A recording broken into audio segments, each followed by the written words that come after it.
What's up? What's up? What's up, everybody? And welcome back to TDPHINSTALK, home of the real Miami Dolphin fans. We are live on this amazing Tuesday night, as always, ready for our beloved Tuesday night panel conversation. We have the panelists backstage, and a few more will be joining us later, guys. I'm so glad for tonight because we got a lot to talk about.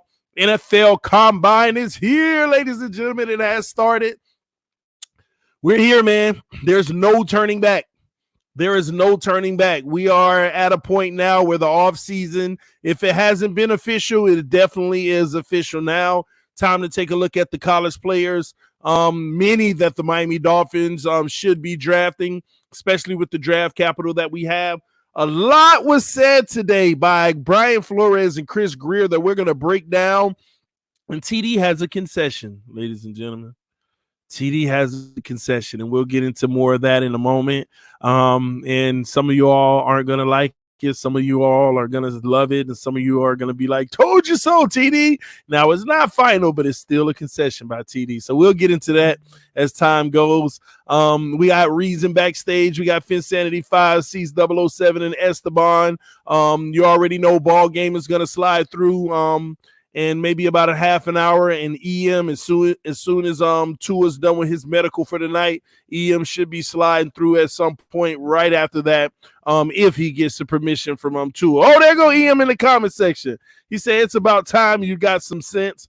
Oh Lord, Tua might have let him loose early, y'all. He might have let him loose early tonight. So we're gonna find out. We're gonna see what EM got to say about that. And I don't know what he talked about with it's about time. Got some sense, but we'll break it down. He always talking noise. Y'all already know what it is. We always got to have that one panelist that don't know what they talking about, so it'll give us someone to jump on. But anywho, guys, I ain't even, my TV just shut off.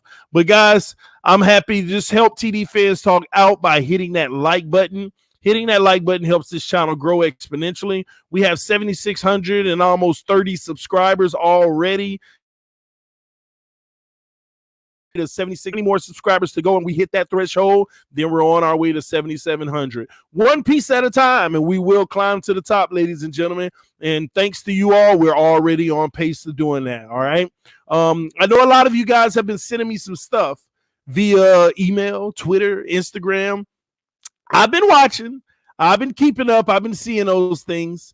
We're in the process of shifting some things and moving some things on this end. So that's pretty much why. Let me make sure this is out of the way. That's pretty much why I haven't been live as much during the day, but that shall continue as soon as my internet and stuff is back up. Well, it is up and running at the new place whenever because we're shifting over. All right, you're about to get to that DDW level. Hey, I hope I'm gonna get to his level. He gonna get to the next level, and we all gonna get to the furthest level past that, guys. We trying to go over and beyond whatever levels that we've ever dreamed of. But thanks to you all, hey, we're gonna get there sooner than we ever thought. TD, like the shirt. Me too, man. It's the classic Miami Miracle. Just gotta rock it sometimes. Long sleeve. I like it. Is all we need, mates. But anywho, without further ado, I'm gonna bring some of the panelists on stage. We're gonna start out with none other than the Don Dada himself. The reason that we're here. My vocals. I gotta go sharpen them up. Reason, what's up, homie? What's good, homie? Just ready here. Just here, ready for this combine talk, brother. A lot of smokescreen season. Even Flores was talking about that. We've been talking about the smokescreen season. So media, like I said, man, you got to navigate. You don't know whether it's agents, sources, or teams leaking and what's true and what's not. So excited to dive into that tonight. Awesome, man. I can't wait to. We were talking about some stuff backstage. I can't wait for you to share it with everybody. Let's bring in March 18th herself, which is the opening period for free agency. And not to mention the reason why we're late tonight. We were waiting. She just came on, y'all. I'm just saying I'm throwing her under the bus, even though I'm messing with y'all. Finsanity! What's up, girl? Hi, everybody. Oh, my gosh. Listen, I'm so excited to talk about GM Greer and Coach Flores' interviews today for press conferences. I'm also interested in talking about what Joe Burrow had to say about, wanting to be number one and, I guess at this point saying the right things, even though a lot of things came out early about that. Oh, and of course, Tua, like the fact that he's going to schedule his own pro day, like what does that mean for Miami Dolphins? So let's get into it. Ooh, we're gonna get into a lot of that, man. It's so much to talk about, guys. This is just crazy. Oh, and I'm about to bring Tannehill's #1 fan on the screen, y'all. His #1 friend of all time. Y'all give it up for C007. What's up, everyone? How y'all doing? Hi, Dad. Go Tannehill. Shit, we got it out of him. Show him that Jason Taylor jersey, man. Show him that Jason Taylor jersey, clean. Woo! Oh man. Don't never invite me over. I might have to go in the closet and find that one. Hey, we also got another daughter himself, your boy Esteban. What's up, yo? Hey, What's going on? What's going on, man? It is smoke screen season, man. This top of the order of this draft, I don't think it's gonna change much, man. So we'll see. I think the guys are gonna be some of the teams are going to draft the same positions. Maybe the player might change, but I don't think it's gonna change much. It's just like Reason was saying, smoke screen season. Yeah, man. Like I'm hearing big time Darius Slay to the LA Rams. You gotta ask yourself, do the Lions become Ron Rivera and the Redskins in terms of, is it going to take a lot to move them off Okuda, because that becomes such a massive need for a team that already couldn't stop the pass. So now you're getting into that, right? Do the Giants become the team that people start knocking on the door of, right? So it's going to be interesting to see how this unfolds. Yeah, that's my thing, man. Is I think the most likely team to trade back, in my opinion, is going to. I think everything should stay put. But if anybody's going to trade back, in my opinion, I think it'll be the Lions. I'm sorry, the Lions.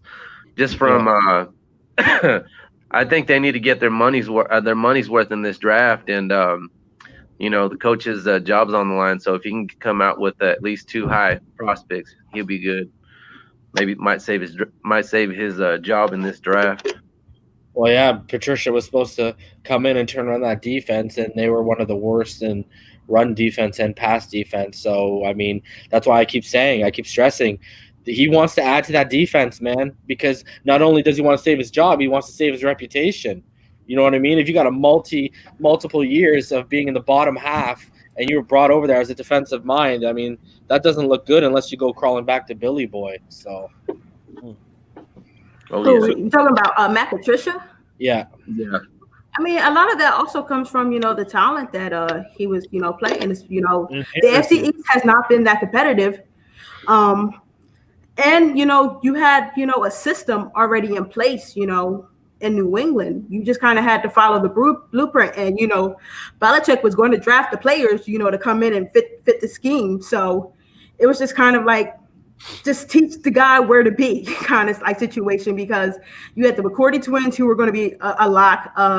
Logan Ryan, he's always been there. You think about their linebacking core, they maybe changed one guy out a year, so you always have the 2 same outside guys. And that defensive line, Jesus Christ. For a lot of people who, Vince Wilfork for the longest, you think about like who else has made a name on that line, but they were a great unit. So sometimes it's just where you are and like the circumstances behind it all. And then you go into a very, pass heavy division, and you have guys who can't cover. Sorry, not sorry. You bring that Patriots secondary over there, you're fine. You're going to look like Matt Patricia. But you have a lot of guys who have not been well coached, who have not been taught the same disciplines that you have implemented in your old system. And you kind of try to give, coach, sometimes, but how much has he had his hands on it, being the head coach? That's what I would like to see. But, well, I think they hit last year with Tracy Walker. He had a solid year back there, safety. The only thing is he got hit with the injury bug. And another thing, when Darius Slay is healthy, I mean, you're talking about a top 3, top 5 corner in the league. Right, but look how long it took Vapor to get together. Problem is they never fixed the O-line after Sue left. They let a guy like Snacks Harrison leave. I don't know what they're doing. Like, these guys are just like filling gaping holes. That's why I think it's Derek Brown or Jeff Okudah definitely for those guys. And that's a thing. They I will give Patricia that. I mean, I'm telling you, I brought his name up multiple. Tracy Walker, watch, in 2 years you're gonna be talking. This guy's gonna be a top 10 safety in the league, man. This guy's good. And you saw things popping off last year until he got hurt. Even when he came back, impact player again, and the pass defense got a little bit better. So, that's why I was saying, like, earlier, man, if they could keep Slay and you get a guy like Okudah, all of a sudden, man, that secondary goes from one of your weaknesses to one of your strengths. And that's why a guy like that makes sense. I mean, lose Slay, so it makes even more sense for guys like that. But, it's Josh McDaniels, just the defensive version of it. Josh McDaniels was seen as this offensive guru, et cetera, et cetera. How many places has he gone? He bailed out on one team on the Colts, didn't even show up when he told him he was going to take the job, and it didn't work out for him in Denver. And now Patricia's just turned into the defensive part of him. Everyone thought, Patricia was going to be some kind of defensive guru, and it's crazy because it ended up being Flores was the one that worked out on the defensive side so far. On the defensive side of everything that they painted Patricia was going to be, so far we've seen that more from Flores than Patricia. I think about it. It took Vrabel some years to get that Tennessee, competitive the way it was this year. I mean, sometimes, with all that expectation coming in on you, people want immediate results, He played the game, though. He played the game, though. That's what. Weren't they like undefeated before? Level. Didn't he have a good record before Stafford went out? Oh yeah, I've said this before. That's they why were rolling with Stafford for a minute. Before, I don't think about them trading him. When you look at his numbers the last 2 years in his play, it's been statistically his two best seasons, arguably, man. And he was killing it before he got hurt this year. So yeah, you're right, sis. After they were killing, they were rolling, man. So big loss. But a part of that is also bringing in Kerryon Johnson. Now Matthew Stafford finally has, a viable run game that, teams had to, look forward to. Just like I said, all the backs they draft get hurt. Every single one they draft gets hurt. It's hilarious. It's like the Barry Sanders curse. Like, how many running Theo Reddick, he couldn't stay healthy. How many guys have they gone through in the last 6-7 years of quarterbacks that can't stay healthy in Detroit? It's like the Barry Sanders curse. It's hilarious. They went from imagine Barry Sanders was during the era of Calvin Johnson and a running game during that period. They would have been crazy scary offensively, man. Anyways, different team, neither here nor there. I don't think I've ever seen Barry Sanders reincarnated, man. I've never seen anybody run like that guy. It was just the way he could change direction. Bro, I remember as a kid. So you remember when Fox had the robots? Remember when it was the robots during NFL games and stuff like that? Yeah. And, man, I remember every halftime, no matter what game you were watching, they always broke to a Barry highlight, bro. I've never seen him. That's the greatest running back of all time. No one even comes close, bro. I'm sorry, man. Oh, my God. And he cashed out on time, man. I mean, he's the one guy that when he retired – they're losers, bro. I didn't think he was done, man. He still had it in him. It was so crazy. We had to trade in place for that guy, bro. Oh man, he didn't place for Barry Sanders. Lines, and it would have been Barry and Marino in Marino's last year, and they didn't want to pull the trigger on it, and he ended up retiring because of that whole fiasco. Because he said, "You guys aren't winning. You guys are." It's the Carson Palmer. What Carson Palmer said about the Bengals. He's like, "You guys aren't putting winning pieces around." Look at his quarterbacks, bro. What do you remember? They signed, what was his face? It was Marino's backup, and they gave him all that money. The lefty, sis, you'll know who was the lefty backup for Marino, and then Detroit gave him all that money. Yeah, those good games. He had the face mask like Marino, right? The big. Yeah, remember Marino went down and he showed up and he played. Oh, what was his name? Somebody said Scott Mitchell. Scott Mitchell. Yeah. There you go. Yeah, it was just man, it was literally Barry Sanders. That's it. It was crazy. They did him dirty, man. And imagine if we had him on our. Oh my God. That guy was Man, if we would have had Ricky and Marino together, that would have been awesome, man. Oh, you would have seen multiple Super Bowls, bro. Man, I heard TD talking about Chris Chambers on one of his streams not too long ago. I actually met that guy. Yeah, I met him in Dallas and got an autograph. Man, that guy's hands. He had, you know how they're doing this thing at the combine where they measure these quarterbacks' hands, and it's coming out right now that like what Burrow's were like 9 inches. Mm-hmm. Dude, man, I don't know how big Chris Chambers' hands were, but he has some big hands and long arms. That's what I noticed. He didn't seem very tall, but he had really long arms. Just meeting him in person, you know, I was people sleep on when we had Randy McMichael during that time too, bro. Mm-hmm. And like we were deadly, like, oh man, if we had a quarterback, bro, oh my god, the fact that our best quarterbacks in the past 20 years are Ryan Tannehill and Jay Fiedler, and you think of the defenses we've had and Ricky and some of the receivers, and you're just like, oh my god, like someone posted highlights, and I know we talked about it. Tannehill worked on his deep ball and it got better, but man, that period when Mike Wallace was here, the amount of misses on deep balls, bro, like, oh man, it's horrid to look back at that due to pressure. But anyway, no, like that Jets game. Remember if he would have won that Jets game and we would have went to the playoffs, and bro, he overthrew Mike Wallace, who was gone when we were up 7-3, and Mike Wallace had like a good 2.5 feet on, I think it was Revis too, and he had like a good 2.5 steps on him, and Tannehill overthrew him by like 1.5 yards. And even Tannehill like got down on his knees after he Tannehill the GOAT, man. Tannehill the GOAT. Okay. Bro. I'm just saying, man, if he would have had the deep ball, and that's why I say those 2 years where he didn't start at Texas A&M, man, if he would have had that deep ball when Mike Wallace was around that he has now, because he's got a way better touch on it, because he busted, I'll give him that much, man. He busted his butt. Would he still be a Dolphin? Who? Would he Both still of them probably still would, because they'd be deadly. If we had a guy with a deep touch when Wallace was around, man, it would have been. I'm telling you, we would have made the playoffs that season, man. Shout out to Michael Simmons. Shout out to Michael Simmons with the guy. donation on PayPal, guys. Just wanted to give him a shout out real quick. Michael Simmons with the donation on PayPal. What were you saying, Reason? I said, and I'm not a Mike Wallace guy, but I'm just looking at it from an objective point of view, man. If there was a bunch they would have that they missed on that year, and I think it would have changed the trajectory of a lot of games. I think our record would have. I don't even think we would have been. You know what, bro? I'll go this far. I don't think we would have been fighting for a playoff spot in that Jets game. I think we would have been already in. Because remember, we only had to win one of the last 3 games, and we couldn't. Oh, how many times have we gone through that as Dolphin fans, where we've controlled our destiny? That's why the left arm of God will guide us down the path. Oh, Adam, it's the off season. Let me be great.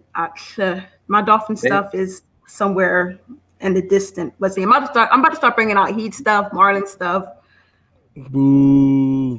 Ain't nobody want to hear about that Heat. Been saying. All right. Let's dive in, guys, because I had some questions for you guys about a lot of the things that were happening today. So I want to start out first and foremost by asking y'all, if we do draft Tua Tagovailoa, if we want to draft Tua Tagovailoa, who's emerged as our biggest threat at this point of taking that away from us? So from what I've heard is, and like I said to you, TD, there's no confirmation on whether it's for Justin Herbert or for Tua Tagovailoa, but as of 5:45, Benjamin Albright is reporting that the Chargers right now are eyeing moving up in the draft. So we all know they don't have a quarterback. I have heard Bridgewater to them recently. There's been a lot of talk with the Bridgewater since I mentioned on the screen. All of a sudden, last 3 or 4 days, it's become Bridgewater to the Chargers. But yeah, man, this is the thing. Do they want to lock in Tua, or do they want to lock in Herbert? I mean, what are you? Do you think that maybe if they do get Bridgewater, they're going to draft Tua and sit him for a year? That's what I'm worried about, brother. That's what I'm worried about. That's the bridge guy, because they're not going to go with Tyrod Taylor. It makes telling sense. You right now. And I want everyone to understand, like, even as free agency is coming before the draft, even like, let's say the dust settles and all the teams who need quarterbacks, except for the Dolphins, go around and get one free agency. that, we're gonna have to look at the contracts and see like where these guys are locked in and how dependent. Because you think about Rivers is almost out, Breeze is staying in for the Saints, so you don't know if they're going to try to make a move or who they're going to make a move for. Even if the Chargers get a guy, they're still going to need somebody who's going to bring hype, because the knock on them is that even when they have home games, the away teams, the away teams are taking over their stadium. Exactly. I mean, it's always an away game. Every game is an away game. That's the knock. Yeah. So even we might sit back as fans and be like, oh, it's cool. They all got their quarterbacks. The Dolphins don't have to move up. No. There's a lot of teams who, like, I'm telling you, if Tua has the pro day that we expect him to have, where there's no hitch in his throws, he's not thinking about it, he's just letting the ball fly. You see the fluid movement. You can still see that he's, having great footwork that he's had, and he still has that touch. It is open season, because the kid is beyond special. And if you can see the non-injured Tua out there on pro day, teams are going to be salivating, because everybody is going to be hearing that he looks great, he looks ready, he looks fit. And I'm telling you, we're not the only fan base. We might be the loudest one screaming for Tua, but we are not the only desperate ones. We are not the only fan base out there who would want a guy like Tua Tagovailoa. And what have I said, Finsanity? I've said, what's the issue with San Diego? When he was in Miami, what did he talking about? Tourism of Hawaii. When you look at San Diego, that's comparable. And that's why I think it's not only do they are quarterback hungry, but I think that could be an ideal fit in terms of community wise and lifestyle wise for the guy. So that's what worries me. But there's also things his that brother being his brother's going to be a 2-hour flight. I don't know how far Miami Gardens. I mean, what you probably take what is that, Fort Lauderdale International out to get out to Alabama or something like that. Like, even the distance between that, so they can go see his brother on Saturdays, the parents. There's a lot of variables into this going into this. I think if Bridgewater goes to San Diego, just say be worried. Be worried. I think they're going to want. I think he's going to want guarantees, because he wants to start wherever he goes. Now, they could bring a quarterback in there and whatnot, but I think Bridgewater is going to try to sign something. I don't see him signing a 1-year deal. Mm-hmm. You know what I mean? No, I see 2 or 3 years.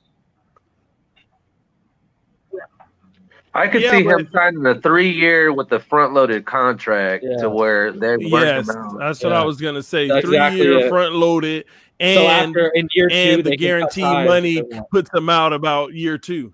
Yeah, so they could still go for their quarterback in the draft. Exactly. Watch it happen. And we all know how these guys work. Happen. They'll tell you exactly what you want to hear when you sit down on that negotiating table, because they're just trying to get through each year. They're not worried about you at the end of the day. You're a number.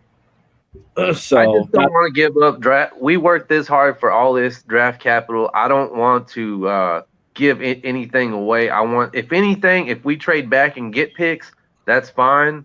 We already have. My only thing is they have to do it smart and still position themselves to at least get a quarterback that's going to be worth getting in the first round. That's my only thing is, if they can do that, I'll be happy with that. Other than that, I don't want to trade up. I mean, if you really want to, Tua or, Burrow, if I was Ross, man, and when I get to talk to these guys, I would tell them, hey, man, like Burrow, man, he's talking smack. Tua, I'd be telling them to limp in, you know what I mean? And I'd just be like, hey, man, just fake it till you make it, and we'll draft you at 5, I don't know if you can do that legally, but, I really think they have 13 picks right now, so I don't think they're going to accumulate more, right? Me and TD have talked about this on stream. We think it's going to be probably around only 8 or 9 of those are actually going to turn into draft picks, right? So I think what they're going to do is I don't care if it's Herbert, I don't care if it's Tua, I don't care if it's Love. I think they're going to move around in that first, and they're going to try and get a tackle. And I think if it's it, and the reason why I think they have so much capital is because there's only really 2 premier right tackles, and that's Jedrick Wills or Tristan Wirfs. Mhm. The rest of the top 6 are left tackles, right? So I think that, and the crazy thing is, when you look at Jedrick Wills and Tristan Wirfs, they're like in everyone's top 3s. So you're probably going to get a run. Like I've heard Kyler Murray's trying to been. What's crazy is I heard about a week ago Kyler Murray was trying to get them off the tackle and endorsing CeeDee Lamb. And then today I read that Arizona's interviewed CeeDee Lamb, Henry Ruggs, and Jerry Jeudy. So what if a tackle now doesn't go at 8? So now all of a sudden, you're aiming 9, 10, et cetera. And that's way cheaper to move up from 18 to 10, let's say, right? With the Cleveland Browns or whatever. It's way easier to move up like that and get a tackle that's going to be a top 3 tackle than it would be to move up to 7, 8, 9, et cetera, et cetera. That once you get double digits, even though it's 10, it's a little cheaper. So I think that's what they're going to do, man. I really think they're going to secure offensive tackle, and I think it's going to be after. They're getting a quarterback and a top 3 offensive tackle in the first round. I would actually go to Vegas and put money on that if I could. If there's a prop bet, Finsanity, let me know because I will put that money on that. What's the prop bet? On a tackle and a quarterback in the first round. And I'm talking like top 20, and I'll even go as far as saying top 15, meaning we move up from 18. I'll say that, man. I think we're gonna do that. I don't think we're gonna get too good odds on that, but I mean, yeah. But the thing is, if they take Tua, there's, like I said, the 2 right tackles are in your top 3, so they're gonna be gone by 18. There's no doubt. They're probably gonna be gone by 15. Jedrick Wills and Tristan Wirfs will not be there at 15. I'll tell you that right now, and that's already 3 picks ahead of us. And I think it's going to be a necessary thing, man. I think, if they get Tua, that right tackle all of a sudden becomes a striving need, and they're going to. I know we all want him. We all agree with that. That'd be perfect signing. I don't know if they're gonna set that market with them, man. And that's what worries me. I think they're going to be smarter with the money. Now, if there's no CBA in place and they got to spend the money, okay, I could see them setting the market with Conklin because you got to push the Bills out the door, right? Mm-hmm. So I have a question for you, Reason, and Sis007 Esteban. How many young guys are we going to have on our offensive line? And by young guys, I mean like 1 year, 2 years in. Because, we're trying to formulate a line with free agency combined with draft. So how many young guys are we going to have starting next year? And is it plausible for us to believe that we will have a productive young line next year? Are you talking about guys in this draft or guys that we've got from last year and this year? That too. Because oh my gosh, I'm going to call myself forgetting this kid's name. Dieter? Oh, yeah, there we go. Dieter. This is year 2 for him. That's why I said 1 to 2 year guy. So yeah, I haven't given up on that guy yet. I think we're going to have at least 4. If we play our cards right, I think we should have at least 4 for sure. And 4 young guys. Yeah. That's asking a lot. Right. Are you saying starters? Yeah. Okay. Yeah, because like this. Because if we're bringing in a guy, Dieter is considered young, right? Yeah, because it's the second regard. Year. So I think they're gonna 3. Yeah, I think they're gonna keep Kilgore, right? And I think they're gonna go. I really think the guy that they would be willing to spend the money on the line is Joe Thuney because of the familiarity. So that's why and the age. That's why I think you're gonna have Kilgore and Thuney. If Kilgore can stay healthy, let me preface that as being your veteran anchors on the line. But being so, are they going to spend a lot of money on a left tackle? You know what I mean? Or are they going to wait till the draft and see whether they get a Herbert, a Tua, or Love, or a Burrow, and figure out, okay, do we got to invest in that left side or that right side? Because that guy's going to be your Wirfs play right. Wirfs plays right, don't he? Wirfs plays right. Mekhi Becton can play both, and Jedrick Wills plays right. Because I know I looked at some of Wirfs' tape, and he's excellent, man. If they draft Tua, I don't know if he's still going to be there. He's a mauler, brother. You think he'll still be there at 18? No, that's why I'm saying I think we're going to move up. I actually, you know what? That report They can say they haven't engaged. I believe what Sis is leaning towards. I don't want to put words in his mouth, but from what I gathered before it went live, I think they put feelers out. I don't think they've said, hey, we'll give you this. We're putting this on the table. I think they know what the guys it's looking like in terms of current packages. Now, I don't think they've gone out and said, okay, like I don't think they've looked at his or their own picks. Where's he projected to go? Who? Wirfs? Wirfs. He's gonna be like the second. He's gonna probably be the second or third tackle off the board. So in the top 15. Well, for sure, because like you got to look at teams that need tackles right now. Like the Giants at 4 need a tackle. You're already starting off, and you haven't even got out of the top 5, right? So yeah, I mean, you could argue. I think the Jaguars, a perfect guy for them would be Isaiah Simmons if he's there. So I don't think they'll take a tackle. Who else? You got Arizona, but from what I said, what I'm hearing is Kyler Murray's trying to convince them to take a receiver. Cleveland's going to take a tackle probably at 10. What do you got? Then you got the Jets. They could take a tackle. They could go defensive. They need offensive line help for sure because of how bad it was for Darnold at certain points of the season, right? Yeah. So, Adam Gase's history on drafting tackles and offensive linemen. So, he's probably going to go wide out or something, because he wants that high, potent offense that he's supposed to be a specialist for. Oh, I agree. If a guy like Jerry Jeudy is there, he's going to jump all over that for sure, probably. So the team, what about Atlanta? You don't think they would take a tackle? That's another team where they could go tackle again. They're ahead of us. Yeah. Indy doesn't need a tackle. Las Vegas really doesn't need a tackle. Carolina said they're staying with Cam.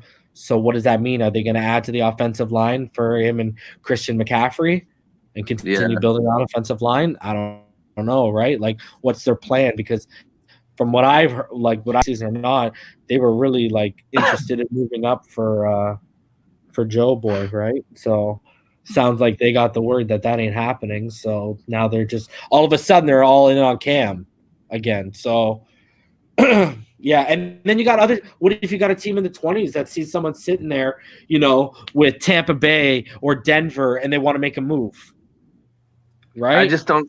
Yeah, man, looking at the draft order, I really don't know who we'd be able to make a deal with to be able to get him. The only team I can think of is I think Cleveland. You can strike something. You think so? Because I think they're going to be going for linemen. Yeah, so I think Arizona needs it. They probably would go for one as well, man. It's just the teams that we would trade up for. They all need linemen. So Carolina would be, our 18th is valued at about 900, and Carolina at 7 is valued at 1,500. So that's kind of an expensive move up. Very well. I think one thing to pay attention to. Hold up, guys. Hold up. Because shout out to Daniel Fuentes for the $2 donation. He says, hypothetically, if the Bengals draft Herbert, where does Burrow go? Burrow goes to the highest bidder. That's pretty much the best answer I can give to you, Daniel, because there's going to be so many organizations and GMs calling the Redskins immediately for that pick. You're not going to let the Lions. Yeah. You're not going to let the Lions get Burrow. So I can see the Raiders. I like Joe B's answer. To a better team. I like that. But yeah, like I think all of a sudden, now you're going to see, we've talked about Washington and how in love Rivera is with Chase Young. And I've said you would have to make them an enormous offer to get them off someone they love like that. And I think those offers coming in for number 2, and that would totally screw up the whole draft. So, I mean, yeah. Oh, EM says he thinks Carolina trades up at that point. Okay, EM. I respect that. Miami. Yeah. Oh no. Yeah, I agree. Miami, but Miami may sit back for Tua, but I think Carolina, because of the Joe Brady connection, and I've said this before, I think they would. I don't think they're afraid to mortgage. Hey So, man, if somebody move, if Burrow doesn't go one, we're definitely going to get a good quarterback. I think. I think we can stay put and we'll still get some quality at quarter. The one thing that I ain't coming off of is they even mentioned it in the press conference today. I think it was Flores, if I'm not mistaken. He mentioned all four high prospect quarterbacks. when they asked him about Tua, he mentioned all the other guys too. Yeah. Yeah. I mean, But you don't want to give your. It was Greer's that was really telling, brother. When Greer basically put it out there that they're getting their guy for Fitz to groom this year in the draft. Like that's literally, I'm paraphrasing, but that's basically what he said. Like it's writings on the wall for Joshy boy. You better get that grip on the clipboard. Get it down real pat, brother. You're gonna have some good practice. You know what it comes down to? It comes down to Stephen Ross. He has invested so much into that stadium and into that organization. One thing I will say about Stephen, and a lot of people don't like him, he has been willing to spend the money. He has been willing to bring in players. Has we built a team yet? No, but he has been, able to spend the money to bring in players to try to get this organization in a competitive mindset. So he's thinking like, I need some dividends back. He's like, I need to, start selling these spaces out. The Hard Rock, if you guys don't know, is used for concerts, events, and all that. But what does he own? He owns the Miami Dolphins, and he has a lot of money invested into the success of this team. And we cannot go through another 20 years of what we went through. It is completely unacceptable at this point. You think about all the renovations he's made to this stadium alone, and a lot of it was money. That's why Miami has to make a splash. They will. They didn't build and go through all this and get all these draft picks without, they got to make a splash. In fact, Miami has to hit this more than any team in the NFL. Believe it or not. Yeah.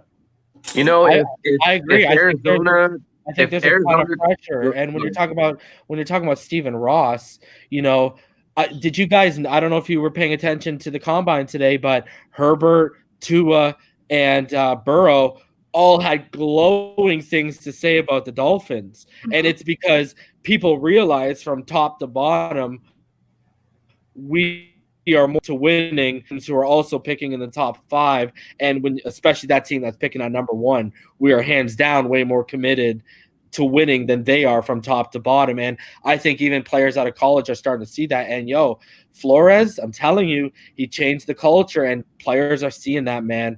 And I think Vinsandy's right. I think people see Steven. You know what, Vinsandy? You tell me these guys like Tua don't see Stephen Ross out at the Michigan-Alabama game, and they know he's Michigan alum, but they know he's there to see what's going on in terms of players and to get a feel and talk to people around the situation to hear. Because one thing I've noticed, Stephen Ross, he may not watch film, but he keeps his eyes and ears to the street when it comes to the quarterback situations every year. I've noticed that about him. And I like for a quarterback hungry team, I like when even the owner's that invested in finding our future guy, man.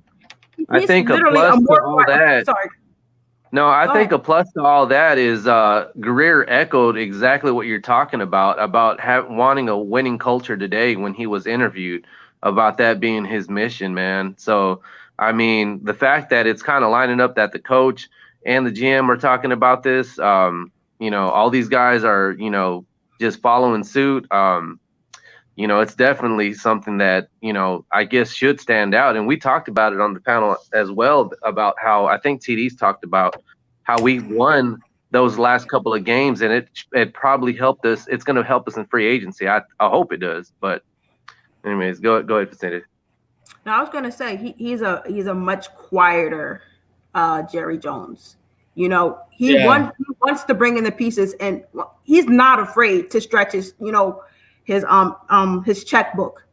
It's just that we haven't had the coaches and the front office that developed these players. Yeah, they were good in other organizations, but how did we, utilize their talents and their strength within our system and our organization? And you never, saw a lot of those guys translate well to us. We were bringing in Pro Bowlers. I mean, Pro Bowlers. And I can't name how many of them, maybe Sue. I mean, EM will probably fact check me in the chat section. You know what? How many became Pro Bowlers?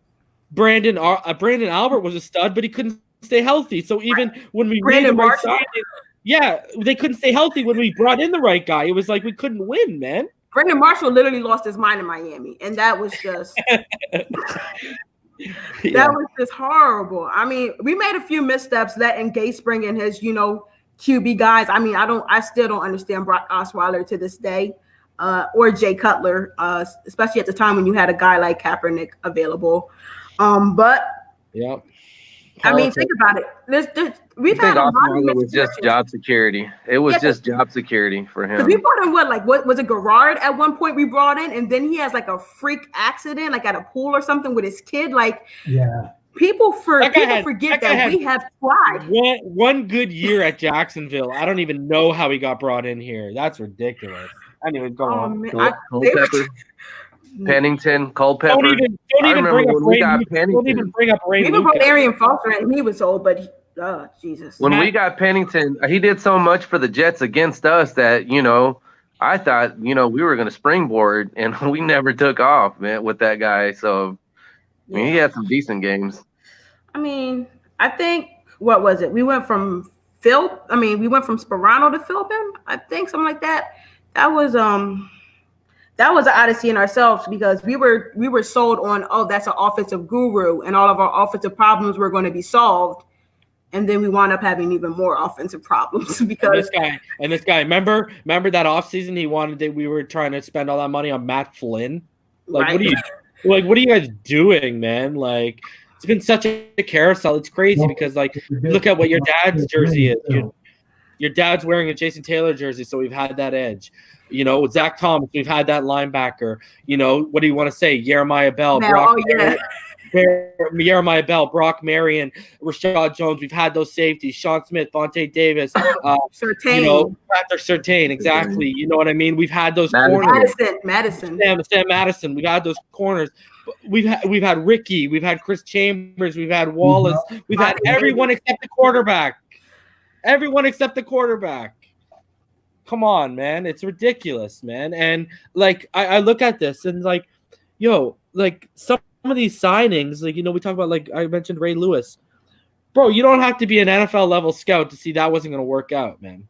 Yeah. You know what I mean? It's who's making these calls? And I'm glad that we got Greer. I go back to his 2016 draft. To me, he knocked it out of the park, and we need a repeat of that this year. And Esteban's right. Your dad's right. We got all these picks, but people don't realize with all this hype is coming all this pressure to make them right. Because if we strike out, bro, people are gonna look back and be like, what if? It's gonna be another what if. It's gonna be another Drew Brees. What if we signed him? So. But Reason, think about it. Like all the years where we've had, good running backs, but we just, like you said, we never had the quarterback to complete the process for us. You think about the years wasted for Ricky, Ronnie Brown when he had Ricky. Even Jay Ajayi, he just ran his knees out. Could you imagine if Jay Ajayi still had his knees and we could have kept him? We were straight. We it seems like we just every time, Some of that, even if we had those quarterbacks, we didn't have the line, so you never know what they would have turned out to be if they got down in Miami, like the Drew Brees, Aaron Rodgers. I mean, we passed Matt Ryan. We passed on some legit quarterbacks, but I don't hold the Matt Ryan too much against him because Jake Long was the top left tackle for 3 or 4 years. So I won't hold that against them. But yeah, I mean, how many teams? Rodgers you definitely struck out on for sure. That was a Marino fall. Rodgers had a Marino fall, right? But look how long Jake has been out the league. Oh yeah, for sure. Agreed. And, But I mean, that's why I'm saying I won't knock them as hard because that just became his body broke down. But when he was at his peak, they said that they didn't draft Matt Ryan because he would be a career backup. Louisiana Tuki. Yeah. And that was wrong. Well, like a lot of Pac-12 quarterbacks don't get their just due a lot of times. I know sometimes even I side eye them just because they're in the Pac-12. But think about how Gardner Minshew kind of came on last year, and like there was this Minshew mania. Like, what was Mike he from? Leach. Like Washington State, So Mike I Leach. think sometimes, depending where guys play, and I am, guilty of this. We don't give, I guess, their talent enough respect and due credit because of where they're playing. You know what I mean? I tend to covet, SEC defensive players more than anything because I love defense. But you look at the guy, Winfield from Minnesota, he's going to be a baller. He is going to be an absolute dog in this league. And everybody's trying to, kick him down because of his size and all that. Can you play? Yeah. And that kid can play. So he's 5'11". He's not that. So he's 5'11". I mean, yeah. I guess, but man, I've mentioned his name multiple times. I don't know why nobody's gone after this guy in the NFL for at least a head coaching or offensive coordinator. But you just mentioned Finsanity mentioned was it Minshew, Washington State? That's that state that Mike Leach stable. He's done that for years, and now that the NFL is starting to turn into is going through a different phase as far as the way the game's played on offense. It suits that style, and I think he took a job with Mississippi State, so he's going to be in the SEC. They just had was it Kellen Mond that transferred there? They just had a quarterback transfer too. Okay. I'm pretty sure it's Kellen Mond, and is it Kellen Mond? I'm pretty sure it's Kellen Mond transferred to Mississippi, so they just made a huge quarterback transfer too. So they did. A lot of people are expecting Mississippi State to make some noise next year. Hold on 1 second. EM has a question. He asked me, what are my thoughts about Flores' comments in regards to the lack of an endorsement about Josh Rosen? EM, I was expecting this today, and that's why when Reason asked me earlier, was I ready for the panel tonight? I said no, but I'm getting ready because I knew the Josh comments were gonna come. Well, the Josh questions were gonna come in. I mean, listen. At the end of the day, I am neither a Rosen fan or any quarterback fan. I want to correct myself. It was, and I didn't even look it up. It's KJ Costello. My bad. It's KJ Costello. Okay. Okay. I am a fan of who is the best player, for the Miami Dolphins. So whoever our starting quarterback is, it means that they won out the position and that they are the best fit. It's kind of sad to me, but sometimes those are just the breaks in life, For that kid, he's had a rough shake at it because he went to an organization that needed a quarterback, then got a new head coach who was in love with the next quarterback coming out. And now you have another amazing quarterback draft class coming out, and you're sitting there with all these organizations, including your own, who are coveting these guys that are coming out. And that's just a bad shake and bad timing. Like, that's just a lot of bad luck, and that's all I could put into words for it.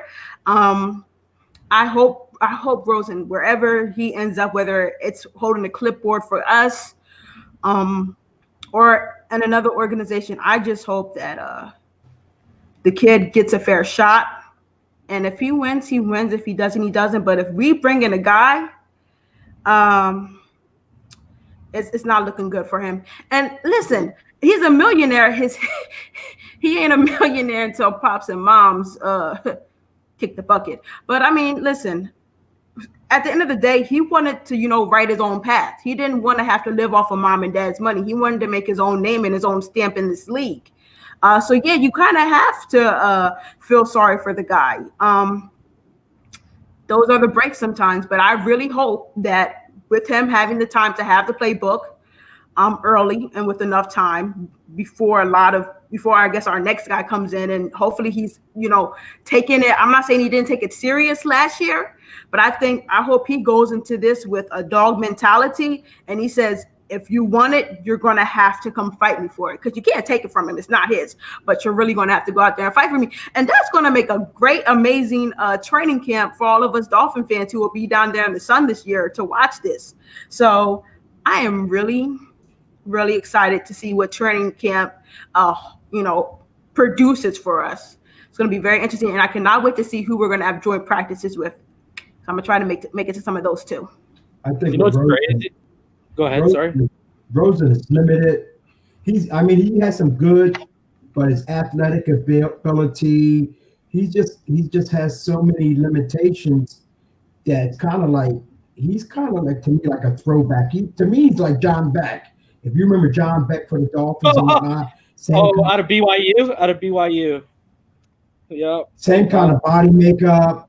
You know what I mean? He's not mobile really in the pocket too much. He's not a runner, so he's got some limitations, and I think the Dolphins just see that.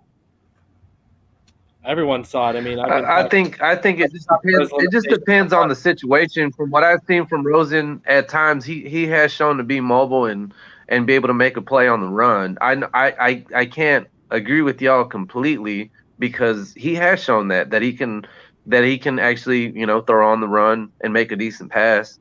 Well showed you that. It's just his decision.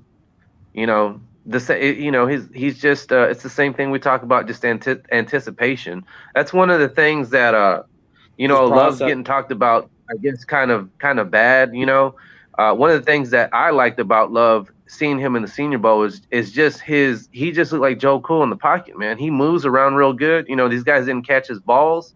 But you saw how he can move in the pocket with a decent line, because he didn't have the best protection this year at Utah State. So it looked a little ugly at times. But even with that being said, you still need a quarterback that when that pressure is coming, because it will come. This is the NFL. They are not going to let you sit back there and, take up real estate. It will come. You have to be able to make that throw. Hold up. Daniel Fuentes, thank you for the $5 donation.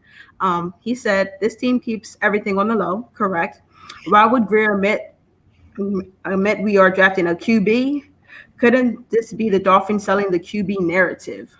No, it's because everyone and their mother understands that Fitzpatrick is our starter. If you listen to Flores' presser today, I mean, he mentioned Fitzpatrick being our starter like 4 times, and the thing is, you have to be a mathematician to get it that he's not the future. We're only going to get another year or two max out of Fitzpatrick, so we don't have our future guy. And they've talked about it. They talked about it last year when at the Flores presser, I'm pretty sure, when he was introduced, and they talked about what they were looking for in a quarterback, et cetera, et cetera. And when you look about what they said they were looking for in a quarterback, we haven't found that yet.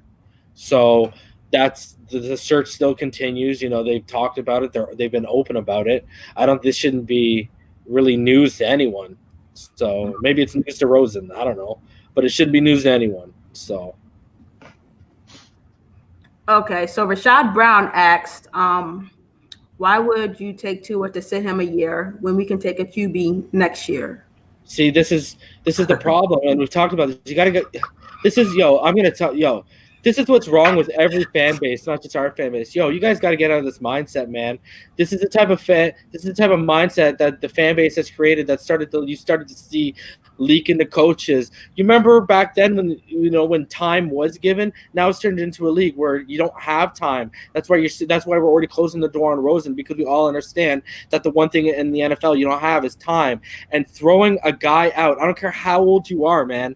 I don't care how talented you are, whether you're Andrew Luck or Trevor Lawrence. I mean, look at how badly Peyton Manning suffered his first year. I don't want to throw a guy to the wolves. Look at Rodgers when he sat for a couple of years. Look at Mahomes when he sat for a couple of years. If you have an elite blue chip talent and you properly groom them, and you don't throw them to the wolves, you don't have a 22-year-old going from the speed of the collegiate level to that massive jump of the speed and guys who are hungry to kill you because they got to put money on their table. that's a totally different thing, man. When you groom those guys and you get them prepared through practices, OTAs, off-season training, that's how you do it, man. You got to groom. What happened to people grooming quarterbacks, not just throwing them out there? And that's how you stunt development. That's how you stunt growth. And that's how talented guys end up becoming busts. Okay, so let me clarify Rashad Brown's statement. He followed up. He says, that's not what I'm saying. Reason. I'm saying, why not build our team, then draft a QB? Because a lot of us, yeah, and a lot of us feel like since we have so much cap and we have so many picks that a lot of things will be addressed. That's why, I put March 18th up there because we have to see, where we're going to be at. And my thing is like this. The fact that the narrative is that the Dolphins are going to be drafting a quarterback is an even bigger indictment on Rosen, because they feel like even with him sitting last year and possibly sitting this year behind Fitz, they still, don't think that is going to be enough time for that kid to be ready. So, Rashad, that was an amazing question, and I get it. The Seahawks did that, but it took a while to build the Legion of Boom, and then they had to go out and get Marshawn Lynch from the AFC East. So, like, insanity. I think if Rosen would have played lights out, had a pretty good, decent year, I still think it was already in the mindset of Miami Dolphins they were going to draft a quarterback. That poor kid. It was inevitable. He would have been a stopgap, and if he would have panned out, they had nothing to lose. They're not spending any money on it. So you know what I mean? Make capital. But I think they were still in the mindset. Just imagine. I just want you to think about if Tua doesn't have any injuries. You got no. Hold on, let me finish. If Tua doesn't have any injuries and Miami was going to get him, is Miami going to go get Tua, or are they going to keep Josh Rosen? Well, I think one of the things that Dolphin fans can take away from our last year's draft, if you want to apply anything from last year's draft to this year's draft, is the fact that they went for it. They gave the guy a shot.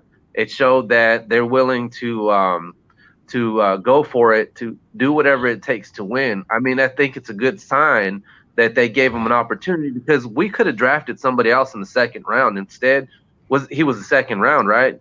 We got him, in a trade with Arizona. So that's basically a representation of what they're trying to get done as far as like trying to build a winning organization. They gave him a shot, and I think a lot of us are kind of at that point where we're kind of realizing that his timetable here with us is the door is closing on him, and if he's going to play with us, he's going to have to make it happen next season. But I want you guys to think about this, right? Think about everything that had to happen for us to even be considering Tua, right? Because remember, 2 years ago, Josh Rosen was falling to the Miami Dolphins, and then Arizona traded up to get him like that, right? And then we think, oh, Justin Herbert's coming out. But Justin Herbert says, you know what? I'm returning, for another year. You feel me? I'm going to come out with Tua, right? Think about, we could have had Josh Rosen, and we could have had Justin Herbert. But now, in a matter of 2 years, the narrative my heart just stopped. That quick, the narrative is quickly changed that fast just because of a series of events. If Miami Dolphins don't get Tua, we're gonna have a problem. Listen, insanity. But you sat in my living room. We watched when Alabama played Oklahoma. Yes. And I told you then. What did I tell you? Miami Dolphins are going to get Tua. Yep. I told you Dan Marino's on the side. They were playing down in Miami. He was walking the sideline. I said, Miami Dolphins are going to take Tua. You said Dan Marino was there? Yeah. They played at the Hard Rock that game. He was on the sideline. He was on the entire game. 2 years ago. Watching it. Well, like I told you guys that it came out in the 2018 draft in Atlanta after that win against Georgia. It was an open secret like basically behind the scenes that Chris Greer was openly gushing about Tua Tagovailoa to anyone who would listen. So I mean that was just after a national championship and his one big moment. But back to this Rosen thing, this is what I've learned from this, okay? Listen, guys. If you're worried, if your whole thing is like, oh, an offensive line, listen. If you properly groom a guy for a year, you have 2 free agencies and 2 drafts to get that O-line right. If you have, and we got so much capital, listen, if you got all this draft financial capital seasons and you can't get that offensive line right, you're probably never going to get it right with this regime. So you got to look at it that way too, because I mean, you know, we're talking about 13 picks this year, 3 in the first round, 2 in the first round next year. That's 5 first-round picks in 2 years. So if you can't get some kind of competent O-line with that and the near $100 million in cap space we have over 2 years, then we got a serious issue with the people in charge. So I have a question for you. Yeah, go ahead. Okay. So me and you know, we've had, you know, a discussion about not wanting to overpay for anyone in free agency, correct? Yeah. So if you're going to go out and get Tua Tagovailoa, which I believe we will, I'm on record saying this, do you overpay for Conklin, or do you trade, or do you draft Wirfs this year and develop him and let them two come out together next year? 2021. Yeah. What is your scenario with that? That, like I just said, I don't think they're willing to set the market with Conklin. Would I set the market with Conklin? Yes, right. But I would do that. See, here's that whole finicky thing. I would only do that knowing I'm going to get Tua Tagovailoa, because if I'm going to set the market with a right tackle and I'm going to end up with a guy who throws from the right, you know, that's not me spending my money. Like, if you want my ideal situation, Vinsandy, I would get him, I would get Tua, and in the draft, I would go and I'd get Jedrick Wills. And I'd put a guy who he's for, because you're not going to get Judy, and everyone talked about, you know, getting a Judy or a Ruggs to mix with them. So get Jedrick Wills, who he's got familiarity with, who's a stud right tackle, and throw him there, and then there you go, man. And Jedrick Wills is a freak athletically. You've seen that. And you got some familiarity, and now you've got your solid right tackle and at a low cap hit, and you can go, you know, left tackle if you don't draft one, but you can go spend decently. And even better, right? In 2021. If you can still get Wirfs, you can still use them at least at guard, you know, and then you'd have them as depth. You know what I mean? But here's even a better situation. In 2021, you let go of Albert Wilson and Hearns, and you go out and get a kid named Devontae Smith, who his chemistry with is impeccable. If you want to see a lot of his pretty deep balls, go out and look how him and Devontae Smith single-handedly brought the team back against LSU. I honestly think they'll work out. I think Devontae Smith went back for the same reason Najee Harris went back, because I think the top 2 receivers coming out next year are going to be Jamar Chase from LSU and Devontae Smith. And I think Najee Harris and Devontae Smith went back because it said, hey, we can slide into the top 3 in our position if we go back and we perform. And so, like, I think Najee Harris next year, he will not be a 3rd, 4th, or 5th round guy. That guy's going to be in the top 3, top 4 running backs coming out. And I think with Devontae, you're going to be talking about a top 3 receiver. I think on the offensive line, if they get to it, they're going to have to spend money. And I think they know that going in. Because the thing about it now is they got to protect him. If he's going to be the guy they draft, they got to protect him at all costs. And they're going to have to put, whether they get Wirfs or whatever they get, Conklin, they're going to have to get somebody or somebody's people, offensive linemen, there to protect him. That's a valuable investment, and you can't go cheap on it. Well, yeah, it's just the thing is, like, to me, I'm not investing in a tackle until I've secured that pick. Like I said, I don't want to invest in a right tackle and someone jumps me in the draft and I don't get Tua, and now all of a sudden I'm paying 14 or 15 million to Conklin. I got a right-handed guy, and now I got to either go out and draft a left tackle who, if he pans out to be a top 5 tackle in this draft, is going to be making between 12 and 14 million a year probably. So now all of a sudden I'm potentially on the I guess you could use the argument that by the time his rookie contract plays out, Conklin's contract would be out, but that's a lot of money, man. Listen, but on the flip side of that coin, if you're going to do that and get Conklin, then you still have, that's what I said, Miami's got to be aggressive. You're still, like I said, they're going to probably move up in the draft to secure, if they're going to get Tua, to secure that pick. At that point, you have to. You've shown you've shown your hand to the world, and they got it. They can do it. Why not? That's why I want to see this. That's why I want to see this trade for the draft pick happen before free agency. Hold up. It's gonna happen. Nicho Chavez, and shout out to Lewis Jones. I told you I was going to give you a shout out. Nicho Chavez. I think hopefully I'm saying your name right. We are doing this with the mindset that the offensive line and defensive line will be addressed in free agency. So when you say why not fix O-line and D-line first, it's probably going to get done. I don't think it's probably. I think it's going to. It's more than likely going to get done. Like saying fix your offensive line and defensive line to me is like such a moot point right now because we have the money to do it.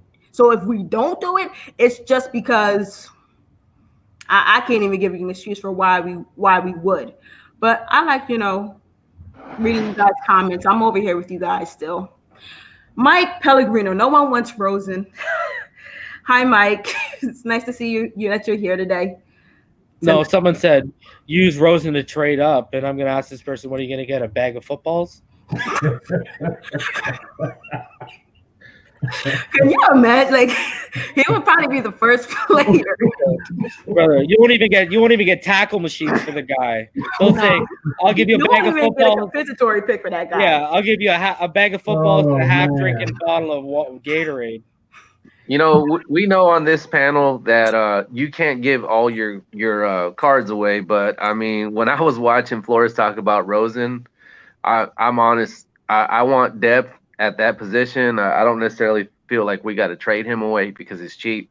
But when he started mentioning how Rosen was developing throughout the year, and specifically he mentioned the latter half of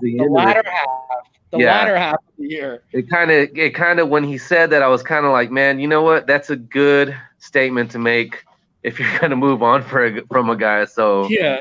And Ronnie Jackson, your comment is perfectly correct. The window is not closed for Rosen, but he better show up this off season. He better show up in mini camps, training camps, OTAs. He is going to have to be lights out. He controls his own destiny. See, the thing is, like, from what I've heard though, he's far from being the first guy on the practice guy off the field. If you're on your journey in life, brother, and that's all I got to say to that, man. So you're saying he's not putting in the extra work? Yeah, man. From what I understand, from what I've heard from people who I trust, around connected to the team, he isn't by far not the first guy on the field and the last guy off it. And like I said, I go back to a hockey team, or when you're the quarterback of a football team, brother, you're the last guy off the ice or you're the last guy off the football field, man. That's how it is. And if you don't have that, good luck, brother. That's all. Hold on. EM Dolphin fan says Flores hates his work ethic. Go ahead, Esteban. No, one of the things that nobody's really talked about as far as indicators on who we're going to draft, and we don't even know this because we're not at the combine and we're not with them while they're interviewing these players. Uh-huh.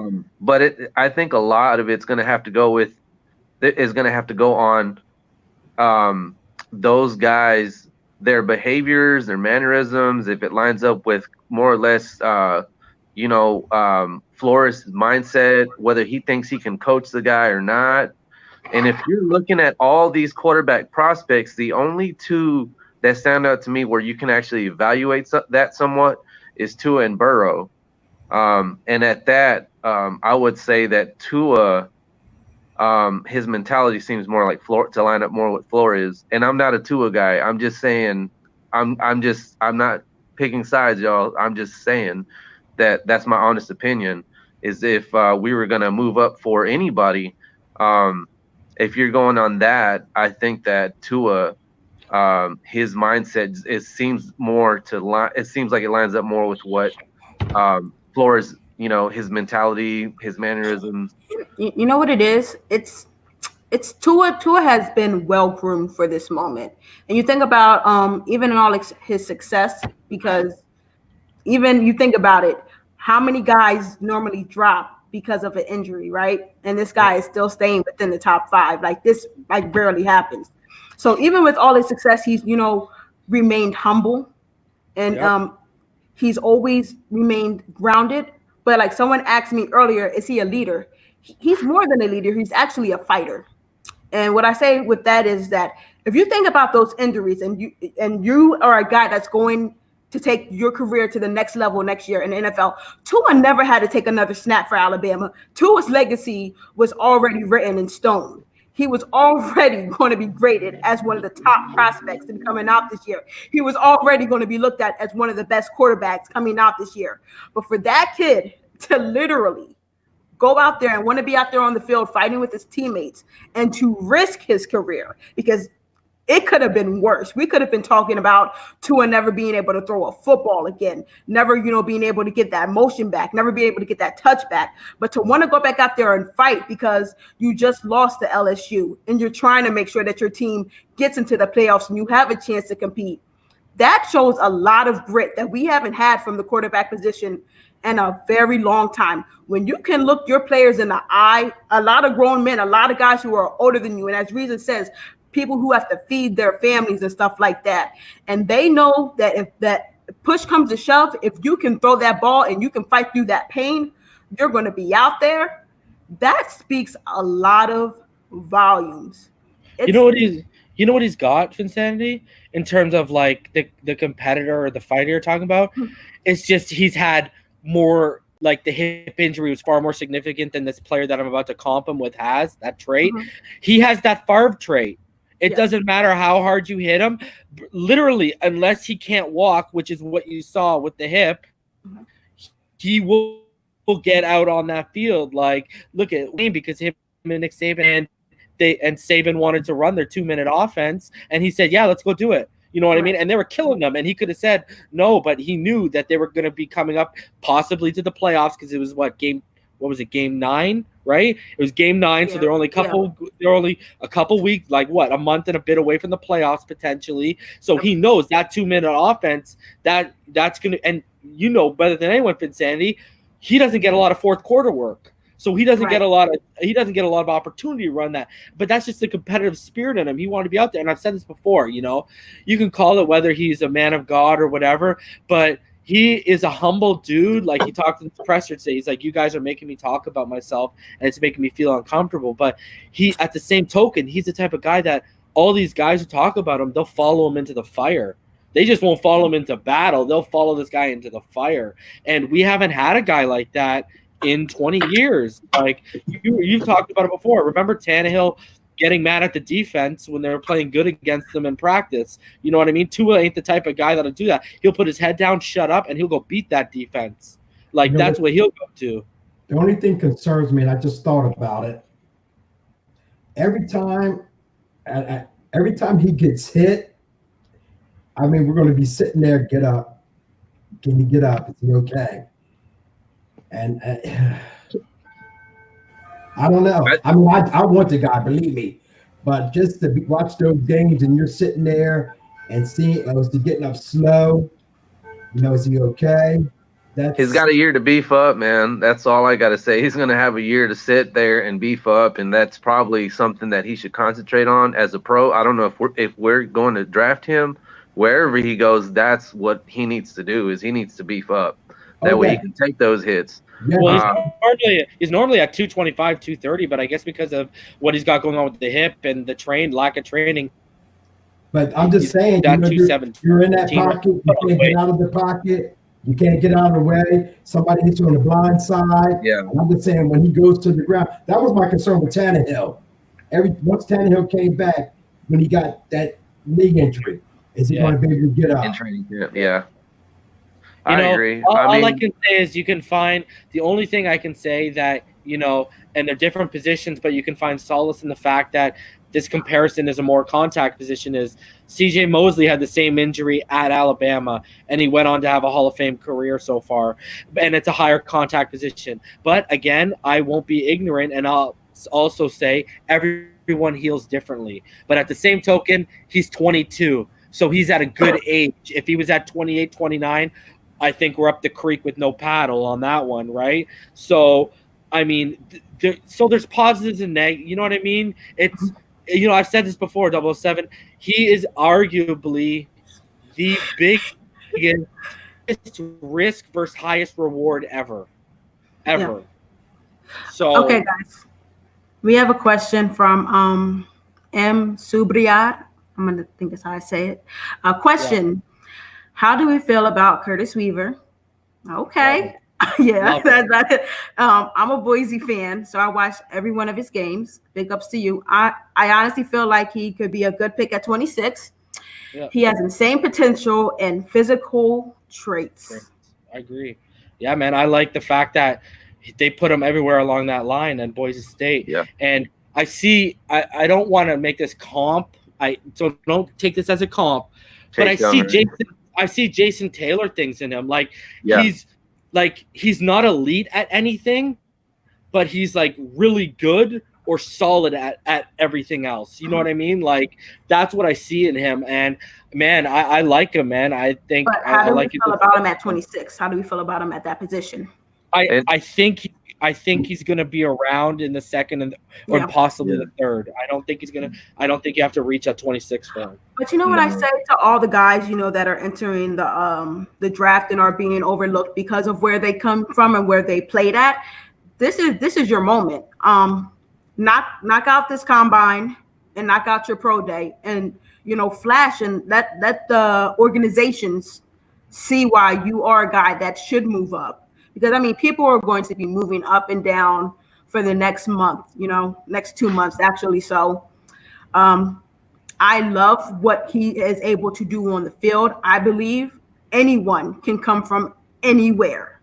So 26, he's going to have a way to work up to that, especially with the Dolphins possibly trying to take a running back late with that pick or even early in the second round. So that's going to be a very, very hard climb for him, but anything is possible if you work at it. I got an opinion about Weaver. I watched a lot of his games as well, and I agree with what Reason was saying about the comp to Jason Taylor, because his characteristics, some of the stuff, his movements that he does is a lot like Jason Taylor, and sometimes he's just in the right spot. To get a turnover on a fumble, or you know, not bat up a pass and possibly have a chance to catch it. That's the kind of stuff that you see when you watch Curtis Weaver.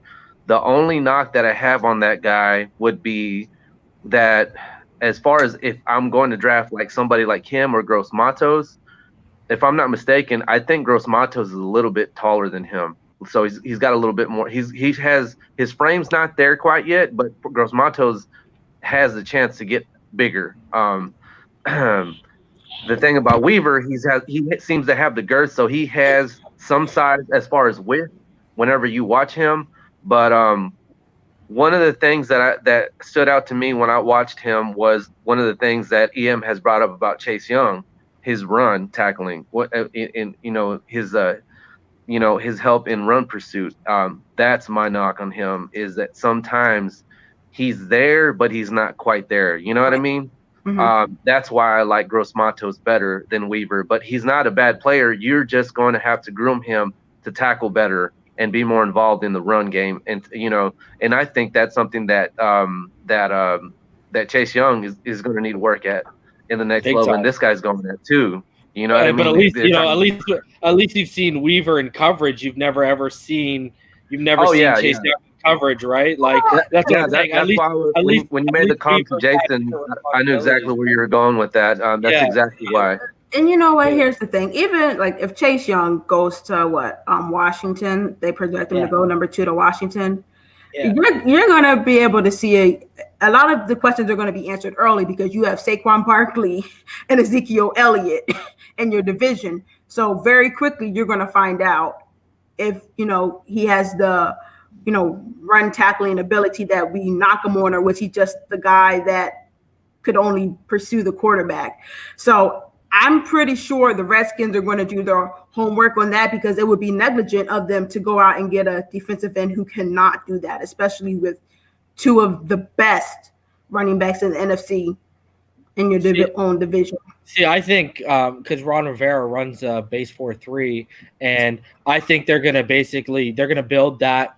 Like, they have already invested a ton, in that defensive line already, right? Like I don't think they're, because of Montez Sweat on the other side, I don't think they're gonna ask Chase Young to do a ton of responsibilities. I think he's gonna be in a position, and the guys they've added on that interior, I think he's gonna be in a position where Ron Rivera is gonna basically back and go. I think it's gonna be Bosa was plopped in San Francisco.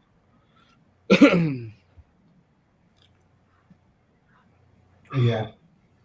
To answer what Flipside's talking about down there, I think one of the things that you have to take into consideration between these two guys, between Gross Matos and Weaver, is the competition they played against. Weaver didn't really have he wasn't going up against quality teams like Gross Matos.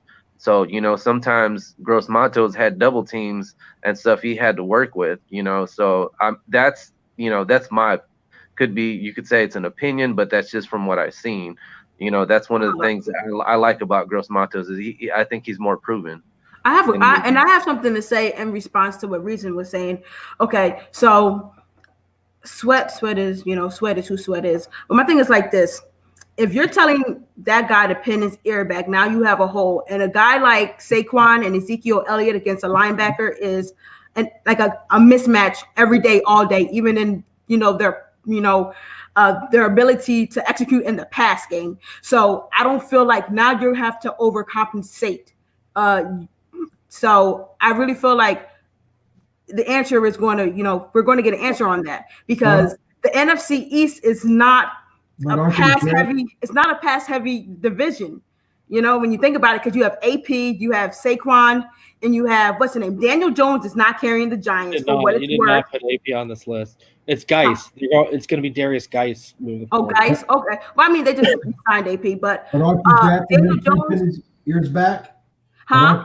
Aren't you drafting him because that's what he is? Listen, yeah, but I'm saying everyone, because my thing is like this. People have the same knock on Jonathan Taylor, saying he's not a dual threat running back. Well, he wasn't asked to be. Just because you weren't asked to do something, I'm saying we're going to get an answer on it. You're going to have responsibility. Yeah, but it's okay. But hold on, it's I can't compare coverage responsibilities in the flat alone. Like, that is more complicated than catching a football. I mean, you're catching a football. You're like, so the whole question isn't about, with Jonathan Taylor about can he catch a football. It's like we just haven't seen it yet in terms of like. But we all know he can catch a football. I mean, like, these guys came up before Wisconsin, so I mean, we can pretty much guarantee he can probably catch a football. Now, I can't sit here and guarantee that I can put Chase Young in the flats and I'm going to get solid coverage out of that. And to respond to someone who said not a pass-heavy division, look at the young quarterbacks. Carson Wentz was asked to carry, the Eagles, and you saw how like an abysmal mess that was. Dak Prescott wasn't that effective this year, and that's because Ezekiel Elliott wasn't, the potent runner that we have. And Daniel Jones only was asked to throw the ball so much because Saquon got hurt. If you don't think that the NFC East is gearing up to be a run heavy, offensive scheme, what do you bring these big name running backs in for? I'm just saying, and Dwayne Haskins, we're not even going to get on that because there's been talks about them thinking about moving off of him. So the only one you may make a case for is Carson Wentz because of what he has with Zach Ertz, but he lost two of his best wide receivers last year, right? And you saw what happened. We were even able to beat them, and a lot of teams were able to beat them, and they only got in because Dak Prescott decided not to show up in Philadelphia. And Dak, oh my gosh, you have Michael Gallup, you have Witten, you have Amari Cooper, you have Randall Cobb and Ezekiel Elliott, and you don't get into the playoffs. There is no excuse. So yeah, I'm going to say that most likely, unless Dallas brings in Tom Brady, which I don't see, and they have to re-sign Dak, they're going to write off Ezekiel. You were in Cabo, you didn't come in ready to play. But guess what? Next year, we done paid you all this money. You're going to be running that ball. Just saying. I'm just saying. Yeah, but we're also sleeping on how good their interior is too. Their interior isn't slouches, and they've invested high draft picks on their interior too. So what I'm saying is, like, if you look at, all I'm saying is they're going to treat him like Bosa. This year with Bosa, they didn't ask him to do a ton of. They didn't because Ohio State ends. It's like Joey Bosa's first year at San Diego. Ohio State ends don't like those guys haven't come out historically. Those two, and apparently Chase Young is better. Those two have come out, and they're very similar skill sets, right? Pin your ears back and go, guys. And in their first years, they weren't taking on massive responsibilities. You didn't start seeing that till years 2 and 3, especially with Joey. But a lot of that came because they were facing a lot of pass-heavy teams. Because even Todd Gurley wasn't productive this year. Kyler Murray was not handing the ball off too much. He was the run and the pass offense over there. And then once Russell Wilson lost his all three of his starting running backs, it was pretty much the Russell Wilson show. Joey's in a pass-heavy conference. Yeah, but my thing is like this. Because that was Derek Carr. They had a more complete team. They were only sending 4 and getting to the quarterback. Not a lot of teams do that effectively, and the teams that do that effectively make it to the Super Bowl because you're not having to overcompensate your secondary. So they sparked. I mean, you had Eric Armstead. You had like legit guys on that team with him, like legit competitors. And that's what they're starting to do. That's what I'm saying. No one is going into Washington saying that secondary is going to hold their own. No, but that offense. But you're missing my whole point. What I'm saying is they're building that with the defensive. All I focus is on the defensive line. I said they've invested high capital on the interior. They've got high capital on the edge of Montez Sweat, and now they're going to go high capital on the other edge. What I'm saying is, with that line, they're building the same thing as what San Francisco is doing. So they're not going to ask Chase Young to do anything more. They're not winning next year. They're not going out for a Super Bowl next year. So they're going to keep it. They're not going to ask this guy to do a handful of responsibilities that he didn't do in college, let alone against NFL athletes, because he's going to get absolutely annihilated. Ron Rivera is the type of guy, he's going to develop that. He is going to have that kid ready for that. My thing is like this. These guys, if what you're saying is Chase Young is not good in the run game, right? That's what your knock on him is, right? Why would you not send a guy like Saquon Barkley and Ezekiel Elliott to his side every single time? Like, you're acting like they're going to run away from this guy. No. So if you tell them to pin his ears back, right? What you're saying, just go out the quarterback, and they run to the outside. Now you have these two dominant forces going up. They're already at your safety. I never said anything about him in the run game. That was Esteban. I mean, this guy had a 97.1 pass rusher grade and a 97 overall grade. So right. I've never knocked him in the run game. What are we talking about? We're talking about Chase Young. I'm talking about responsibilities outside of. I agree with Ems mentioned that. I agree with Ems. I'm talking about, but I'm not sticking to just the run game. I'm talking about. My thing is like this. What is more deadly? no one thinks Daniel Jones is deadly. Like, there are quarterbacks who you can sit in a shotgun all day and kill you. No one thinks that of Daniel Jones. No one thinks that of Dak Prescott. And Carson Wentz has not been the same since his injury. But I think he can do it. You don't get. What I'm saying is that even if you say Chase Young, pin your ears back, we're going to be the same ones that are going to be beating him and saying, "Oh yeah, he looks horrible," because you guys are saying it now. He's not. He'll get a sacks. He'll get a sacks for sure. Insanity. If you get a third down situations, listen, third and long. Right. Other than that, listen, if you get any quarterback time in the pocket, that was what Miami's problem was. Any quarterback, if you give them time in the pocket, they can beat you. Corners can only cover so many, seconds. Yeah. So you got to get pressure. It's not all the time he's going to get to the quarterback.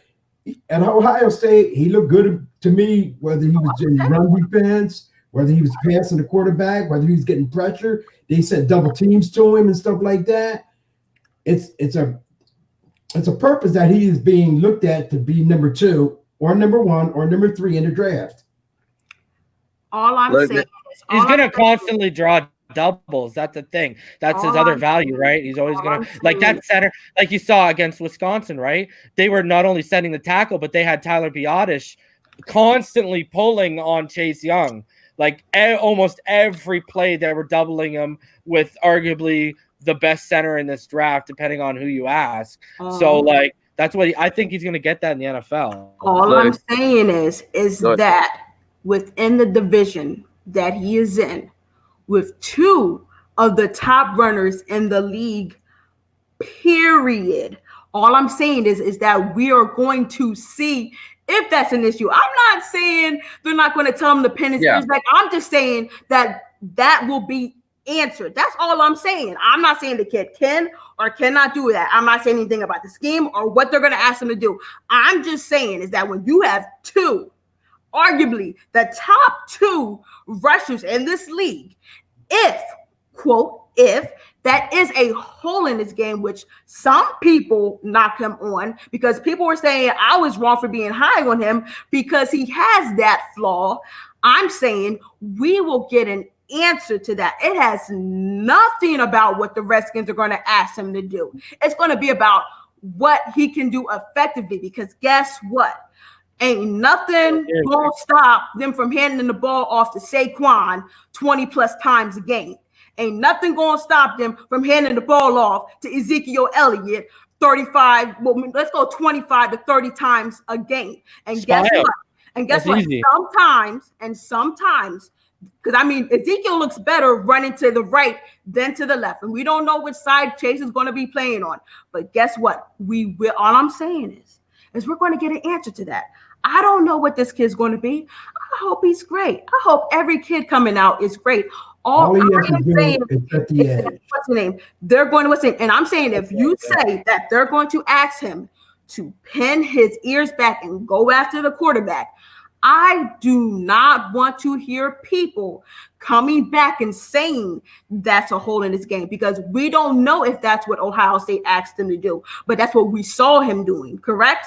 But that's a lot of people say in his evaluation, he is not effective in the run game. So I'm saying now that he is going to be in a run heavy, division, we're going to get some answers. That's all I'm saying. You could still see Washington trade back, and there's still defensive ends you can take later on. You could see them trade out, and go for Gross Matos. I mean, if they were smart, they would give him some consideration. I mean, the thing about Gross Matos, Gross Matos, the thing that you'll see about that guy is his run pursuit. You'll see him go from one side of the field to the other and get involved on a running play. And you don't really see that a whole lot with Chase. And I think he's more of an athletic freak, and people just sleep on him because he went to Penn State. I mean, if I was Rivera, that's what I would do. If I was the Redskins, I would trade that back and get another pick out of it, because they don't necessarily have to have a quarterback unless they feel like they need to. But if you go by the coaching mentality, he's a defensive style coach.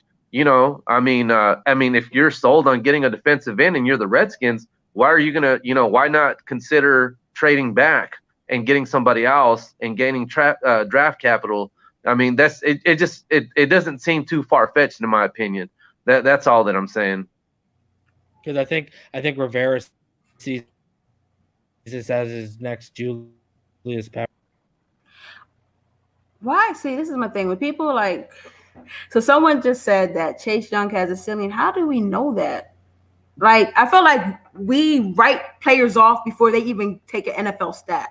We say they can't do this and they can't do that before they even take an NFL snap. You can't say you know his ceiling because, like Exactly. I literally just said, I haven't seen him in coverage or be given a handful of responsibilities. So until I see him given a handful of responsibilities and he looks out of place and he busts out after he's asked to do a bunch of things, okay, then I can say that. But like until I see what he can do in coverages when he shifted around more, et cetera, like, I mean, because he only came from the right side and the left side all college. And also, Reason, one of the things you'll notice if you go back and watch some of the Ohio State games is some of the short yardage situations. Chase Young wasn't even in the game. Oh, no, I know that. They pulled him out, man. So, I mean, why would you, if that wasn't a flaw of his, why is he not on the field? You know what I mean? Yeah. The famous Vinsanity smirk. I don't have a famous smirk. I don't. I just feel like, and the thing is, I'm not the type of person to write anyone off until they're asked to do it. So we don't know. I think he can definitely get coached up in their scheme, and that's what I'm saying. We don't know. He's going to be, odds-on favorite for Defensive Player of the Year. Like when odds come out for it next year, he's going to probably be odds-on favorite. Anyone who knows it, because he's going to be the second round. He's going to be the second overall pick, right? I believe that there are going to be, a lot of people who are in better defensive situations who are going to shine. But all I'm saying is that can we give these young men a chance to actually prove themselves before we start checking off boxes what they can and cannot do because they weren't asked to do it. Can we get the same? Like me, thing for Tua? I want this, not from you, but I want the same people to. Not you. I want other people to apply this to Tua too, because people are already writing that kid off, and he ain't even taking an NFL snap, bro. So I mean, craziness. And everybody. Like I just like AJ Espinosa and Yetur Gross-Matos because on tape I've seen them do more responsibility wise. And when I look at Gross-Matos, like when you watch that LSU game, I mean, no, not that LSU game, the game against Ohio State, I'm telling you, other than that fourth fumble that Young got, Gross-Matos was playing that game like he was out to prove that, I'm on the same level as this guy. Don't forget about me. Guy had five tackles and 4 sacks. And listen, look at the programs that they're at. You feel me? What's up, Because you say that he's taken off the field. Well, there might be a guy that's more productive. It doesn't mean he can't do it, but there just might be someone who's a tad bit more productive at it. So because they've been able to recruit so much better than the Iowas of the world, than the Penn States of the world and stuff like that, they can be like, all right, come out here. We got a guy that, does it a tad bit better than you, and that fits better for us. We're not saying you can't do it, Chase, but you know what? You've been running around the field. Maybe you need a Gatorade break or something. But look, what you as far as Chase Young is concerned, I agree with Esteban and Reason 100%. That's been my whole point with Chase Young. I never said that he was a he's not productive at what he does. He's exceptional. I mean, if you go by if you measure him by any metric, his pressure rate and sack total is immense. Yeah, I never said that, but the point I try to make with anybody, okay, and when we do our big board show, I'll go more in detail of what I'm saying now. I try to, when you're evaluating players, okay, you have your scheme, okay, you have your concepts, and you have the responsibilities within those concepts for every position, okay? So when you're evaluating a player, when you're targeting a player, especially in the top 5, you have to have a defined role. Ideally you want to, because you're investing a higher pick on that player. Okay, what did Flores say today? at his press conference. He was clear on the fact that they deem versatility is the most important trait of any player in their system, in their program. And all I'm saying is, with Chase Young is concerned, he hasn't consistently put on tape the potential responsibilities that will be placed on him inside this defense as a Gross Matos, as a AJ Espinosa, as this kid, I keep forgetting his name, the kid from Wisconsin. Zach Bond. Zach Bond. That's all I'm saying. And Chase Young is in my top 5 because you can't, what he does cannot be ignored. Okay, he's exceptional at that. Stupid. But it's ridiculous. So all I'm asking in return is that, because like I said, he's going to have to show some ability to do it in order to be on the field because of the people in his division. If he goes out, right, and he shows this ability, right, can some of y'all go back on what y'all were saying? I actually think all I'm saying is you guys are not giving him a fair shake to do it. I think Rivera, like a Flores, I think Rivera, much like a Flores, is the perfect fit for Chase Young because you want him to go to a defensive-minded guy. I'm gonna say this real quick. Remember when I'm not by any stretch, I am not putting Taco Charlton in the same class from a pass rush standpoint as Chase Young, okay? But when we claimed him off the waiver wire, right? When they implemented him into consistently into the game plan, okay? He started to flash. He turned out, even at the end of the year, he was the team leader in sack total, and at that point in time, he was generating from a pressure standpoint. He was our leader in pressures, right? Get to the 6th game, 7th game of the season, 8th game, 9th game. Why was he such a healthy scratch? Why was he a healthy scratch in so many games toward the end of the season? Because he's terrible in the run game. And I keep telling y'all, this defense is not about pinning your ears back and having one responsibility and going and getting to the quarterback. It's not. Again, when we have our big board show, I will go in more detail about what I'm saying now. I don't want to give too much away, but this is what I've been trying. I've been consistent. My point about Chase Young. I'm not saying he's going to bust out. I'm not saying. All I'm saying is he needs to be in the right scheme based on what he has and has not put on tape while at Ohio State. Reason why I'm higher on Joey Bosa. If he went to the Niners, it would be game over. Like game over. But Washington. So if he goes to a great, defense that just led a team to a Super Bowl, they run a similar scheme to Ohio State. And actually, Washington is transitioning from a base 34 to a base wide 9 one gap scheme, which is a base wide 9 one gap scheme. That's all the primary responsibility in the one gap scheme. But the primary, if you understand, I understand what you're saying. I understand what you're saying, Ian. But what I'm saying to you guys is, all I'm saying is that I get where you guys are coming from and all that with schemes and where they're going to fit and what they ask them to do and all that. All I'm asking is, can we sometimes think? Because my thing is like this: these are young men coming into a very high pressure situation because he's the number 2 pick overall.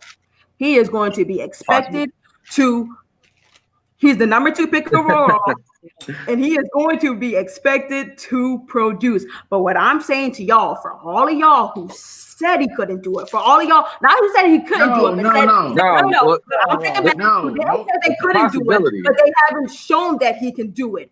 When and if he shows he can do it, because he's going to have to do it, because if not, these guys will run all over him all day and all night. You feel me? Can we go back and say, oh my gosh, look at these evaluators? But again, Finsanity. That's the whole point of during this process. All you can go by is the tape. When you are if a prospect, if you have a requirement, no matter on offense or defense, you got a responsibility at a position. You got an idea, you got a vision for a player that you have that you're targeting in the draft, okay? And you know that responsibility, but if that player hasn't consistently put that on tape at whatever respective school that he's at, they become more of a project. And when you get, hang on, and when you are living in the realm of making more of a project, that, especially picking at the top of the draft, that is when you get in trouble. That is when you get in the most trouble. I feel like Ohio State became in love with his size and his physicality and said, just go after it. What I do believe is I believe that Chase Young will be effective in the run game. And I'm saying this right now on this stream. That's all I'm saying to you guys. I mean, that's your opinion. I mean, no.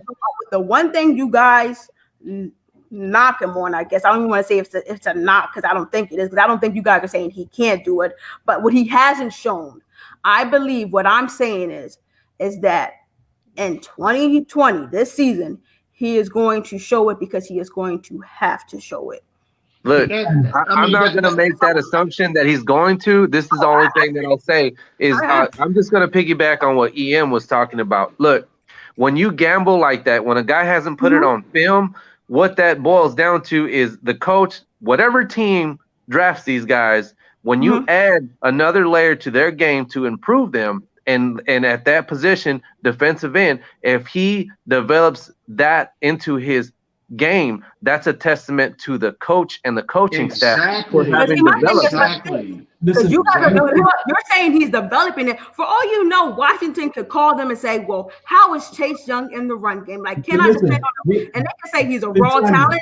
They can say he's got it and we just didn't use him in that area or whatever. But you guys, because you didn't allow him to do it because of his physical type and what they asked him to do, you guys are going to say, oh, with the coaching and development, when all along he could have had it. There's just too many indicators that he wasn't good at that part of the game. Exactly. It's too much data. It's too much film. Third down. You extend it's third and short.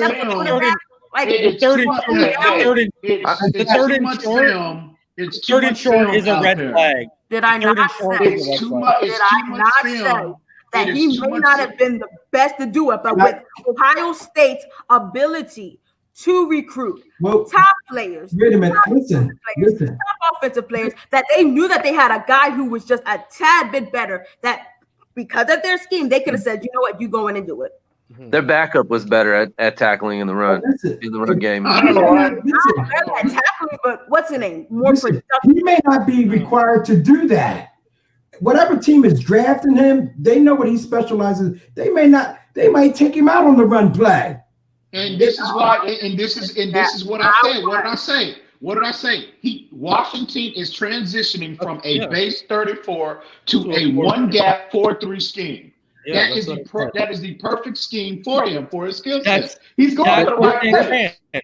This is what he brings to the table, and TD's mentioned it as well. This is what you have to scheme for that guy. You cannot one-on-one with him. The minute that you one-on-one him, he's going to beat you if you do it on first down, and you're going to regret it. And then you're going to adjust the rest of the game to double teaming this guy and staying away from that side of the field. Yep. That's the way. If you watch Chase Young's games in a nutshell, that's what it's about.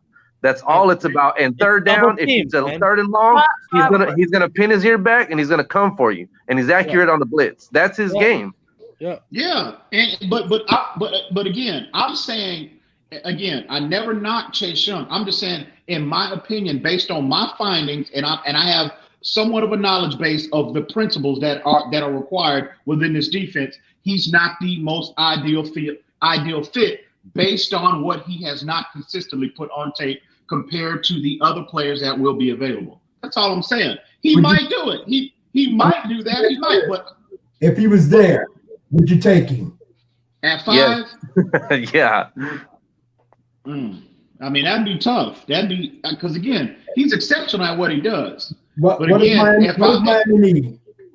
have faith in Flores. We need a pass rusher, right? No, look, but I would be honest with you, no. You know what? I told y'all our biggest issue is run defense. We're 31st in the NFL.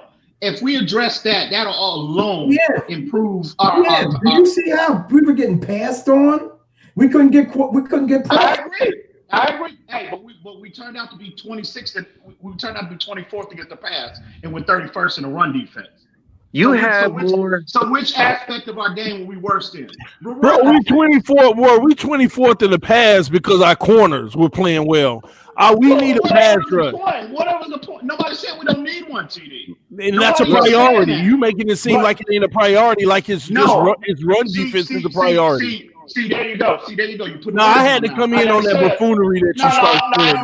No. See, there you go. You putting words in my mouth. I never said it was a priority. Honestly, if I'm sitting there at 5 and Chase Young drops me at 5, guys, I'm trading back on that one because the haul I'm getting. Because you could still get Gross Matos, man. Stop. You bring more balance. If Gross Matos is gone and Chase Young is sitting there wherever he's at, would you take him? Absolutely. Yeah. But knowing that you're going to have to develop that part of his game. Sorry, go ahead, Ian. Man, y'all keep talking about we gonna have to develop that part of this man game. Listen, man. I was sitting here because I was busy helping the wife, and I was sitting here for the last 5 minutes. Trying to make for them because I'm sitting here for the last 5 minutes. Your point is not valid.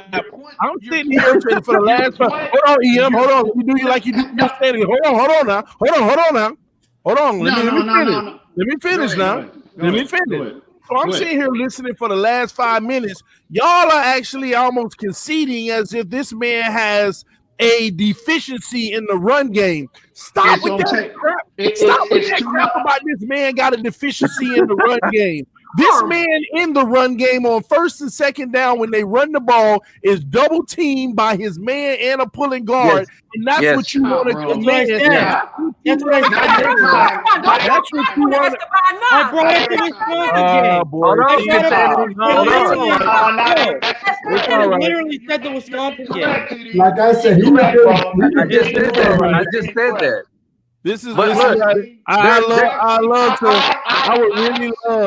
I would really love to play the game of just being able to get my point across without being interrupted, since I'm always called out for interrupting people. So I just got to mute people so I can get my point across without being interrupted. Like I said, y'all sitting here talking to everybody acting as if this man has a run defense deficiency because of how he grade in this and grade in that. You're going to easily grade in this and that like that when you're getting double teamed on every run play. And the beautiful thing about Chase Young on a run play is that he commands a double team. So start with the run deficiency stuff. And then the 3-4 scheme, believe it or not, with Ian with all this, from what he puts on film, he's not a good fit for this scheme. In a 3-4 scheme on the outside, I actually think he would be massive in this scheme. You know why? Because it's harder to double team in a 3-4 when you got the two linebackers on the outside, which Chase Young will relegate to one. When you got all 5 guys on the defensive line, when you sitting all 5 of those guys on the D line, it's even harder to pull and double team on those. And then on top of it, even if you did get a double team on him, that means that interior should have a much easier time getting the job done. The interior, if the interior is right, we still need that nose right in the middle that'll literally anchor that middle. But y'all stop. This is Chase Young. This guy is the pressure. This is what we need, pressures. I don't care about the sacks. This is a guaranteed pressure guy. And in the run game, if he commands double team, it makes life easier for the rest of those guys. So at the end of the day, I would even move up to get Chase Young if I could, to a certain degree, if I didn't have to give up too much. Most of this narrative about, I wouldn't want him and this and that is, listen, and I'm going to unmute these guys because I know they got a lot to say about what I just said. But me personally, I think a lot of their bias with Chase Young has always been the fact that if we got Chase Young, that means we didn't get Tua, because both of them are at the top. So if we got Chase Young, that means Tua probably wasn't in the picture. And that's where a lot of I just don't think he grades out, and I don't think he's a good fit for this. I don't think that malarkey. And nobody got time for all that crap, man. Get Chase Young if you got a chance to get him. Now, I ain't trying to break the bank and go up and get him, but if it's a reasonable price, I would even do that. What people don't realize, I don't care. We've always had a deficiency at quarterback. We've always had a deficiency at offensive line. We know that. But a lot of the quarterback things have had a lot to do with what's been around the quarterback. That's debatable. I already know, or whatever. And the offensive line been a roller coaster. I remember when we had the good line. We've had moments of that. The one thing that we haven't had in a long time, outside of having one pass rush guy, whether it Cam Wake, for many years with no help or whatever it may be, we haven't had a dog. Forget just the dog, the individual dog. That's probably part of the problem. We've only had one dog all these years that we relied on. We need a defensive line that gives quarterbacks less than 3 seconds to throw the ball on average, because these quarterbacks throwing the ball on us all day simply because they have time. It's always been the case. They have time to throw the ball against us, and it's embarrassing. And what people need to understand is, although we do need to fix the offensive line, sorry to say this in the great words of Bill Belichick, they can't beat you if they can't score.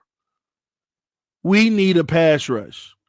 We need to get to the quarterback. It's going to help us create turnovers and make our lives easier in every facet of the game. Now, we probably ain't getting no Chase Young, but at the end of the day, I ain't with all that mess about, he not a fit and he grades out in the run. Already said that. But anyway, I would expect a response like that from somebody with a very we know him. I get that. We know I totally understand it. But when we do our big board show, I'm gonna destroy all this theory about Chase Young. Okay, you ain't destroying none, bro. Again, I'll go more into detail. I will educate y'all, and that's not an insult, because obviously you all are ignorant to in this particular aspect about this player being the best potential fit in this defense. Obviously, there's a level of ignorance. Ignorant people calling people ignorant. What a conundrum. Look, ignorant people calling people ignorant. TD, you guys. I already brought up your point about drawing the double teams. I brought up remember when I don't think either one of you guys are wrong. I think you're both right. Look at the Wisconsin game. Listen. Y'all are stuck on even though he did grade out low against the run, okay? But of course you grade out low against the run because you ain't impacting it because you're getting double teamed. Anyway, but and they're not running to the side. I'm not just exactly. And they're not running to the side. What are you talking about? We're not just talking about. You know what I'm talking about. Tell me. Come on, I want to know. No, Esteban. No, I didn't backpedal on anything. I just said exactly what EM and TD said. No, you were saying. No, you were echoing there in the playoff comment. Okay. EM and Reason. But when TD comes in and expands on my point, because I didn't have to bring up nothing. All I said was for you guys to give the kid a chance to prove it. Why? Because he was no. All I said was give the guy a chance to prove it, because he was going to be in a division where he was going to have to. I'm not saying that he can't. That's all I said. I never said he couldn't. I'm just saying. I said he you guys never said he couldn't. Hold on a second here. Hold on. I said. If I say that y'all said it was a knock, what are you talking about? Go back to where I said I never said y'all said he couldn't. I said that word for word. I never said that y'all said that he couldn't. I said I literally him a chance, because why? He's going to be in a division where he's going to have to. I literally said he's going to the perfect position. How are you? It is so nice to see you. It is so nice to see you today. Hold on. We can't hear anything. bro. Like, yo, you're missing the whole context of what I'm saying. I said literally going to Washington and with Ron Rivera is the perfect situation. So I don't know what you're on here, like trying to turn us into villains and then talking over us. No one is talking to you, our villain. No one's talking to you. You were just trying to talk over me. What are you talking about? Bit of a narrative that isn't true. No one said he can't do it. I literally said Washington and Ron Rivera is the perfect situation for him, and I said he's gonna get his sacks. I literally said that. TD, have they not said that the knock on Chase Young was his productivity in the run game and how he grades low? What did I tell you earlier? What did I tell you earlier? Go back to not what only. I said. No, hold on. Yeah. What did I? Yo, go. Oh my God, he's not going to help you in this situation. I said, gosh, not God. I never used the Lord's name in vain. Thank you very much. Hold on. Listen, hold on, Cease. Look, y'all. Listen. This is the thing about Chase. Look, this is what I mentioned, and I have to agree with EM. He hasn't shown on tape that he can do that. And but besides double teams, there are times that he's shown when he's on a one-on-one and he still doesn't help out in the run game. That's all that I'm saying. I've actually seen it. Esteban, listen, man. You saying that you actually seen that, I see different. Here's what I saw. I remember in the playoffs this year, they were moving Chase Young on the right. They were moving him on the left. And every time the opposing quarterback lined up, he looked for Chase Young. And if he ran to that side, he got double teamed. It was moments where they literally – the quarterback was audibling, switching side. Like I saw like 10 plays in a row that the run went to the opposite side of Chase Young, and that wasn't just by luck. That was literally an audible to make sure this run scheme is not designed for a double team, and so I am not running his way. I am running the opposite way. This is what they were doing. They were literally audibling the play to run opposite of him. So he's sitting there rushing and he see the play going the other way. And okay, if you want to say that Chase Young should have still been trailing 15 feet behind and running the play down, maybe.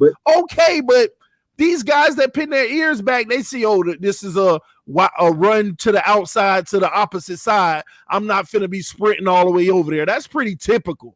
Okay, TD. But okay, this is what I'm going to say. Look, that's what I just mentioned before you came in and muted us. That's exactly what I was saying. When you watch Chase's games, the thing that he brings to the table is that you have to scheme for him. If you don't double team him, if you don't include him on every play, every blocking play, then he's going to make you pay. That's the benefit of having somebody like Chase. I'm not going to sit here and tell you that I wouldn't draft the dude. If he's there for us to take, I would take him. But I would also trade up on our 18th pick and try to move up and at least get Love, and possibly, you could still get Gross Matos or or a tackle. Do whatever you want, whatever you need, and we can have an ultimate defense if you can get him and Gross. I'm just saying, I'm not going to sit here and tell you that he's not a good player and I wouldn't pick him. I'm just saying, from what I've seen at times, I feel honestly that Gross Matos is better on helping with the run. That's just my opinion. Yo, I literally said word for word. Said word for word. He had a 97.1 pass rush grade, but he had a 97 overall grade, so I'm not going to knock his run. Then I went on his run grade, and then I said I won't knock his run grade. Literally, that's what I said. And then I moved on to the Wisconsin game, and I used the example of even in the run game, they were bringing Biotish over to help with the tackle or the guard, wherever he was lined up on the left or right side. Biotish was always coming over and double teaming. So what did I say? I said, even in the run game, he's going to bring double teams. That's what I said. That's incorrect. I watched extensive film on Chase Young. Go watch the Wisconsin game. Biotish was on him the whole game. That's one game. Okay, that's one game. Yeah, but you're talking about a decent offensive line. Northwestern did exactly what Reason's talking about. Northwestern, they went one-on-one the first play of the game. Chase Young sack. Watch the whole game. I'm telling you. After that double team, The rest of the game. But double you're talking about pass rush situations. We're talking about a run game. I'm telling you now. Well, again, you don't have to take my word for it. I'm not the only one. Go listen to these other people that, again, these credentialed individuals that break down tape and they poke and they have highlighted the holes in Chase Young's game. Not only me, but people within NFL circles that basically break down his game and they have highlighted the holes in his game. Nobody ever said Chase Young can't do this. Nobody ever said Chase Young can't do that. All I am telling you is he hasn't shown it. How can you sit here? Okay, if a player hasn't put, again, you're a coach. You have your scheme. You have your principles within your scheme. You have a vision for a player, responsibilities that's going to be placed on him, especially when you're picking in the top 5. If he hasn't put that consistently on tape, what you are going to have him do in your defense, bro, you are at that point you're making you're hanging in that projection territory, and that's where players bust out the most, because you're drafting them and asking them to do something that they haven't consistently shown you at their respective schools. They haven't put. What hasn't he shown you, Ian? Oh my God, bro! I've been telling you all year. No. You're using general terms. You're using general terms. I want the characteristics of the game that he hasn't been shown consistently. And the only thing I pointed out that concerns me is not the run game. What really worries me is just the coverage. That's all that worries me because of the next level he's getting. That's all that worries me is coverage because of the next level and the speed. That's all I worry. I am concerned. I am extremely concerned of him holding up on the outside at the point of attack. I'm not talking about run pursuit. I don't know where Esteban got that. I never said run pursuit. I said holding up. I said holding up at the line of scrimmage in a base 34 two-gap scheme. That's what I said. That in addition to all the other coverage responsibilities that will be placed upon him playing that position in this defense, and also what did Flores say? I keep telling y'all that all year. Gosh, they are huge. What did he say? The more you can do for us, you're gonna warrant a higher percentage of the snap count. That's what he said, not me. You just said out of your own mouth, EM. You just said that you are concerned about him holding up the point of contact on the edge. Is that correct? In the run game, you are. Bro, hold on. I'm trying to understand something. I want to make sure I'm clear here. You are concerned. Hold on. You are concerned about Chase Young holding up the point of a point of contact in the run game. Now, what? So, in essence, what you're telling us is he don't do that. Exactly. He never played with his hand. He's always played 98% of his snaps at Ohio State with his hand in the dirt. He's never played standing up, bro. That's a skill set. Oh, hold on. Back up for a second. That's what I'm trying to understand here. Hold on. Are you saying he can't do that, or he doesn't do it because of the way? Hold on. Let me finish answering so you understand what I'm asking here. Are you saying he can't do it? Or are you saying you haven't seen him do it because that's not the style that he's been playing? I'm just making sure I understand this. Okay, hang on. I have never said he can't do anything. Okay, we're clear on that. I am basing my opinion, okay, based on my findings, what he has not put on tape. But when you cross-reference him to Yetur Gross-Matos, I told y'all he's just as good an athlete as Chase Young, okay? And I'm disappointed in Chase Young for not testing at the combine this week, because I'm going to be all over that. Watch when Gross-Matos test. He's going to he's going to kill every physical drill. He's going to blow the combine up this week. But hang on. But when you cross-reference him with Gross-Matos, he's just as good an athlete. Might even be better. I don't know. We won't find that out because Chase Young is not testing at the combine. But Gross-Matos has played with his hand in the dirt. He's played standing up. He's stout in the run game. Okay, he's scheme diverse. They line him up at every single position in their deep within their front seven. He's consistently. You see him dropping. You see him buzzing the flats. You see him in covering running backs outside the backfield. You see him running, streaking down the middle of the field, covering tight ends. He's consistently demonstrated those responsibilities that will be placed upon him in this base 34th scheme. I don't understand why that's so difficult to understand. And to add to what he said, man, some of the stuff that I've seen that happens with this guy is the same thing that happens with Chase. They game plan for him. Eventually, at some point, you have to game plan for Gross Matos. I'm just trying. Let me finish with this. And the reason why you don't see from Chase Young's sack total and his pressure rate, it's a huge gap between him and the next guys, Epinesa, Gross Matos, so on and so, et cetera, et cetera. But the reason why is because the additional responsibilities that Epinesa had at Iowa, Gross Matos, and all of these other players, bro, if they had one responsibility because of they give you the same athleticism that Chase Young had, the gap would be smaller because that's the point. Okay, that's where I wanted to get to right there, because Chase Young didn't have those responsibilities they had, right? And that's why, and I know that's your point. So this is what I'm trying to understand here. So if I got a receiver that's running go routes his whole college career, and he's the best thing since Randy Moss to do it, is this the same as me saying, bro, he hasn't put on film that he can do the out routes, the in routes, the comeback routes. I don't trust it. Is that the same comparison I always say? No, and I'm not saying, I'm just saying, is that what we're saying in essence? I'm just trying to get that is why I told you when we had this a couple weeks ago, a couple streams, when I told you scheme fits in the NFL is everything.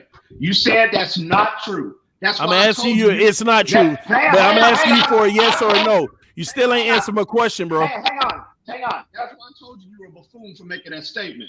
But when are you going to answer the question?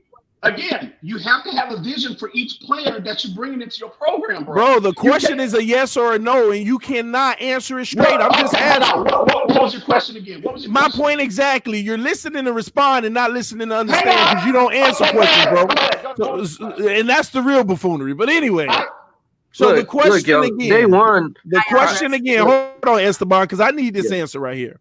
So what you're saying about Chase Young, is it the equivalent of saying you got a wide receiver in college that's running go routes like Randy Moss going up high pointing it? That's all he been doing, and he's the best of all time coming out of college doing it. He's the number 2 prospect. And is it the equivalent of me saying, yeah, but I'm concerned, I haven't seen it on film that he could do the in routes, the out routes, the comeback routes, the posts, none of those. I haven't seen, he hasn't put any of that on film. Okay. Is that the same equivalence, yes or no? Okay, well, yeah. That you're saying. Hang on, that's what I thought you said. I wanted to be sure. That's my whole, that's how I'm answering the question, TD. If you just don't ask him to rush the passer, yeah, that's why I told you. The responsibilities within your concept, what you're going to ask him to do, that's why it's paramount. If you're going to ask him, if you just don't ask him to rush the passer, absolutely. When you ever see Randy Moss going over 85% of his routes was go routes in his entire career? When you ever see Randy Moss run any other route on the route tree except go routes? So they asked him, they drafted Randy Moss, and what he did at Tulane. Okay, they saw what area of his game was a strength, and all they asked him for the duration of his career is to run go routes. Now, if you're gonna draft Chase Young, and just ask him to run the passer, have at it. And all right. So that's what I wanted to. That's what I wanted to know. So I want to say something about that. All right, because I just wanted to get down to the bottom of this whole 10 minutes ago. This how I got heated in the first place. Okay, because this is exactly what Finsanity was trying to explain to y'all, okay? EM's perspective is, like y'all just heard him say, the guy is only being asked to do one thing, so he hasn't put on film that he could do the things that we're going to need him to do in this defense. That's in essence what he's saying. And all Finsanity and myself have been saying is this: you don't know. You don't know what this man can do in this defense. And now, to be fair, EM and those guys were saying somewhat of the same thing as well. The problem with their statements are they automatically say he's not the best fit for this scheme just because they don't know. And that's the shame in it all. Just because you don't know, you can't sit here and write on a sheet of paper and say he's not a fit for this scheme because of what his specialty is. You can't do that because the team in Ohio State might have needed him to do one thing: rush the passer. We know that you're good at X, Y, and Z, but all we need you to do is rush the passer. What they're doing is making a conclusion. They're making a conclusion that hasn't even had a sample size to be proven. That's the point. That's all we're arguing here. And technically, Esteban is right in the sense that, EM, what you're saying, you're correct. What Finsanity was saying is correct, but you're missing the general point of what we're saying here. This man can come out, Flores can say, now we want to incorporate you in the run game, and he could be a beast. But y'all automatically saying, no, it's not a good scheme fit because that ain't what his specialty is. You don't know because that ain't what they asked the man to do. They didn't ask that to be his specialty. So what we're basically saying is, because we want to use Gross Matos and these guys, they have more responsibility. So it makes me wonder, if Chase Young was asked to do what Gross Matos did, we don't know if he would have been just as effective. But we automatically are given a conclusion of, well, it's just not a scheme fit. Then that's like me saying, well, Gross Matos, he ain't no good he ain't the best pass rusher. He ain't his greatest pass rusher. He ain't a great scheme fit on coming at the quarterback because he ain't getting what Chase Young getting. Well, TD, the reason why he not getting what Chase Young getting, as we just heard EM say, is because he wasn't asked to do what Chase Young's doing. So how we know Gross Matos ain't better than Chase Young in pass rush. And that's where the buffoonery comes from, is us making these conclusions as if he's not a scheme fit. He would be best suited over there. Yeah, if you want him to just rush the quarterback, people think when you draft the guy, you're only drafting him to do X. You might find out that this guy is a superior athlete that can actually hold the point of contact in the run game. And matter of fact, they might relegate him to not even be as much of a pass rushing threat and help in the run game. Who knows? The only argument that was happening here was the simple fact that Finsanity is telling y'all, stop writing off the way y'all make it sound as if he can't do it. Even though you didn't say per se he can't do it, but that's what y'all making it seem. He's not a good scheme fit. How you know? Because he hasn't put it on film. Where's the film sample size? Oh, he didn't have film. He didn't have film showing that he couldn't do it. And that's what you're basing it off of? You can't base it off of the guy not having film doing it. That ain't what he was asked to do. You just said it yourself in Gross Matos. If he was asked to do that, he would be getting the same numbers as Chase Young, but he wasn't asked to do it. So I don't get all of that mess. The problem is, once again, we're continuing to talk about scheme matters. Like we know what this guy's going to do on the next level. We have no clue, but we're automatically, he's not the best scheme fit for 3-4. Wow. And wouldn't it be a shame if he go to a 3-4 team and dominate, even in the run game? Well, he didn't show that in college because they didn't ask him to. But y'all want to automatically check the box that he can't? And let me stop saying y'all, because that is making it seem like reasons included in that. Only the buffoon master himself. This is what we talking about. EM. You keep doing that, bro. And I don't understand why you don't see that. You keep writing this guy off. Hey, TDC, that's why I'm saying, and I mean this, and I'm not trying to insult anyone. Humbly, without insulting people. Hang on. I know. This makes you feel better about the fact that you're gonna make like it gives it more credibility. No, I'm not. No.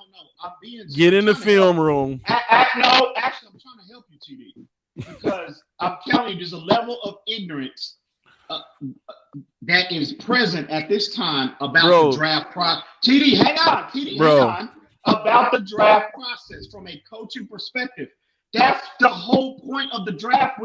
Why do they always say, when you ask a coach, and they say the tape is the most important part of the evaluation process? Because that's all you have to gauge on their abilities. That's false. That's why they have a combine. That's why they have a combine. That's why they have a combine to see certain attributes and if they can do other things. That's what the combine is for. Any smart coach, if you listen to your Belichicks, you listen to your Andy Reeds, they will tell you. Oh my God.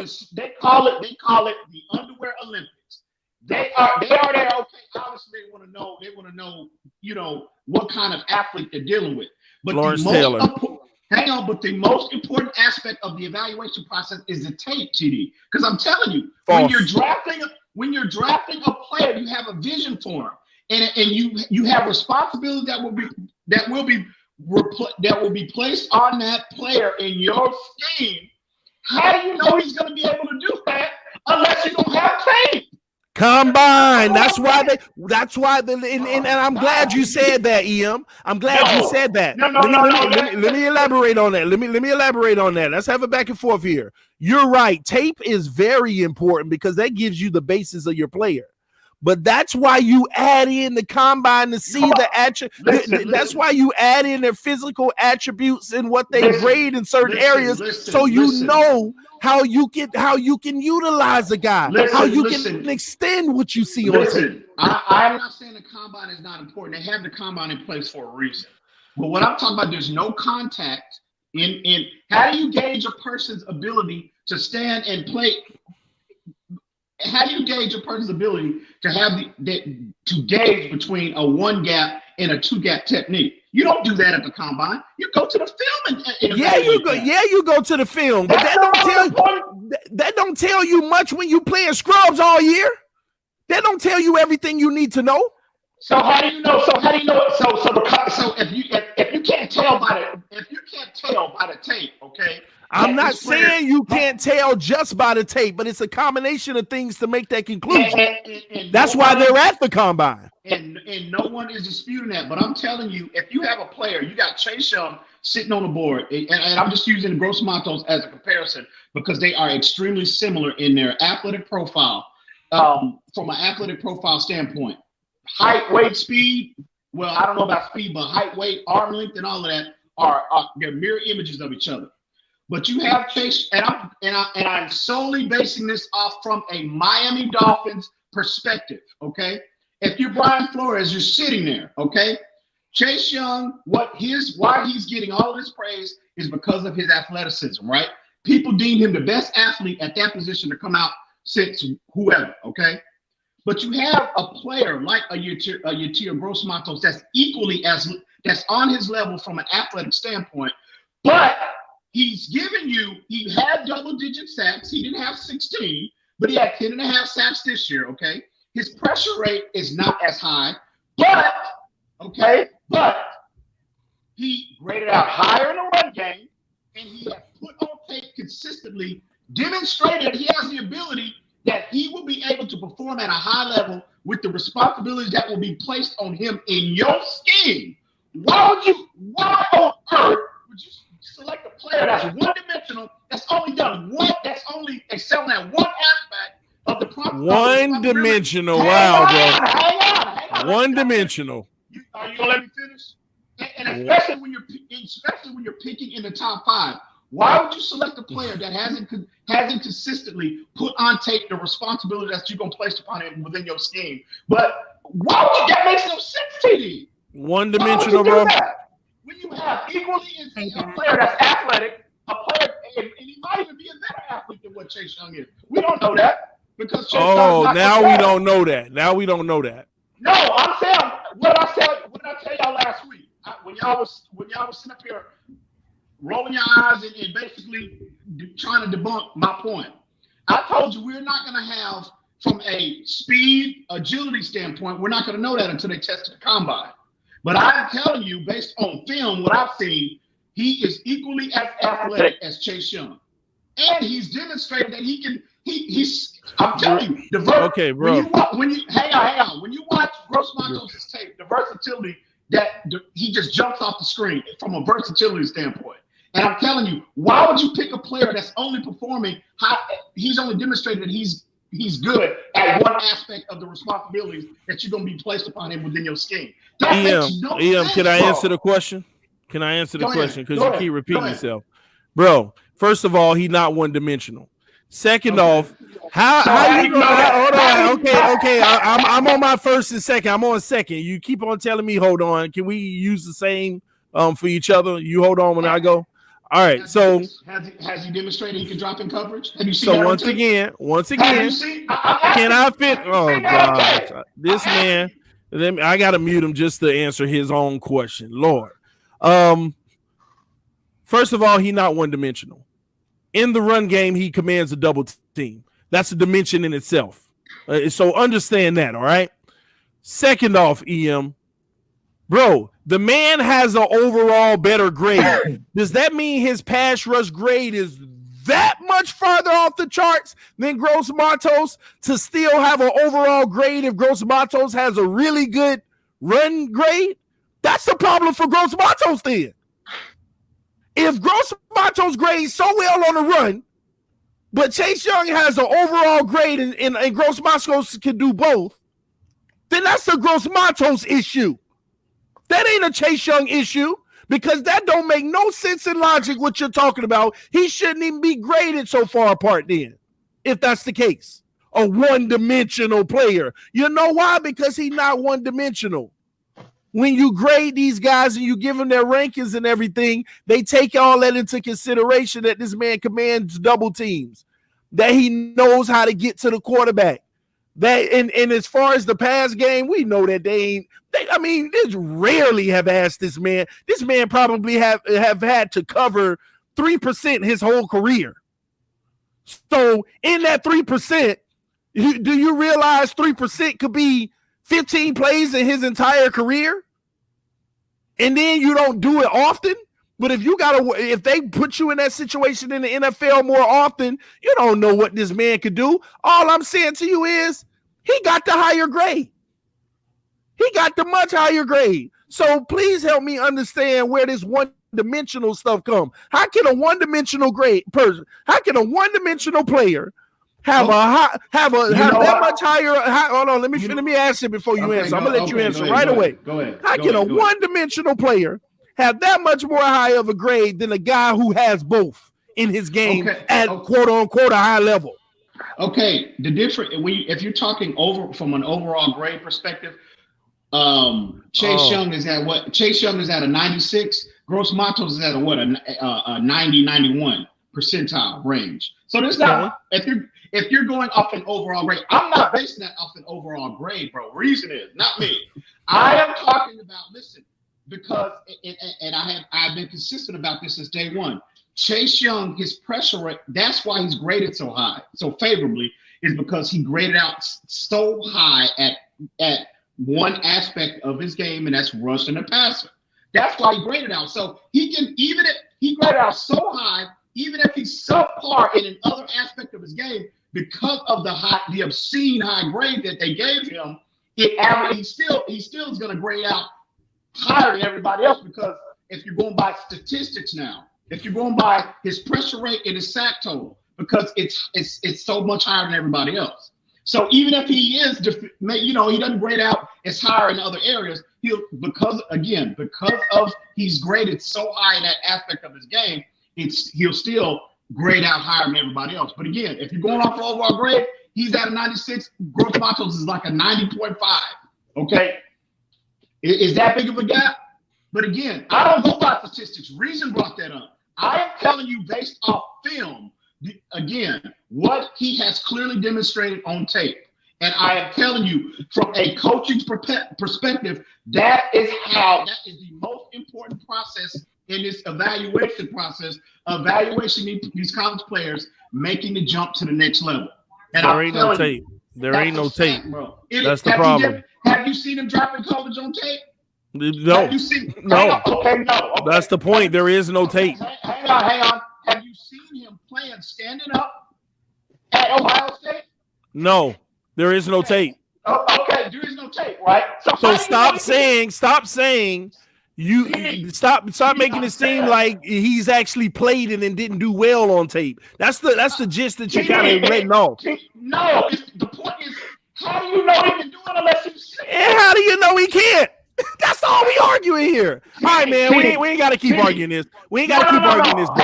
We got to keep arguing. Let me end on this. That's the whole. Especially when you. That's the point that I made. When you're picking in the top 5, bro, you want to eliminate as much of a projections as possible. You want as much as a sure thing, especially when you're picking in the top 5 of the draft, bro. You make projections. You take more projects later in the draft, the second round and beyond. But you're picking in the top 5. When you hear the coaches say, you want to hear them check as many boxes as possible. That's what this whole process is about, bro. Eliminating as much projection as possible. Flores said if the player's like Lawrence Taylor, he'll take him no matter what. No. All right, man. All right. Hang on. No, that's not true. What Flores said today, the more you can do for us, we deem versatility. Yep, we know. Yep, we know. All right, man. I wanna shift gears into my my concession that I was telling y'all about earlier. All right. And the concession pretty much is it looks like Josh Rosen is in a little bit of trouble. All right. Well, a little bit might be an understatement. He's in a lot of trouble. It's no doubt. I think everybody knows that we will be drafting a quarterback at this point. And the way that y'all know I'm a reader of words, and these are the words that I've been waiting to hear in order for me to say these things about Josh Rosen.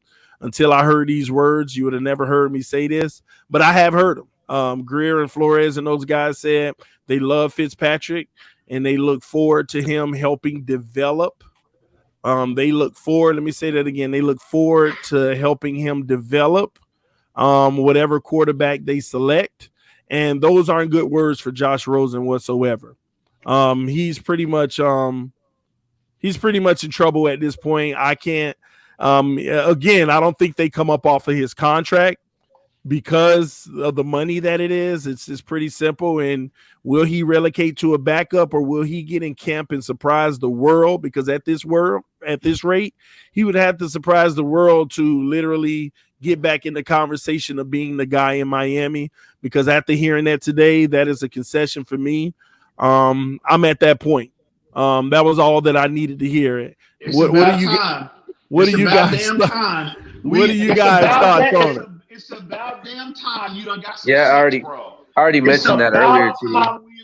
We've been telling you all year long. You ain't been saying nothing, man. I'm not letting you off the hook. We've been telling y'all buffoons all year long that this was gonna happen. Have we not been telling them that? I told you I don't want to hear nothing from nobody. You idiots in the comments section. You gonna sit there and me and this guy get dragged in the comments because y'all take it personally when all we're doing is telling you what an objective evaluation of the player is, man. Like, I don't sit here and drag him personally and call him a bad person, man. It's business. It's nothing but business, and we've been telling y'all that from day one. I don't think it has anything to do with him as a player. I think he's still learning and growing. I just think that it has to do with he's not that mature leader in the organization's eyes to lead the franchise. It goes back to what I said in the beginning when we had this conversation in the summertime. If you listen to the characteristics, they told the world last year at the owners meeting when Flores it was after his introductory press conference at the owners meeting. Him and Chris Greer sit right beside each other, and they was asked by I think Omar Kelly, one of those beat writers, what are the specific traits that you deem the most important at that position? Okay, what did they say? Number 1, intangibles. 2, leadership ability. 3, an element of mobility in their game. Accuracy, being able to process information fast and adjust accordingly, setting projections, etc., etc., etc. And I asked y'all, what aspect about Josh Rosen's game reflects what they just said? And I've still been waiting on an answer from that. And so if you listen, okay, they make the trade, right? They make the trade for him, okay? In my opinion, they would just from an organizational perspective and especially the position that we are in, we've been trying to find an answer to our to that position for 20 years. You have to do your due diligence. You have to leave no stone unturned. Okay, so that's what was about the Josh Rosen trade. And also, people that I follow, when the trade went down, they were flabbergasted that they would actually trade for Josh Rosen because of the point that I just made. They were like, he's not a fit. He's not a fit schematically. He's not a fit on the field or off of it. And I've been consistently telling you. Well, that obviously showed you were wrong. Hang on. So if you listen to them, if you listen to what they said, okay, and stop trying to I'm talking to TD specifically. If you would have listened to him a long time ago, paid attention, and stopped trying to prove this buffoonish narrative you've been trying to sell the world about this flawed prospect, you'd have seen this coming a long time ago, just like everybody else. Who traded for him? Who traded for him? You would have seen this a long time ago. Who traded for him? Who traded for him? So again, who traded for him? Who traded for him, Em? Can you answer to everybody who traded for him? Who traded for him, Em? I'm going to say this and I'm done. Who traded for me, Em? Can you answer that question? You don't want to answer that question, do you? You don't want to answer that question. Like I said, I'm trying to ask him a question. Who traded for him? He want to put it on me as if I'm giving a narrative. I'm giving the same narrative that the organization has been giving. Who traded for me, Em? That's a simple question. And if you can answer that simple question, then that's who you need to direct that to. Because I'm giving you what they're saying. And then you said people that I follow, they were flabbergasted because they were like, he's not a good scheme fit. That shows you know nothing about the mentality of this team when it comes to scheme fit. Because if he wasn't a good scheme fit, why didn't they see that from the get-go? And why did they trade for him? Same thing with Chase Young. Same difference with Chase Young. That's why I'm saying your whole perspective on scheme fit, whether it's right or wrong, it ain't the same as what this coaching staff and this front office thinks in regards to scheme fit. That's all I'm saying. It is not the same as what you think in regard to scheme fit. Man, my opinion about the whole scheme fit, TD, is I really don't think there's much of a debate. I just don't think it's much of a debate because of the fact that Flores mentioned at the beginning of the year that strategically the way he wanted to attack defenses was in multiple sets. He said that out of his mouth.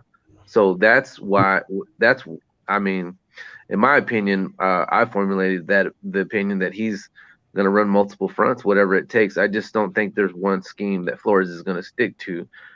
If he needs to go. Listen. I'm talking about, coaches, listen, why they took a flyer on Josh Rosen, in my opinion, is coaches are so arrogant that they can, if they see a player, okay, you see it all the time in the NFL, TD. A player he has limited success in one area, gets cut, and another team trade for him and picks him up. You see it all the time. Coaches are arrogant like that. They're just doing their due diligence. He's not a scheme fit. Hang on. You never know what a player is until you get him inside your program, until you get your hands on him. So and they quickly backed off that project, okay? Quickly. So again, I'm gonna say this with this whole. I will be so glad when this is finalized, where I can hand him his bus ticket out of town. I got it sitting right here. Josh. I got it sitting right here. His bus ticket is right here waiting on him. But again, I'm just glad you got some damn sense and stop trying to sell this buffoonish narrative about this flawed prospect you've been trying to do all year after he made 2 decent throws. I'm done. Bro, ain't nobody. I'm done. All right, now, well, at least that's the good thing that you said that you're done. All right, so anywho, listen, man, I like what this person said. Okay, on the thing, and this is what I continue to give off on this channel. Okay, where did it go? Chain every time. He uses the same scheme that helps win the game, just like the Pats. And if y'all want to know what that is, that's whatever scheme they got to use for that Sunday. It could definitely change every single Sunday. That's why Minka Fitzpatrick was out of the door, because he didn't want us live in a scheme changing organization. That is what we run in Miami, ladies and gentlemen. We don't run a specific scheme. Nobody we run, ever said that. bro. I'm not Nobody even ever talking said about that. you. I'm not even talking about you. EM is triggered about everything, man. I'm not even talking about him. I'm talking to everybody watching, explaining to them. And for the record, EM didn't say that we don't run a multiple scheme. EM didn't say that, y'all. Maybe that'll make him feel better, all right? Or he can go grab a Snicker or something. I don't know. But the Miami Dolphins, for those who don't know, because I'm going to assume everybody on this panel already knows this, but everybody watching doesn't know this. We don't run a specific scheme. We run a multiple scheme. Whatever's going to help us win the game that week based off of our personnel, because you have to run a scheme that your personnel can run that's going to help us win. So what this coaching staff does, evaluate their personnel, their strengths, and what type of scheme can we draw up that's going to win the game this week with the personnel we have. And that's why I always say it don't matter what player we have. Of course, there are ideal players. There's no question about that. There are ideal players, especially those that can run multiple schemes. But if we don't have the ideal player for multiple schemes, whatever players we do have, whatever players we do draft, if they're athletic or whatever it may be, we're going to create a game plan and a scheme to help us win the game that week. That's what the Miami Dolphins run, all right? Now, as far as this draft right here, I also wanted to talk about real quick what Greer and those guys said today in regards. There was some stuff that came out that said, oh, Miami has been in multiple talks about moving up. They've talking to this team about moving up to the number 3 pick in X, Y, and Z. Greer said today out of his own mouth, I haven't talked to anybody about moving up for a quarterback. I haven't talked to anybody about moving up for a quarterback. And I want to see what the panelists have to say about that.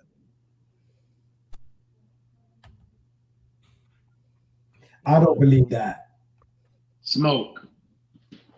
I believe he has talk. I believe he has talk, but he can't. He's not going to put that out there because you got other teams that are out there trying to do the same thing. But I don't think he's just going to sit and wait. Mm-hmm.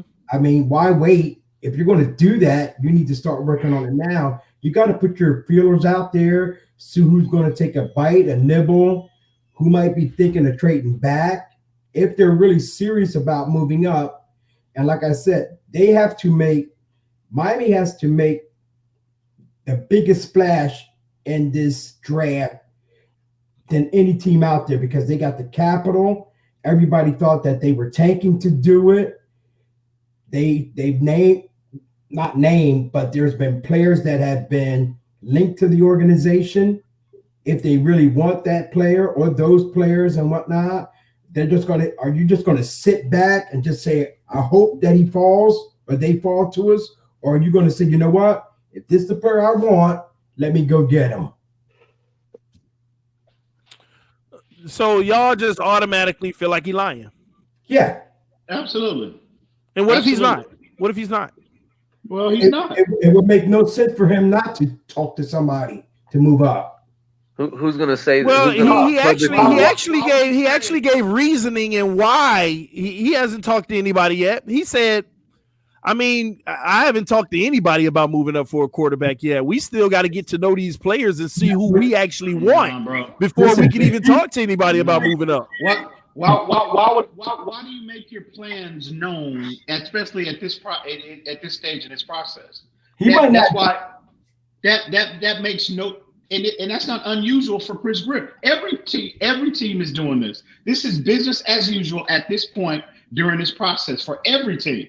No team is out there telling you exactly 100% of what their intentions are come draft day because they do not want to make a declaration on a player and risk another team at whatever point you're targeting this player jumping you and selecting him. It happened last year. If you recall. When we were picking in the 4th round, the rumor has it that we were extremely high on Chase Winovich from Michigan, the outside linebacker / defensive from Michigan last year. and he slid in the 4th round. And I remember during that process, the day of the selection day, they were saying, and I had read so many articles and heard so many different people highlight Chase Winovich as a potential target, from rounds 2 to 5, right? If he would be available for us. We were extremely high on him. What happened? New England jumps up one spot. I mean, I forget who was picking in front of us, but they jumped all the way up, okay, traded up into the 4th round and selected him, and we settled with Andrew Van Ginkel, okay? So no team, for that primary reason, no team, especially at this stage in the process, they're never going to tell you what they are 100% of what they are thinking. So absolutely, it's a game. That's why we've had this argument in our private conversations. What did I tell you months ago? Learn to navigate through the PR game that's consistently being played during this process. So it's what you believe. If you believe he is telling you the truth, that's fine. But I'm just saying, I've seen this game being played from following the game for so many years, bro. So I think he's blowing so much smoke. He's been hanging out with Snoop Dogg, bro. He's been hanging out with Snoop smoking. Douglas says it best. This is what I truly do believe. I understand y'all say that he's blowing smoke, but it's too early to be putting feelers out there. You have to first have a conviction for a particular player or players, and that's what he's doing. Now, if we already have a particular conviction for a specific player, which a lot of us may think is Tua maybe, then I could see where he's lying. But if he's still trying to talk to these kids, he said, we still haven't even talked to these kids. I got to talk to them first. I got to get to know them. I got to ask people around them about them before that aspect there's a level of truth to that because of tampering issues, well, not at this point, but I'm talking about prior. So the key thing in there that you said was, has he talked to anybody about moving up to get a quarterback? Mm-hmm. He's not going to say that. Yeah, because everybody knows he's not the quarterback. So you know what I mean? If they probably said, have you talked to any teams about moving up, moving down in the draft or something like that? He might have said maybe or yes, no. But when you put a quarterback on it, then that's pretty much saying, okay, Miami's focused on. That's a good point. That's what I said. That's what I said. That's what I said before we went live when TD quoted him before we went live. I said, you have to watch what he said. He said specifically quarterback. Like he was using his words. Like that's what I literally said. That's a very good point. Quarterbacks are just different. They're not, quarterbacks are definitely different in this regard. So no, he's blowing smoke. It's not unusual. It doesn't matter who you're trading for. You're not going to let who you're trading with. You're not going to let them know.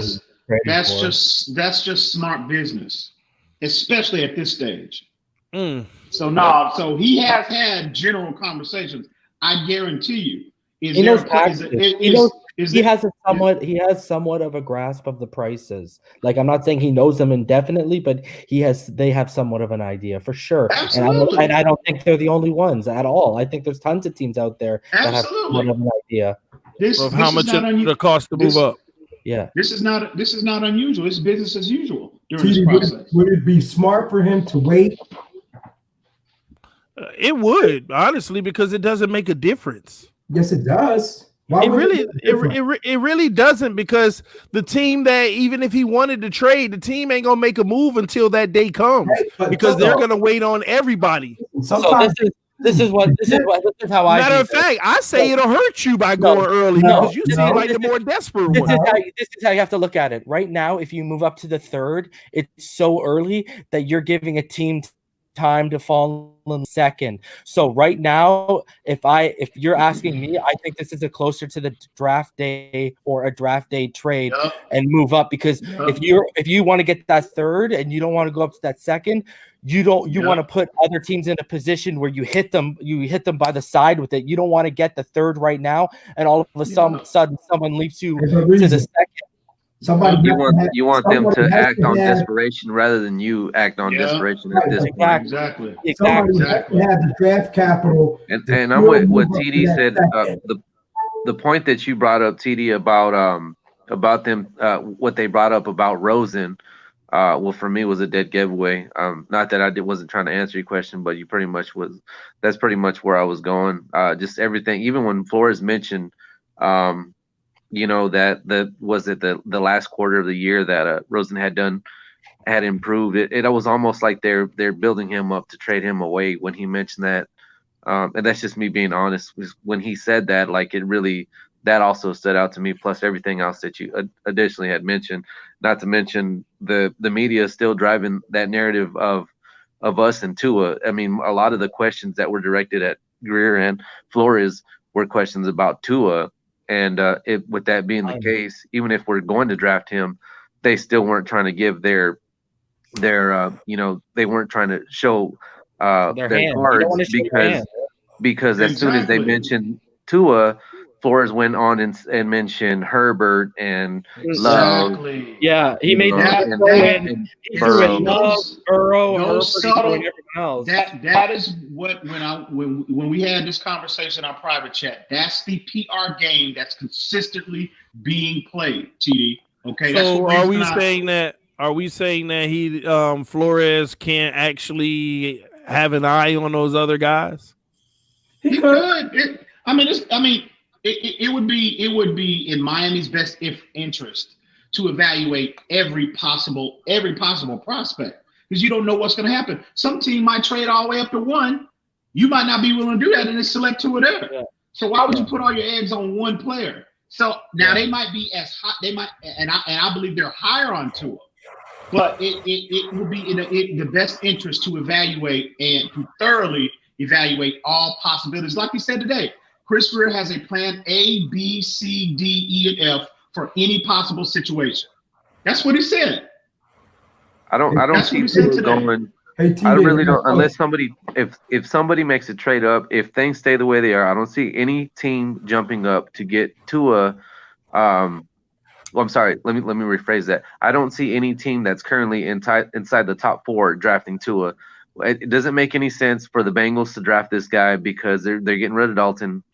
And then you have Detroit that needs to win now. There's no reason for him to go there. That makes no sense. He's going to have to wait to play. So unless the Bengals are going to try to tank another year, I guess they could draft Tua, but it doesn't make any sense that they go draft Tua. Unless they're going to do something in free agency, still hasn't, came around either. Why do you say it makes no sense to draft Tua? If he's the highest rated player at that position on their board, why wouldn't they take him? No, because he's not the highest rated. No, but he's talking about because Joe Burrow, like we've all talked about this, the Bengals, if any team is going to start the person they draft day 1, we can all pretty much agree it's going to be the Cincinnati Bengals. You're not going to start Tua day 1. And this is what we talked about. They still have Andy Dalton sitting up there. He's still on their roster. He's gone, bro. They're getting rid of him. That. You don't know that. Bro, here's what I don't understand. If Tua grades out healthy, he comes March 9th, does his physical, and oh my gosh, he ain't missed a beat. He's the same guy. Forget the hip. It never happened. Is he not the highest rated quarterback at that point? I would believe. Who you asking? You asking me? Anybody. So, absolutely. If you ask me, then is it so Cincinnati's guaranteed to go Joe Burrow anyway. No. But that's why that's the point I was making. All I'm saying is if Tua's met prior to him getting hurt, if you listen to these quote unquote experts, they all say the consensus now. I'll say 95% of them said that if Tua didn't have this durability issue to hit, this durability issue, he would be the consensus number 1 overall pick. So if once he gets his medical turned out positive, he got a favorable evaluation on his on his medical today or yesterday, whenever it was. So they might have the same grade like probably 90% of the NFL does. He was the best prospect. So it's a possibility that Cincinnati could select him, and I'm fearful of that. I am fearful of that. So it's not out of the realm of possibility, and especially with all this chatter Joe Burrow is creating about not wanting to play there, playing that city. No, he said today. Joe Burrow said today that he would play for the Bengals. I know that he's just trying to backtrack. He's just trying to spin something positive off that. But this is what I keep asking y'all, because this is what's blowing my mind, because I'm always been in that. The Chargers scare me more. The Chargers scare, but here's my thing. This is what, because somebody said something earlier. They said if Joe Burrow doesn't go number one, Miami's gonna have a great quarterback no matter what. And I was just sitting here like, hold on. If Tua goes number one, people are gonna be playing out the kazoo to get to number two to draft Joe Burrow. TD. And then you're gonna have teams realizing, oh my gosh, Burrow, like this is and reason though I'm talking about. If Tua goes number one, and these other teams pay out of the world for number two, and it's not the Dolphins, and they get Joe Burrow, Tua and Burrow gone, I am telling you now, we could end up with no quarterback, because then the Raiders and all of them are gonna know that we're going Herbert or Love, and they're gonna try to go. Bro, I'm taking Love at 5 in that scenario, and but would Love be available at 5 at that point? Because if Tua goes 1, Herbert goes number 2, you don't think one of those teams will move up to number 3 and grab Herbert or Love? I'm hoping they're in love with Herbert. I'm hoping they're in love with Herbert. I don't think a team trades up for Herbert or Love. I don't think so. You don't think a team is in love with Love? No, not trading up into the top 5. No, I don't see. Now again, I could be totally off base about.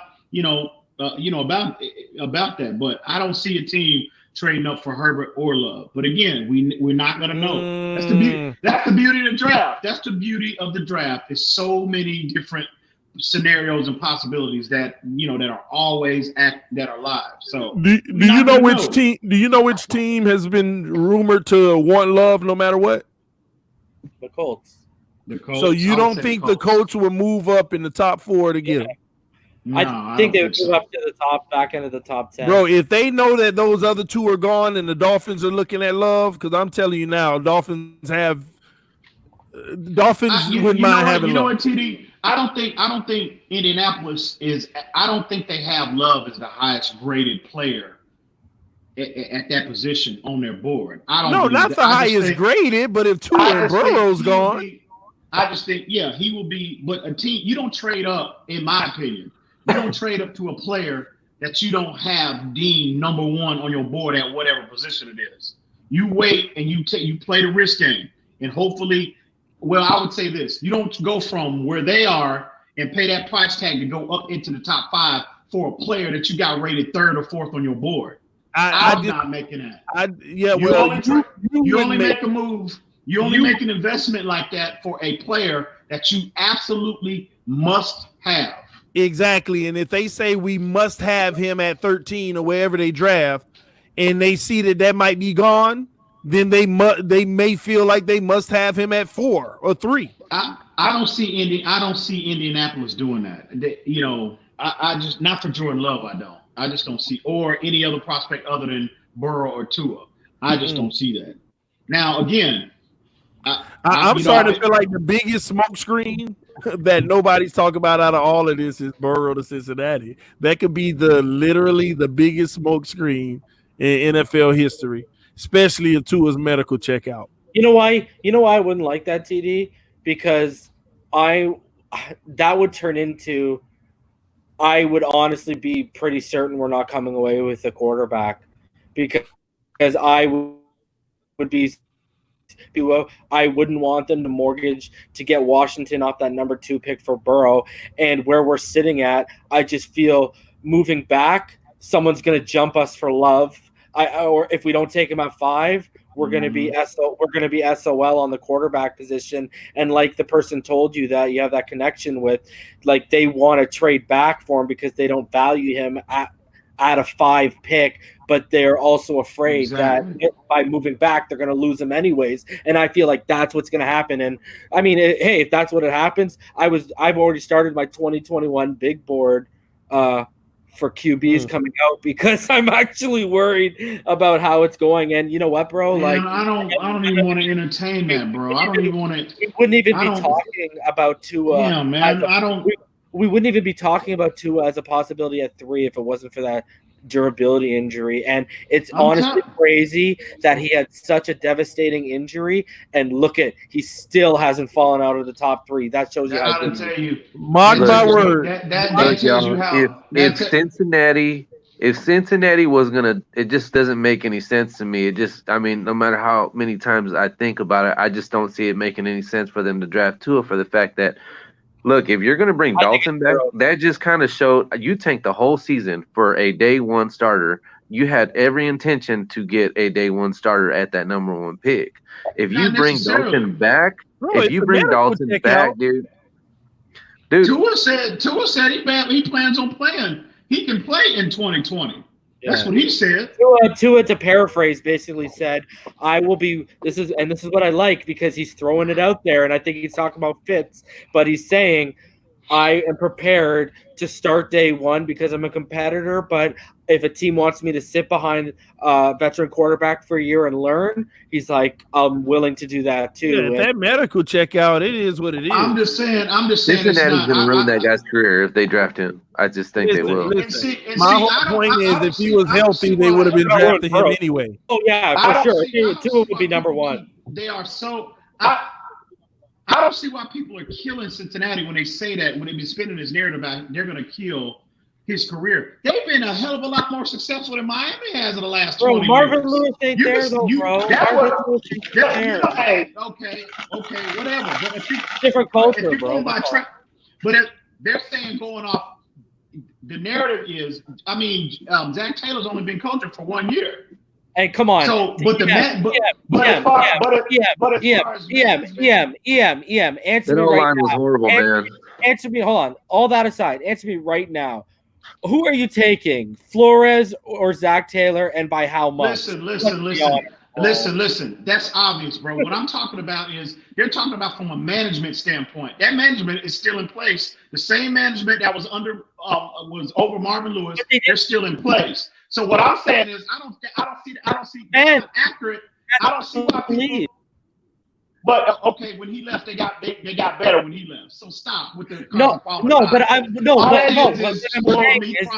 saying is, you have a guy who admitted. No, you have a guy who admitted that he went into Mike Brown's office and said, "I need more pieces," and they basically said, boom, whether he was good enough or not, whether they got better or not, I'm not saying that. But if you look at historically, EM, they don't go out and splash in free agency. They try to make their way through the draft.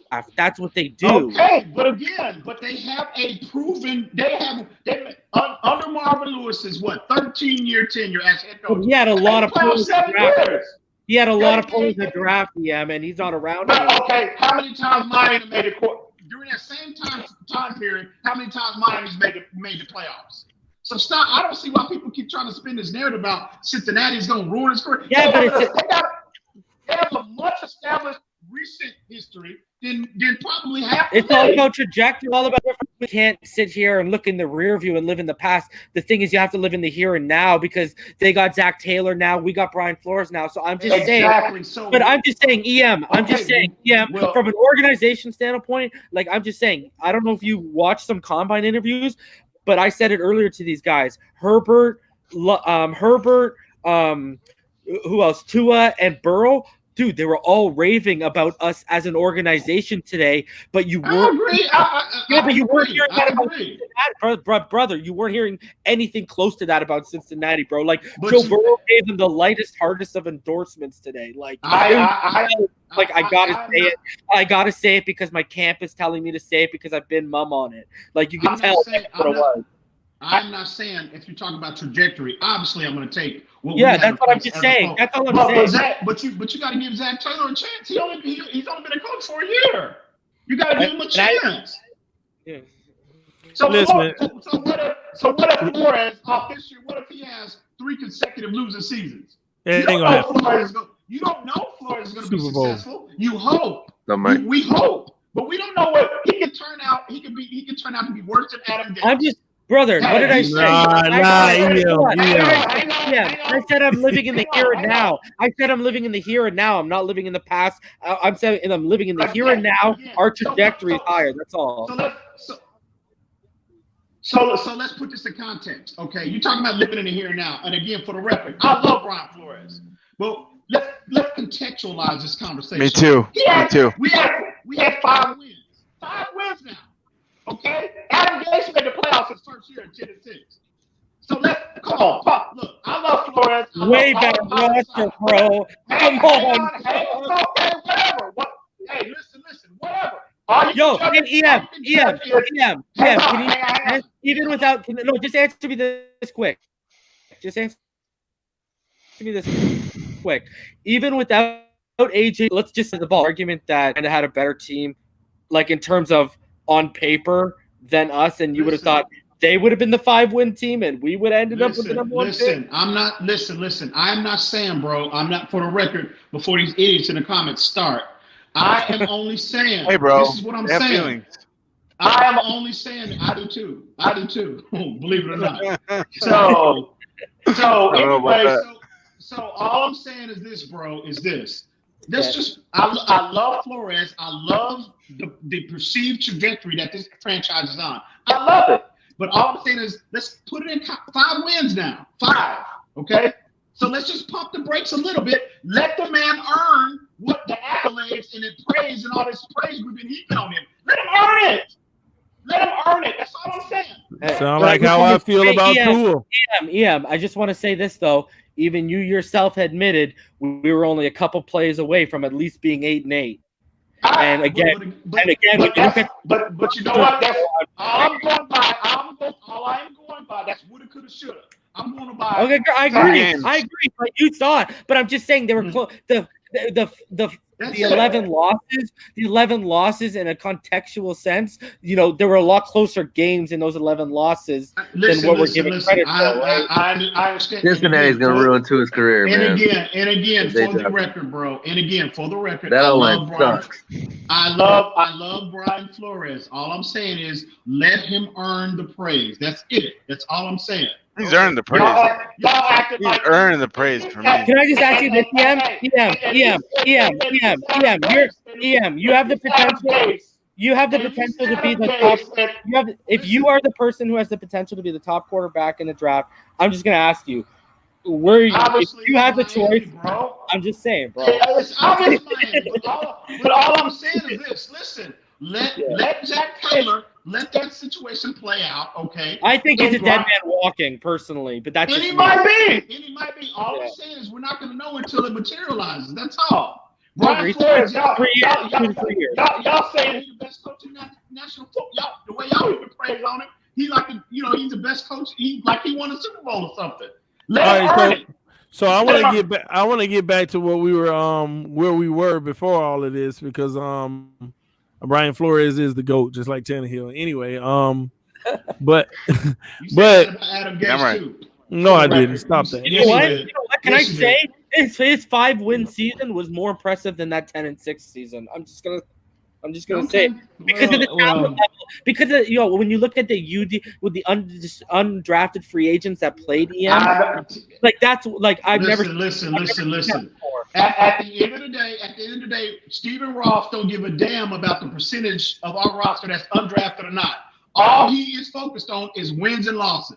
That's in the National Football League. You and I both know you got to take those L's to get that quarterback. All I'm saying is let him earn it. That's all. I'm not giving him anything. All right. We going in circles, I think. Yeah.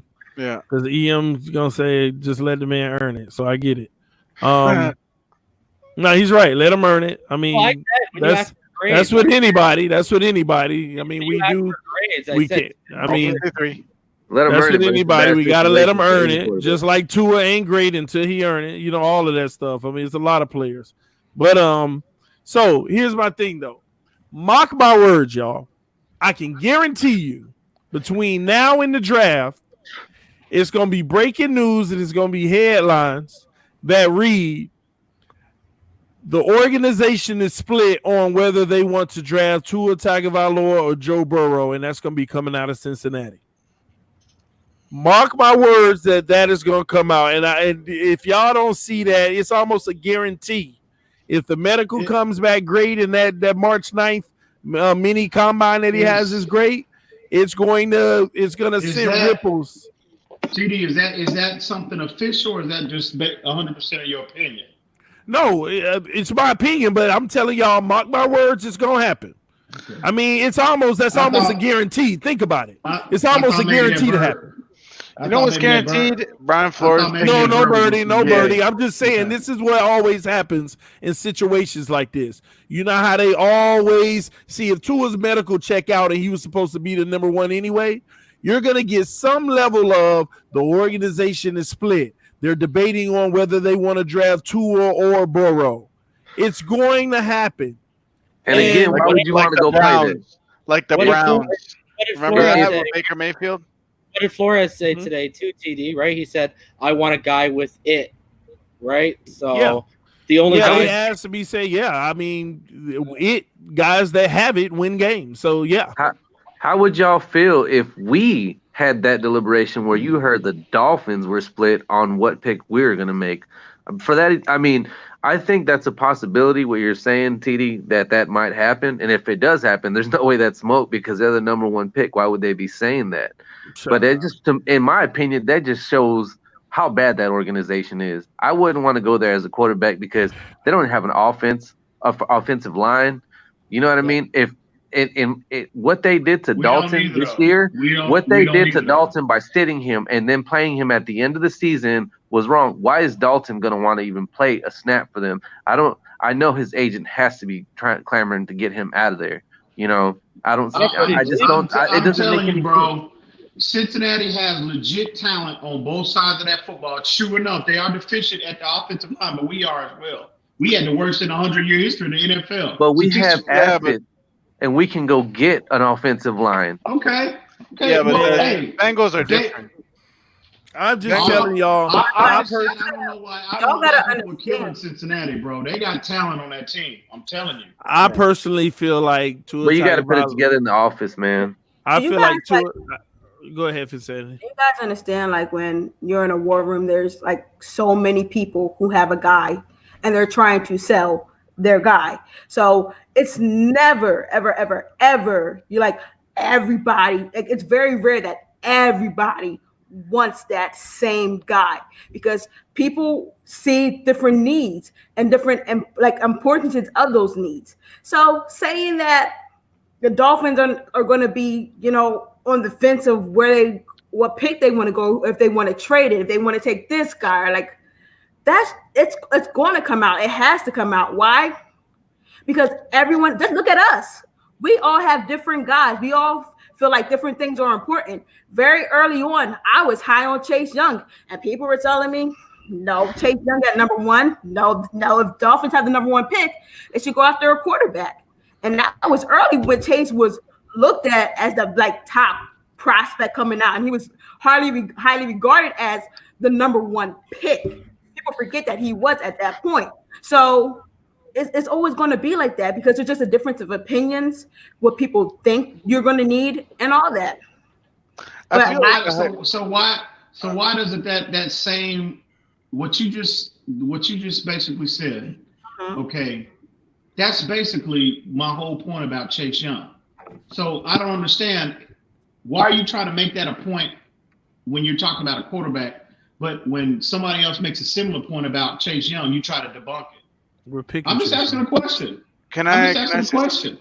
That's basically what I said in a nutshell. I don't understand that. Oh my gosh. All I said. I'm just curious. That's all. Just curious. Yeah.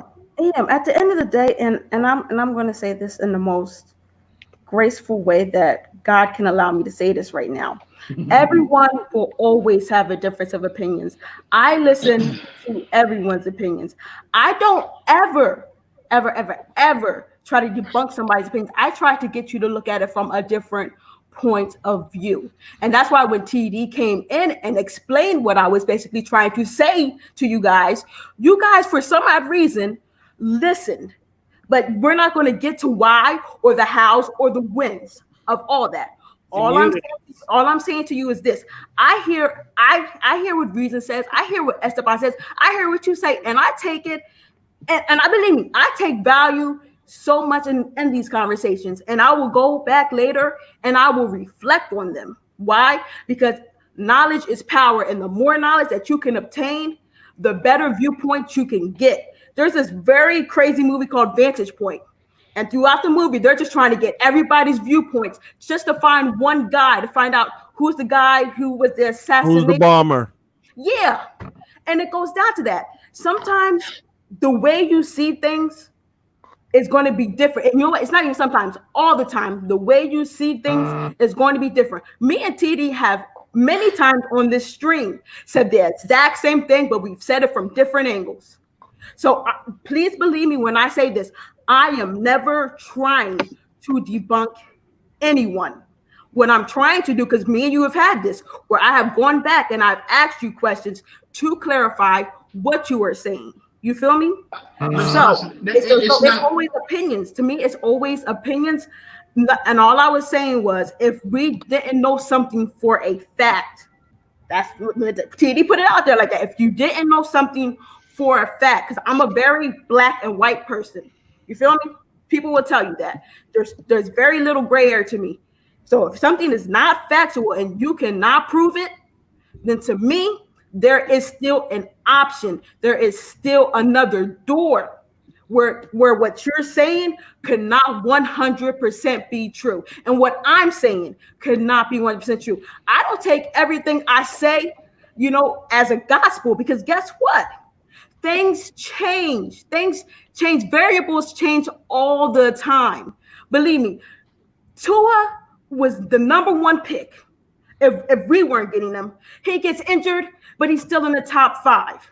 Variables change. These guys are going to go out and have pro days and combines. Those are different variables. There is a free agency that we have to get through. That is a variable. So guess what? Our opinions, even you said it in the comment section, we got to get through free agency first, and that will clarify things. You feel me? So don't ever, to Reason and Esteban and TD and Mike and I test and what's the name?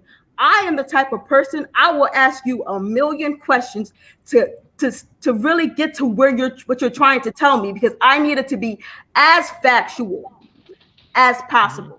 That's all I was trying to do. The type of thinker that I am. So to me, that's all I was trying to do. So what I'm saying is, if something is not 100% factual, I will not believe it until it is 100% factual. So all I was saying to you guys is if there is still this possibility that this guy can do it. Don't just write him off because you haven't seen it. Because guess what? Our eyes and things that we see change every single day. Tannehill. Different things come out. People said Tannehill couldn't throw the deep ball. That was factual until he developed it, and that was no longer a fact. Things change. Players develop. There are some guys with some skill sets. There are some guys with skill sets that didn't get to be showcased throughout their collegiate career, but you wonder why they come in here and they're looking like, oh my gosh, who was this kid? He was the steal of the draft. But all these other guys were highly graded above him. I've never said that Gross Matos was not great. I've never said Espinosa was not going to be great. I've never said Chase Young was not going to be great. What I said was, give them time to prove it. Give them a chance before you write them off. That's all. I just wanted to know. Again, that's not anything. It could have been anybody making that statement. I would ask them the same deal, the same question. I would be coming from the same perspective. So that wasn't anything. The question I asked you wasn't anything personal. It could have been anybody asking that question. Making that statement. I would approach it the same way. So I just wanted you to clarify yourself. That's all. I think it really is, because like TD will tell you, like, I'm one of the most, humble and docile people that he's probably knows. I didn't even want to do this. TD will tell you, I fought this to nail and tooth not to do this, because this is not something, I don't like being on anybody's camera. If you look at my social media, there's probably like 2 pictures of me on there. I am not this world platform type of person. But what I am going to say is this. I do not try to belittle anyone. I'm not going to degrade anybody. And if you say something, please believe it. It is getting vaulted and it is getting processed. And I'm taking it because I think you know a lot. I know Reason knows a lot. TD, Mike is, have shown me things. Esteban impresses me every single time. There's been times I've been like, Esteban, get on the stream, right, Esteban? And I've called him out like, you better get on the stream, because I know we all have different in this fan I don't base. see why, but they need more than one opinion, and that's why I love no. TD gives it. I only insult TD, but everybody else went well for TD and all them idiots in the comment section that come from me. But everybody else went out. I'm not calling everybody, just the one. They know who they are. They know exactly who I'm talking about. But just because, anyway, just because they don't agree with you or don't see, let me say I say agree. Doesn't mean they're idiots. So I'm not coming from a perspective of disagreement. I'm talking about when they come at me with the ridicule. But see, I'm always reacting to that, and I shouldn't do that. I get it. They want, I get it. It's nothing but hate. But there's a part of me that, and as older I get, I'm trying to work that out of me, so to speak. This, I still have a level of, if somebody's confrontational with me, it's like I have this reaction that I feel like somebody's trying to punk me, if they're coming at me, with verbally or physically. So I'm gonna react, and I've been working as I've been getting older, trying to put that on a shelf, so to speak, to shelve that aspect of my personality, so to speak. But I'm not saying everyone in the comment section is idiot, but they know the ones that I engage with. They know who I'm talking about. So no, I'm always reacting. I don't pick on anybody except TD for obvious reasons. But anybody else, if like when I just made the comment about Esteban, I was joking. I made comments about Esteban in the comment section. It's all it's no malice behind that. It's just joking. Listen, at the end of the day, EM don't never know what he's talking about. So that's just so I just wanted you to clarify your statement. That's all. It's nothing personal. It could have been anybody. Hey, listen, Finsanity, the only thing I can tell you Finsanity be wrong about is Tannehill. That's about it. That's pretty much a fact. All right. And listen, y'all. I'm gonna go out here. I'm gonna make a declaration right now, man. Tua's gonna be the #1 overall pick in this draft. Ooh. It's gonna happen. Ooh, TD. He trying to speak that into existence because he don't want him in Miami. I don't want him in Miami, but what I'm telling you is Tua Tagovailoa is going to be the #1 pick overall. And let me tell you why I feel that way. Because let's just say the medical is fine. Do you know the one person who's getting the most coverage right now in all media, even on the national stage? Tua Tagovailoa. And as he continues to get more and more and more, because you think about it. I mean, think about even fan bases. Why do you think the Bengals fan base, we're getting Joe Burrow #1? Because he won a national championship. He was the best prospect coming out of college because of Tua's injury. And all they're going to do is get more and more. They're going to start to feel like it's like a spoiled kid. They're going to start to feel like they already got their toy that they're about to get, but they see everybody liking the other person's toy. And they're going to get right behind. Why wouldn't we just get Tua? Well, I'm telling you, it's gonna happen because this franchise is so incompetent. They are the only franchise that I think would go with the pulse of what the fans want. The only franchise. And if you don't think that narrative is gonna shift from the fan base because they're gonna see Tua on TV all day, every day. He passed his medical. He would have been the best overall. And now all of a sudden people second guessing, well, we were going to get Joe Burrow, but if he's the best overall, if he didn't get hurt and now he's healthy, I'm telling you, this narrative is going to shift. This narrative is going to shift. I don't think so. I think, Tua, well, if you want to take it from a potential scheme, well, I would say this. If you know the history of Zach Taylor and what types of quarterbacks that he has dealt with, okay, and you're trying to evaluate potential fits within his scheme, okay, that he's dealt with. He comes from. There's two different things in that: dealt with or inherited. Well, that he's dealt with. I mean, you look at where he was in LA. Okay, Jerry, he was a quarterback coach at Jared Goff. Look at that athletic profile. That's not Tua. When he was in Miami and Joe Philbin, when he was a quarterback coach here, Brian Tannehill. Look at Brian Tannehill's athletic profile. That's not Tua. So I'm not saying it's not impossible. I'm not saying it's 100% not going to happen. All I'm saying is I think that they're more inclined to select a quarterback that's more aligned with that specific he also profile based on where he comes from. He also fits what Zach Taylor wants to do offensively, because I've said this like a dozen times already. He runs a scheme similar to what Joe Brady ran at LSU. He runs a West Coast. It just doesn't have that Saints twist to it. So Joe Burrow schematically, Cincinnati is actually a perfect fit for his perfect fit. Exactly. So I'm not saying 100% that it's not going to happen. Oh, for sure. But coaches, based on their history, they generally, from a scheme standpoint, athletic profile with players, evaluation, the whole nine, they generally don't deviate from what they've been. But bro, but what I keep on trying to explain in this whole narrative about his type of guys, he inherited all those guys. That's why I was saying his guys or inherited. He inherited those guys. None of those guys he had, he said, "Get me that one." He inherited them. Well, he wasn't in a position to do that. You know what I'm saying? Exactly. So who are we to say those are his? That's his type of guy. That's a valid point. But what I'm saying is, that's his experience. That's the experience. That's the success he's had with that particular profile on that particular player. And I'm telling you, coaches, they generally do not deviate from what type of from a scheme standpoint, from, again, athletic profile with players, they generally don't deviate from what they've been previously exposed to. That's all I'm saying. So I'm more inclined, based on that alone, we're not even talking about, like Reason said, the scheme fit, the fact that this kid is from Ohio. I mean, he's got all of those, he's from Ohio. I mean, it's just too much in the face. It's too much. It makes too much sense for them to select Joe Burrow. He just fits and checks every box. Here's why let me jump in real quick, right?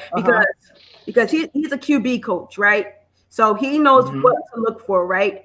And these are coming from two of the guys who say he's like the highest graded guy. And you're telling me that as a QB coach, and he's probably seen the film on Tua and Burrow, and he's comparing them, and he has a chance to get who he thinks, or who we all think is probably the better guy. You don't think, as a QB coach, that being his position, him seeing what has worked and what has not worked, with all this vast, history and resume that you guys are spewing out, this was the position that got him to the head coaching position. And you're telling me that Tua, if he were healthy, would easily be the number one pick. And you're telling me that the guy who was paid and made his stripes at that position and developing and evaluating these guys, if he might. So that's what I'm saying. So how is he might not? He might not have this. I didn't say 100% of the teams have the same evaluation on Tua. They might not dig Tua that high. You know what I'm saying?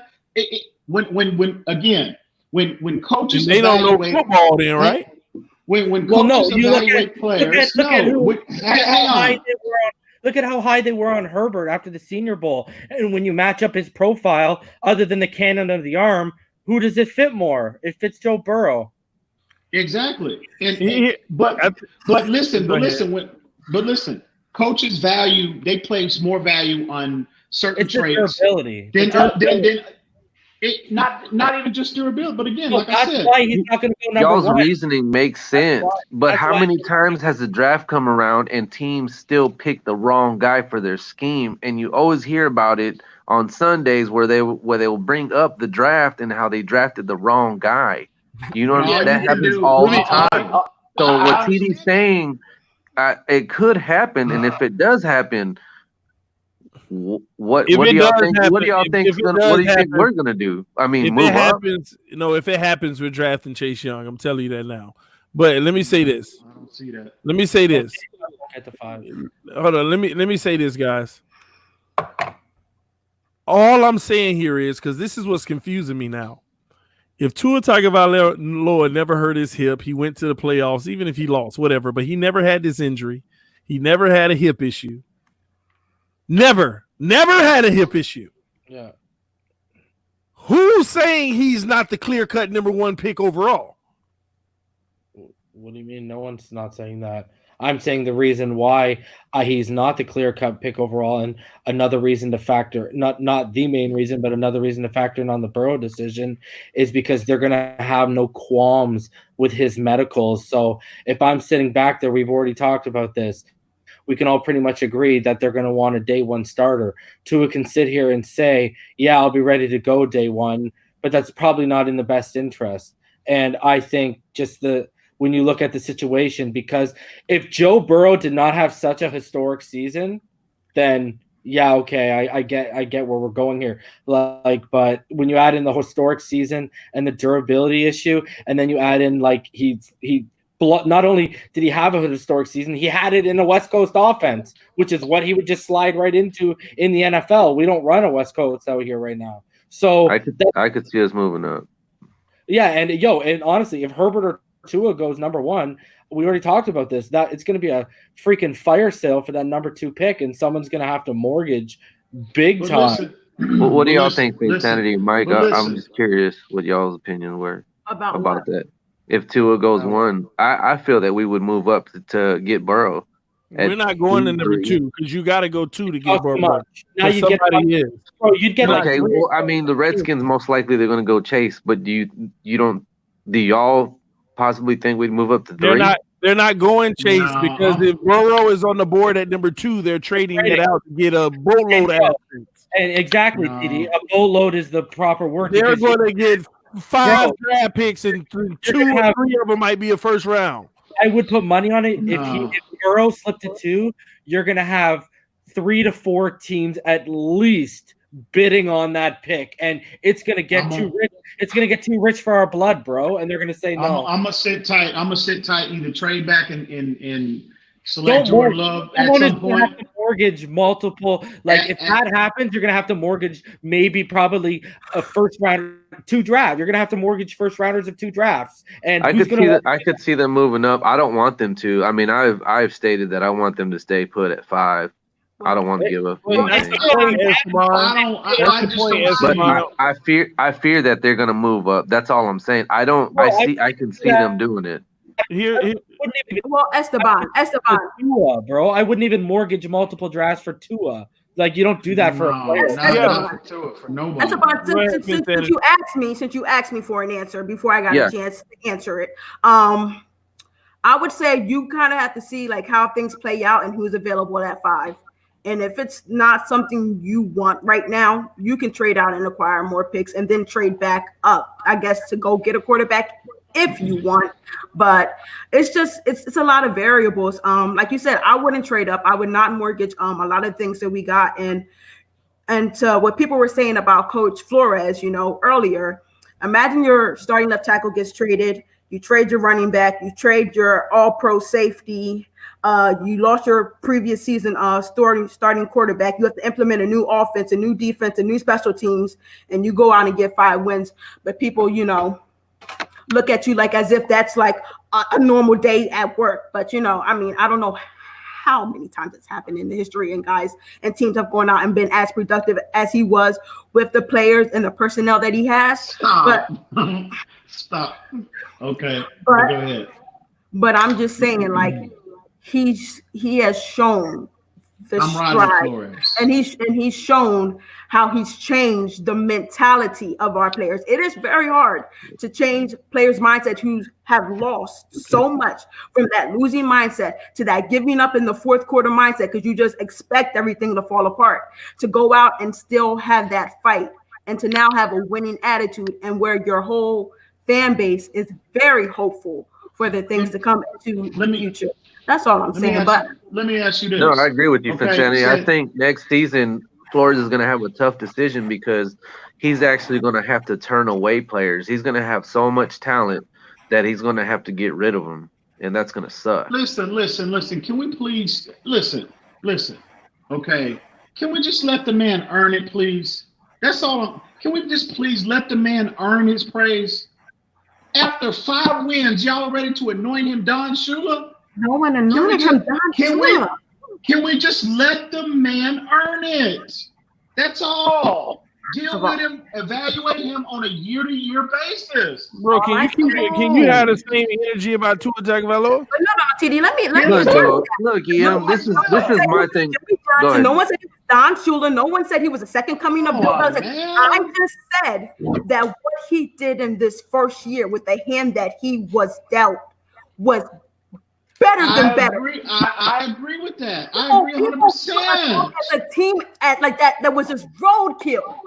It was so embarrassing to watch FS. I agree. And CBS Sports. But what were every single one of those analysis doing? Eating their words. And why was that? Because Brian Flores had a do not die, do not quit. No one ever said he was Don Shula. Stop making that like that's the narrative that we're out here putting. No.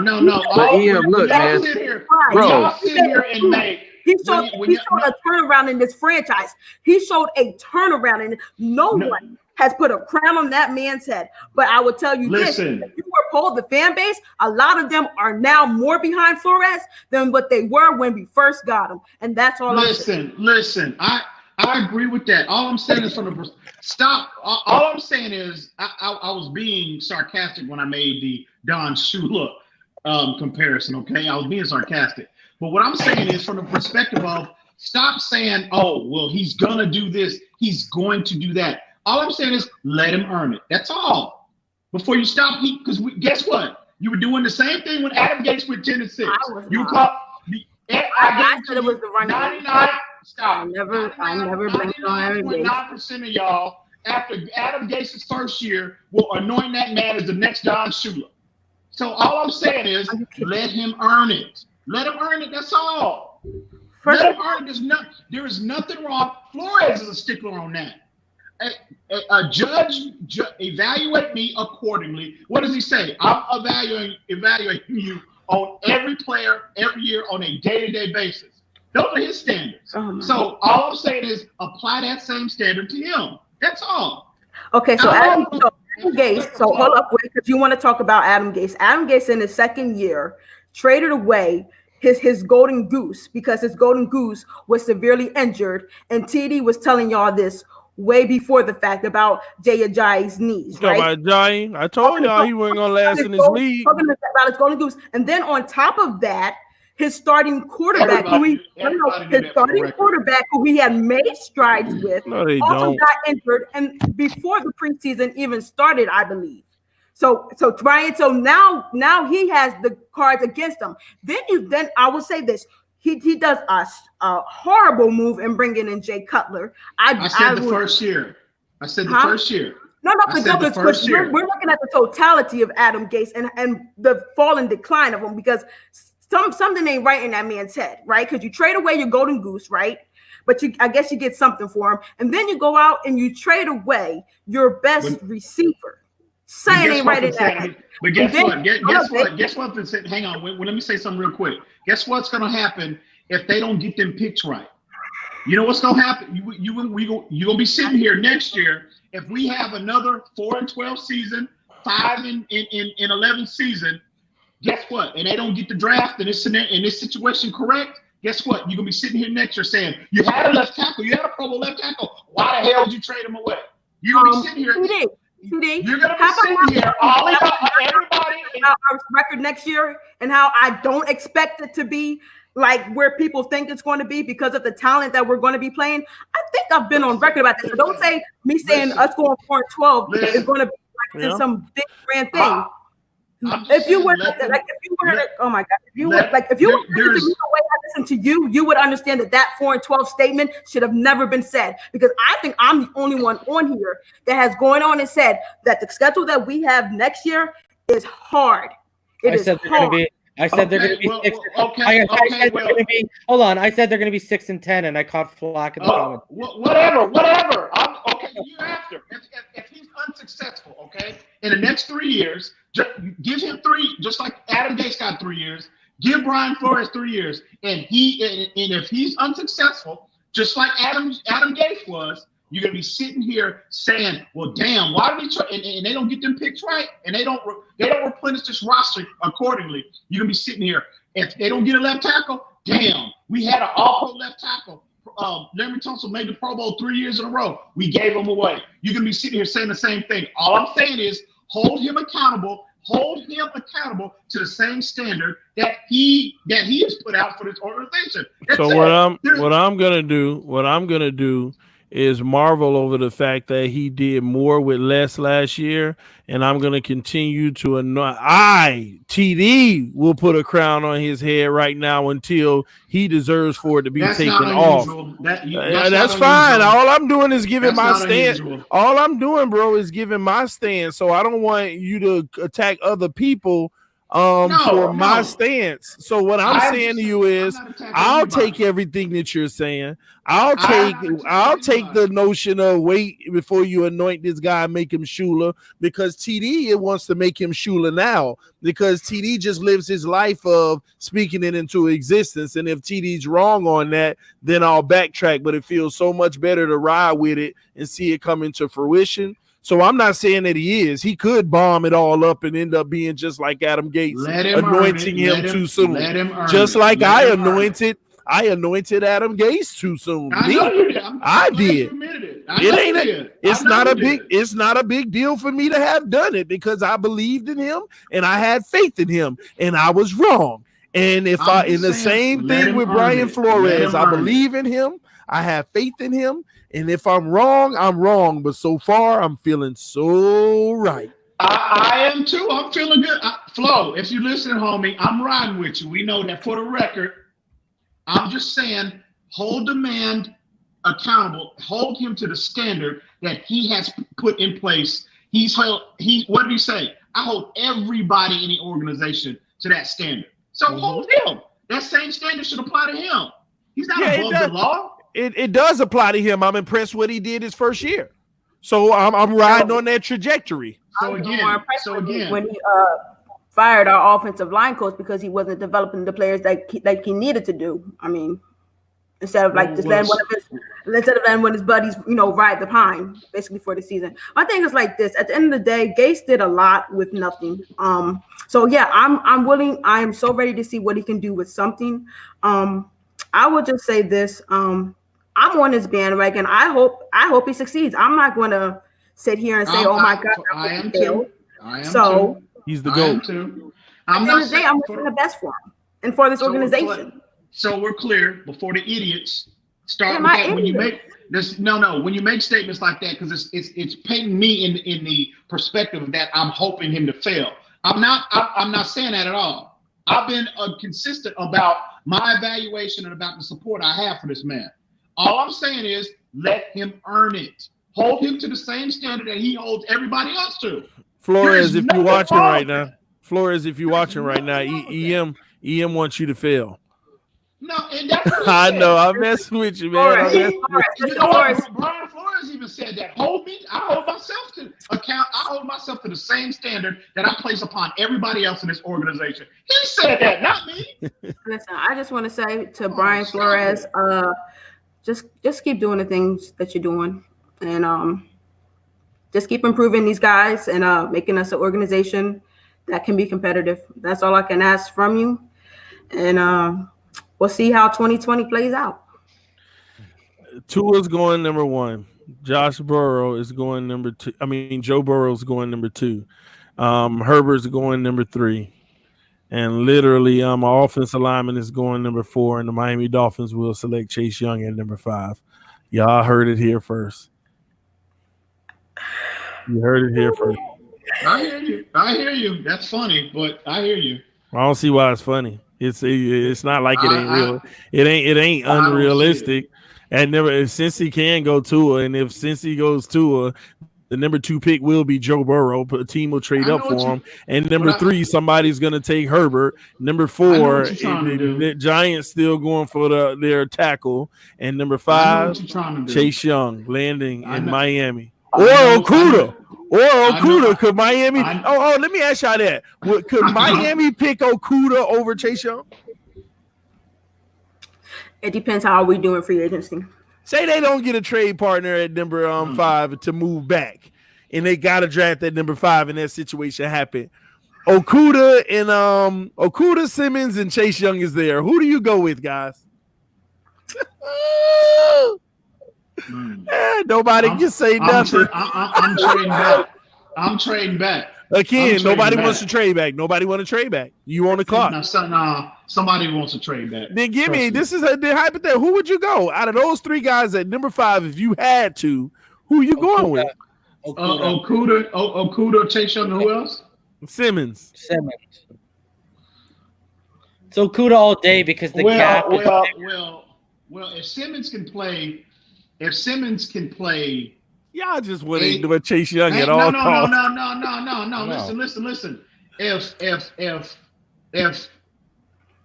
Isaiah Simmons, he can translate to playing that single high safety role, I'm going to select him there because safety, I think, is a bigger need, is a bigger priority, in my opinion. Because you can address, again, you got 2 other picks. You can address pressure, you have other options in that regard. So if Simmons, I need to conduct more film study. I'm anxious to see how he tests this weekend. So if he proves that he can be that player to play, like I said, to warrant 85% of the snap count at the single high role in his defense, I would select him. Yeah, I'm going with Okuda because he's already proven I truly believe he's going to be a guy who in 2 or 3 years takes away half a field. Like he's going to be the new Revis Island. And like I said, I think the gap from him to Christian Fulton, who is my CB2, is way wider than it is from Chase Young to Espinosa or Yetur Gross-Matos. And on top of that, what's happening with Xavier Howard. If Flores wouldn't speak on that today, he said it's out of his hands. It's in the league's control now. Needham's going to be my number 1 guy, bro. And then the thing is, Christian Fulton may be gone by 18, so you might not even get those one of the top 2 DBs, man. So I would take Okuda because of the talent gap from him to DB2 alone is way wider than edge 1 to edge 2 to edge 3, man. Like even from QB1 to QB2. Depending on what they do with Xavier Howard has a lot. I would, if there's issues with Xavier Howard, I would go with Kuda. When do you think the league is going to make a determination on that situation? That's what I hate right now because that can really screw us up, us not knowing until July or something what they decide. And because you would want to know that as soon as possible with the draft and free agency. I mean, the league's never done the Dolphins any favors. I think it is going to come down like a little bit before preseason. I just when they tend to do it a lot of times. But like I said, in regards to your question, it just kind of depends what we do in free agency and where's the bigger hole and need at. Like I said, it's like EM, like to echo what EM said earlier. We kind of, that's why I put March 18th as my name because, after this combine and all that, that's like the next big thing for Miami because we have a lot of money to spend and we can, address a lot of issues. So who says you go out and get Clowney, right? You got Clowney and you got Wilkins on your line now and you guys, are high on Godshaw and all that. So then, yeah, go ahead and get Okuda. But, if you don't have, an edge rusher who's going to, disrupt the quarterback. Now you're saying that, well, that's a need, and you have a guy who does that at a high level. So, but I do believe we do need some safeties too in this league. So EM saying, about Simmons being able to translate and all that, that's amazing and that's great because we definitely need safeties because Ro's years are numbered, G5's years are numbered, and Bobby just can't hack it back there, so. That's just, I'm going Chase. Speaking of Bobby McCain, I saw an article today that said that on the move. He could be on the move. He definitely could be on the move back to that slot position. That's what I want though. Yeah. But and they said, hold on, that wasn't it. Didn't they say one more player? Who else? Yeah, it was Jesse Davis. Yeah, they said Jesse Davis. They're gonna slide. Like I said, in my opinion, I think they're gonna address right tackle in free agency. I think Conklin is going to be. I think they are zeroing in on him, and if they do that, they'll just slide Jesse Davis back to his natural position. In my opinion, is right guard. That's why I like him too. I like him at right guard. But really, TD was. You say you want? Was Bobby McCain really that good though in the slot? Yeah, he was, bro. He was. Yeah, I did. You think so? Yep. No question. That's how he got his money.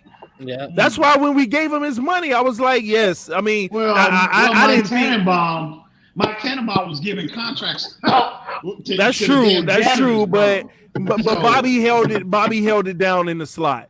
Now, okay, was he 10 out of 10 in the slot? No. Was he a 9 out of 10 in the slot? No. But I would have graded him around I mean, what you want me 8 or 7.8, and that was good for me, bro. I would say average. I'm not gonna say 7.5, bro. I mean, come on, man. He made plays. He wasn't terrible. I would say this. I'm gonna say this. Jamal Wilkes is deemed primarily our slot guy this year, and I don't know what this means. I don't know what MB means. What ball game saying? What does MB mean? Yeah. Number 3 slot. MB. Number 3 slot. I don't know. MB that season. Mm-hmm. But anyway, I think Jamal Wilkes, in my opinion, now again, he need. Oh yeah, Nickelback. Yeah, that was the whole league though. That was in the whole league. That's why I said he was productive. That's how he got paid. So what was that? 5 years ago? No, and you got to consider this as well. Him transitioning, he put on weight to play safety. Bro, that was 2 years ago. What do you mean? I get it. So that's 1 year he'll be removed from playing that playing that safety role. Okay, I mean, man, weight fluctuation like that. That's not. I mean, that's a lot of times, bro. That's not the most ideal situation for a secondary player. So you have to consider that as well. So again, I didn't think he got bigger. Yeah, he had to. I mean, he was tiny. I would say he put on about 7, 8, maybe I would say between 5 and 10 pounds he put on, I think. So transitioning back, so you put weight on like that, you know what I mean? And he's going back now to where he's gonna have to cover. So he's gonna be covering people for the most part. The safety role, not necessarily, depending on, situationally what you're trying to do to the offense. But I understand. I just never was really that high on. I never saw why. I was just never high on Bobby McCain. I personally think Jamal Wilkes translates better, especially at this stage. I think another year. I just don't think you were paying attention to him that year. And like Ball Game said, I didn't know what he ranked out, but the number 3 nickel in the league isn't just like a little. I mean, he was actually playing great football. He minimized the targets. He played great coverage, deflections. Tackling, when they gave him the contract, I put it like this. I remember saying I see why.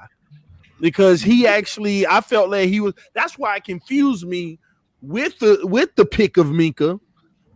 See, that's what confused me whenever we got the pick of Minka, because I said, "Oh, Minka's going to the safety because Minka need to be in the slot, but he's going to the safety now." But then they moved Bobby. I was like, they went after the athlete. That's why I'm telling you, the need. I don't think this team care about the need. They go after the athlete.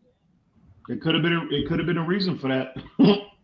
No, bro, no. I'm telling you. But that was the same. That's the thing y'all forget. Like, we weren't even supposed to get Minka that year. We don't get Minka if Arizona doesn't jump us and pick Rosen. So it was kind of like he was the best player on the board at the time, I think. And they were just like, all right, let's just take him. Because Saban was so high on him and all that. Man. Listen, I think if he is on the move, and where do you think that's coming from with he's going to be on the move? Going back to the nickel, because I didn't hear anybody in the organization actually say that themselves, but I did see the report coming out that he may be going back to the nickel. Omar, man. Omar was the one that brought that up. Was that Omar? No, I know, but I didn't see any quote or anything from a specific person in the organization that said that they were considering it. I just read Omar's thing that said Mika might be on the move. I mean, Bobby might be on the move, and maybe it was just a mic from his opinion. It just makes sense at this point. You have the ability.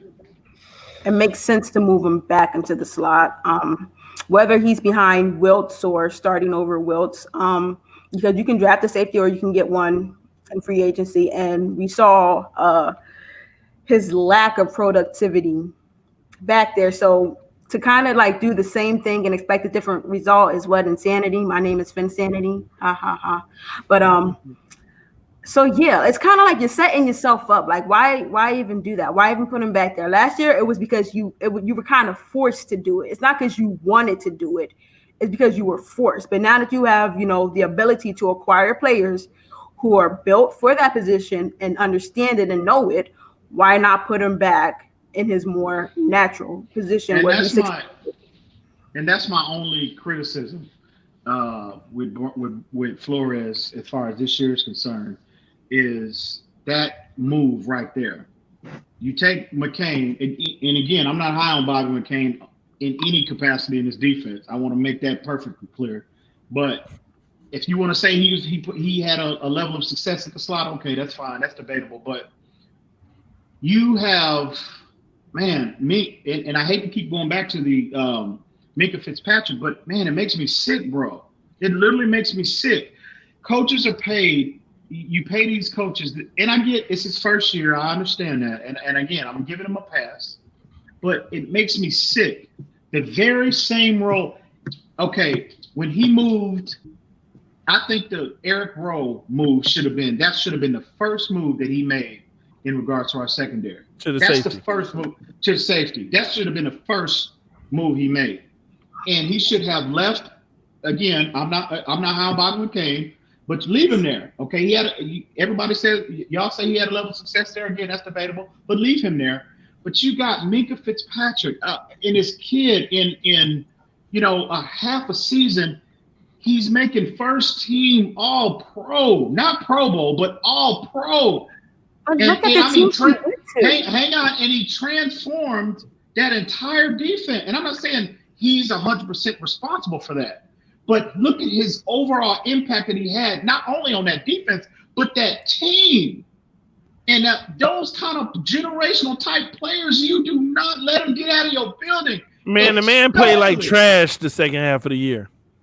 Bro, no, he didn't. TD, don't look up his stats. I ain't gonna sit here. Listen, I ain't gonna sit here and argue. Man. I ain't gonna sit here and argue with you about facts. Don't look it up yourself. But what I'm saying, well, we can agree to this. He performed at a much higher level than anybody else in the secondary, especially at safety. We can agree on that. Well, why he wasn't doing it in Miami, getting blown out the gym at safety? But if he wanted to play that single high role, Flores should have saw that coming, bro. You should have seen what the potential he would have had at that position. He should have seen what Mike Tomlin saw.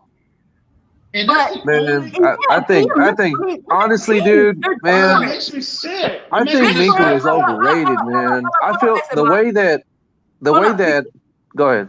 Because if you look at the Steelers defense compared to ours and what we were going through, it's not comparable. Like they had an edge rusher. They had an edge rusher in TJ Watt. Okay. They had a top linebacker in Bush. And you feel me? And they still had the one guy from, I think, what was it, from Cleveland that came over there, like Hayden or something like that. Like they literally, the Steelers had a better defense. I understand that, but they were under. So like, if you're saying he did, we had so many holes. We had so many holes that yes, Flores asked a lot of him. He asked too much of him, and the kid wanted out because he was getting exposed because he was not playing where he wanted and where he felt the most comfortable at, right? Bobby sucked it up and got torched all season, but he sucked it up. That's what a teammate does for you. That's what a team player does for you. So you're high on the side, but all Minkah was worried about was Minkah. He was selfish. No. Actually, Minkah didn't want to play. He didn't want to play Eric Rowe's position. Okay, because that's the first move that was made. When Rashad Jones got hurt, they replaced Rashad Jones with Minka Fitzpatrick. And he was getting burnt and embarrassed. Okay. Well, he got burnt the first game. Okay, the first game. Everybody got torched that game. Everybody got burnt. Everybody got quote unquote exposed that game. All I'm saying is this. I'm just saying is this. Anyway, but all I'm saying is this, bro. Man, you know, again, that's the only criticism I have of Brian Flores this year. It makes me sick, bro. Minka, I'm telling you, you're paid to have that vision, to think 2 and 3 and 4 steps ahead. He should have known what kind of talent you had your hand. You don't let them players get out of your program. He did know. Minka didn't want to take on that role because Minka had so much pressure on him to produce. Minka had so much pressure coming from Bama, getting a blessing from Saban that he You're was not like, listening. You're not listening. Hello. You're not listening. You're not looking at it from another angle. No. Flores knew what he had. That's why he got 2 first-round picks for him. If he didn't know what he had, he wouldn't go for garbage.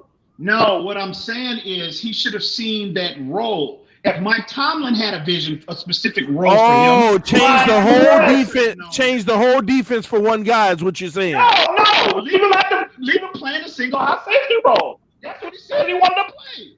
Bro. He said that he wanted to play. He did not like playing in the box. He said he wanted to play the single high safety role. What he said. So you mean to tell me if a guy with his talent wants to play single high safety, but it's going to compromise other areas on the team, and it ain't gonna matter anyway? No, actually, because Pittsburgh had the personnel on defense to make that work. We did. But you put Bobby McCain back there, which actually, bro, the legitimate argument be made that created more holes in the defense because he was so deficient in that role. But you put Bobby McCain back there? Come on, man, stop it. Stop. Again, I'm just saying. So where was Minka? Where was Minka? What do you mean? Minka was playing strong safety. So who were we going to put at the strong safety? Who were we going to put at the strong safety? This is what I'm telling you. He should have made the Eric Rose should have been the first move. Flores made. But we didn't know that until later in the season. Flores didn't know that until later in the season when he tried it. No, but again, I think, in my opinion, Nick Needham should have been brought up first because at that point, Nick Needham was still on the practice squad. Oh, bro. I mean, let's keep it real, though, Ian. I see what you're saying, actually, though. But let's keep it real. Let's talk timeline here. You're right. But when you incorporate the timeline, you're asking for that's unrealistic, bro. Nick Needham on the practice squad. They trying to develop somebody who's a nobody at the time, right? Okay. I mean, that was gonna take time in itself. So, but again, TD, they made a habit of doing that all year, bro. They did that all year. Yeah, but again, they was hiring guys working at Lowe's, bro. 1 week. Yeah, I get that, but you can't fault them for trying to early on go with the guys that they knew more about. But I mean, everybody that was on that field game 1, they knew about. There were none of the Nick Needhams, the Lowe's guys in that secondary in game 1. There were none. But listen, this is what I'm saying. Minka Fitzpatrick had experience playing that role, is what I'm saying. Bobby McCain had none. I'm still looking for who was going to play strong safety, though. That's what I'm telling you. He should have made the Eric. Bro. This is what he should have done. Yeah, listen to me. Hindsight is 2020, EM. No. Now. So no. Listen. This is what. Listen to what I'm saying. Okay. Mm-hmm. And again, I'm not killing Flores. I'm giving him a pass for the overall of what he achieved this year. But I'm saying, man, it just makes me sick that the level of production that Pittsburgh got from him, okay, at the role that he was requesting Brian Flores to play him at. And I'm like, again, he should have seen. Coaches are paid to see 3 and 4 and 5 steps ahead, bro. He should have had a clearer vision. Not only for him, but the overall defense. You sacrifice a all-pro player, play him out of position for Bobby McCain. I can understand if you. That's not fair. I can understand if you got Tyrod Matthews, the Honey Badger as a replacement. I can understand that. But for Bobby McCain, a player that never played that position, again. That's not fair, bro. It's not fair now. It's not fair for me to say that now because it's his first year. And again, not even that. It's unfair to say that a coach is paid to see 3, 4, 5 steps ahead. Hold on. Let me finish saying what I'm going to say. Go ahead. It's unfair to say that, and here's why. Because his 3, 4, and 5 steps ahead may have never got to what Minka did. We don't know what that vision would have turned out to be had Minka stayed and been patient with it. We don't know. It's unfair to say that whenever we talk about week 2. Isn't it? What week was it Minka was gone? Was it week 2? Week three, I think. So steps ahead is hard. You got to understand what Minka did caused us to be even further behind. If they got rid of him, and same people that will say that you have to, in order to play in our defense, you have to be able to play multiple positions. But now you're saying you're saying that for one guy, make that exception. This is what nobody's talking about that I don't understand. The dude gave up. He gave up. He gave up playing for us. Listen. I want to address what Christian just said, okay? I didn't say leave him back there 100% of the snap count. Nobody ever said that. I'm saying is they require players, okay? The more skill sets that you have, okay, they prefer versatile players to play multiple positions. They do that. That is basic. That's what they covet, okay? But players like Minka Fitzpatrick, like Eric Rowe, although Eric Rowe plays the majority of his snap count at this time in that box safety role, they move him around. They still move him around, but he plays the majority of the snap count in the box. So what I'm saying is Minka Fitzpatrick, obviously because of the scheme that we deploy on a week-to-week basis, he would have been moved around, but he would have been primarily the majority of the snap count would have been at that single high safety role. I didn't say leave him back there 100% of the time. Yeah, we know that. We know. Yeah, you're right. No, but she's saying that I'm addressing what her comments. That's what you were making it seem like you never specified. Again. TD, did he ever specify to move him around? Also, he said that he should have been our single high safety. Yeah, it was almost like that should have been his role 100%. Well, again, I'm making assumptions about people. No, you're fine. You just clarify, EM, but I want you to EM read the screen what Mr. Ballgame said, because that's 100% fact. This is what Flores was trying to do with Minka. Make him the Swiss Army knife all over the defense. That's what he was trying to do, because he played some nickel, he played some strong, he played some single high, he played some corner, he played some of everything. So Minka didn't want to switch up and be all in different schemes, and all of a sudden he go to Pittsburgh, and what's the first thing he say this offseason? Next year I want to be the Swiss Army knife. I understand that, TD. I understand, but I'm just saying, all I'm saying is this, okay? First off, all players are interchangeable, especially in the secondary. You have Jamal Wilkes playing on the boundary one possession. He'll be in the slot the next. You'll see him in the single out safety role. You'll even see Jamal Wilkes in the slot. So in theory, the entire secondary is supposed to be interchangeable. So that applies to everybody, not just Minka Fitzpatrick. The Swiss Army knife label you want to put on him. Everybody is interchangeable. So my point is this. I'm just saying I'm not killing Flores, and I'm saying, TD, you have a valid point about it not being fair. And I'm coming from the perspective of because of his first year. It's not fair maybe this year because he, just like any player, coaches have to develop as well. But Bill Belichick consistently makes moves like this. Mm-hmm.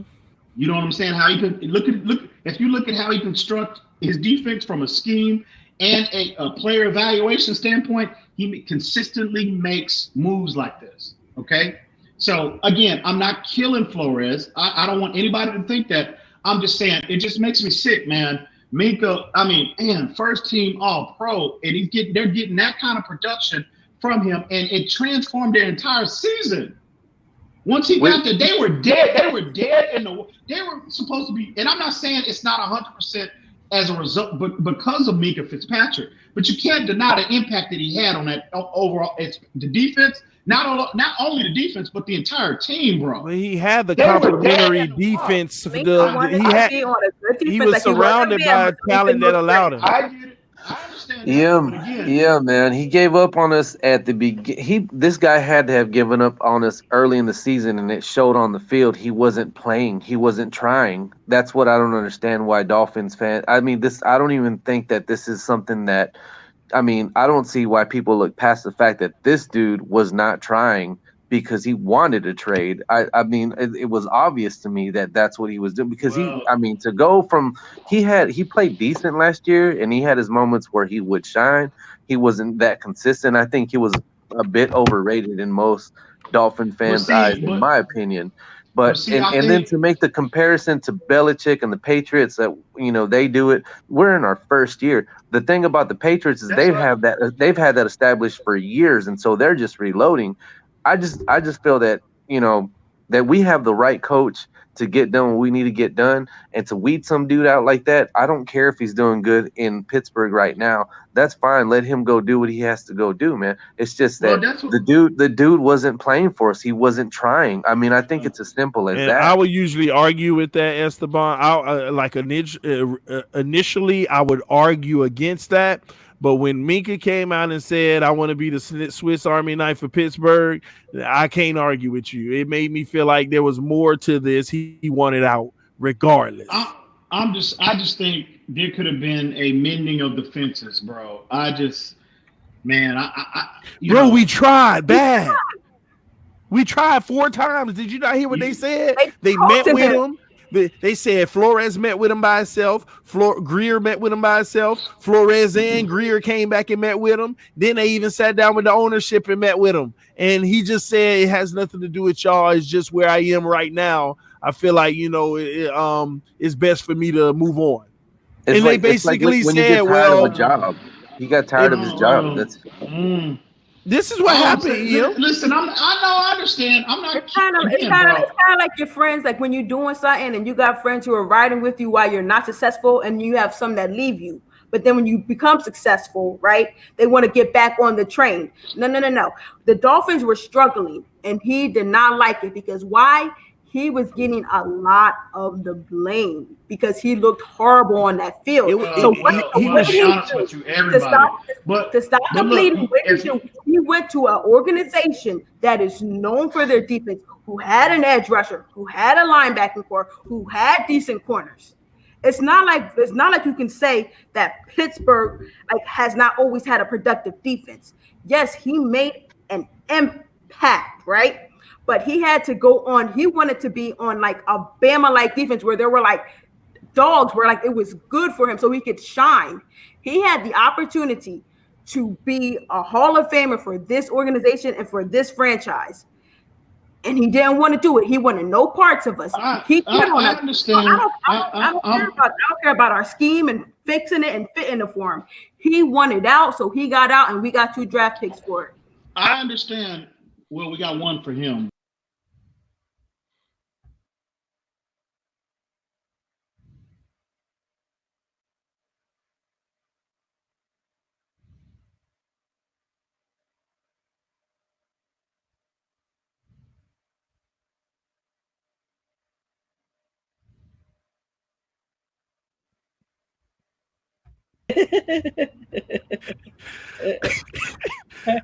Wow, he gone. He getting you wrong, man. Bro, you put him to sleep, bro. He getting it. Hey, man, he's been done for a while. He getting it. Mike.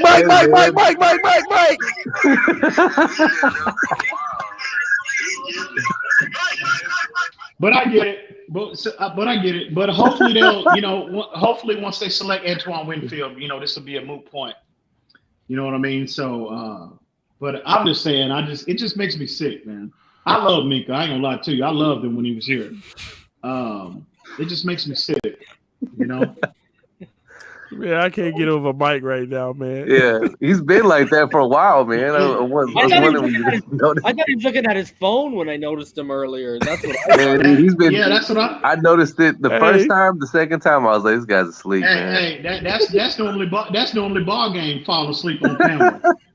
Hey, Don't with come from Mr. Ball Game. with the subtle, yeah, coming from Mr. Ball Game and he ain't in here. Don't get him logging in, man. I ain't got time. Hey, it's already 1:45. Ain't nobody worried about ball game, bro. You don't scare me. You should know that by now. I ain't gonna lie, man. Y'all make me want to go get a PlayStation 4, man, again right now, man, instead of waiting on the 5, because I just be wanting to dog y'all. TD. Stop it. You're gonna be worse than ball game, bro. Trust me. It reminded me, I went down back home to South Florida, man, in the shed, and I got two PlayStation 3s, 2 Wii's, and all that stuff, man. I don't even know if PlayStation 3 work on some of that stuff or even now.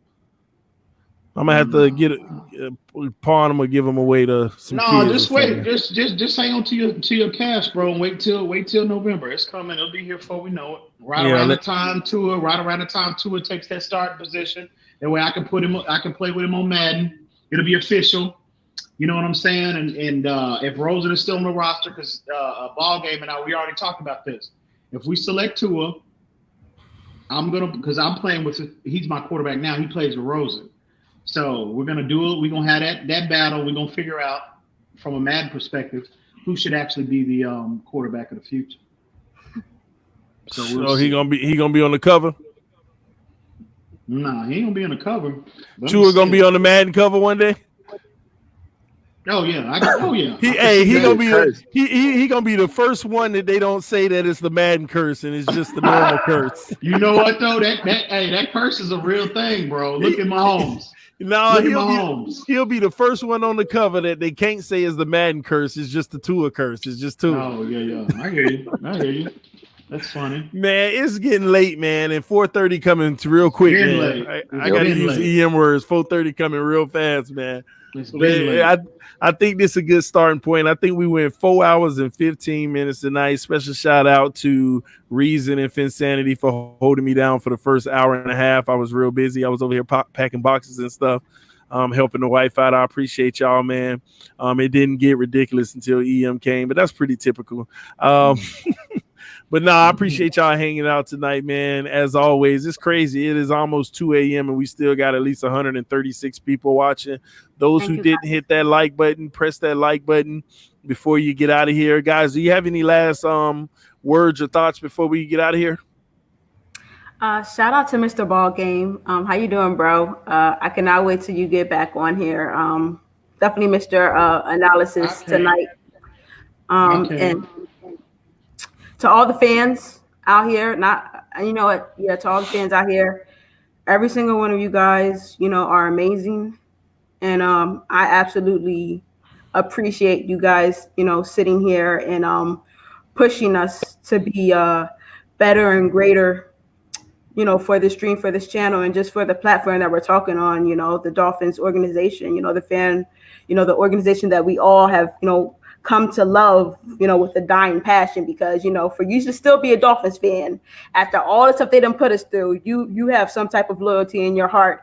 So just for that, guys, I just want to say you guys are outstandingly amazing, and God bless every single one of you. And I hope that 2020 is good for us as an organization, and even better for you individually with your own personal endeavors and success. Insanity out. Awesome. Love you, Finsanity. And I'll hit you up later on Reason. Any last words, homie? Not really. I mean, I'm not really ready to tickle any testes because, people tried to drag us for the whole Rosen thing. And, now we're sitting here after all these arguments. And, like I kept saying, this is going to become a mute. It ain't over yet, though. Oh, this is going to become a mute point. You don't draft a guy in the first round to sit him. So unless you're just redshirting him for his rookie year, but that guy's your future. That's your groomer. That's who you're moving forward with. So, and the whole Chase Young thing, the whole Chase Young thing. I don't even honestly, man, guys, we wasted a whole bunch of time on that topic for a guy that there's a 99.9% chance we're not even going to sniff. So, 0 ones do come true. Yeah, but I don't know, We're just man. doing our due diligence. We're just doing our due diligence. That's all. Yeah, but I mean that was extended Yeah. way too long for a guy we're not even gonna sniff. I don't know, man. I just think going earlier back to if Herbert or Tua go first.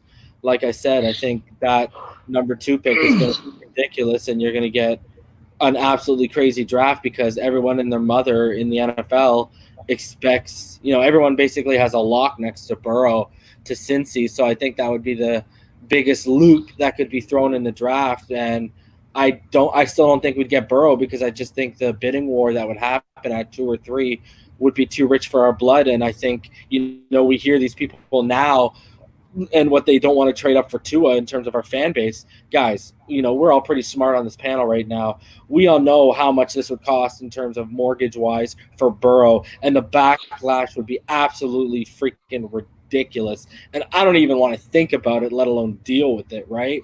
So, because there's going to be so much pressure when you mortgage a draft or 2 for a guy.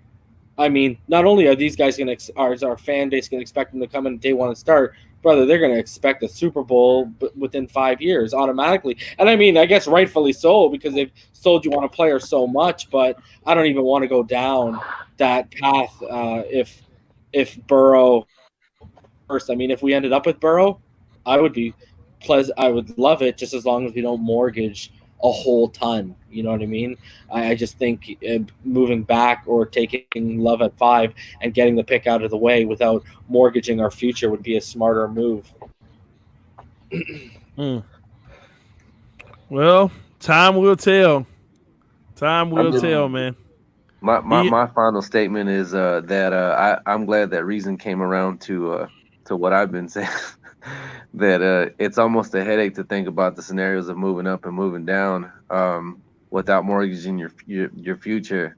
I feel like it'd be easier just to sit tight and take Love at 5. That way you come out of this draft with a quarterback, and if you don't hit, you can do it next year. You know what I mean? But I think you need to try to get something out of this draft at that position for sure. Don't get me wrong. Don't get me wrong. If it's Sure. reasonable to move up like that package I told you guys about Neil Driscoll, which is like the 5th, the 39th, and the 70th, and maybe a 3rd next year, and that way they're not touching any of our other 4 first rounds between the next 2 years besides a 5th pick, then okay, let's talk. And we're not dipping into our 5 picks before 60 this year except 2 of them, right? 39, and we still end up with, if you include the Tua pick, we'd still end up with 4 picks before the top 60. So if it's a scenario like that where we're not talking serious first round capital, then whether it's Burrow or Tua, I wouldn't be that opposed to the 5th, the 39th, the 7th, and a 3rd or a 4th next year. I wouldn't be opposed to that because I don't look at that as mortgaging our future. Yeah, man. Other than that, man, I can't wait for the draft, and I think it's awesome if we don't lose too much capital this year, man. We get to do it again next year.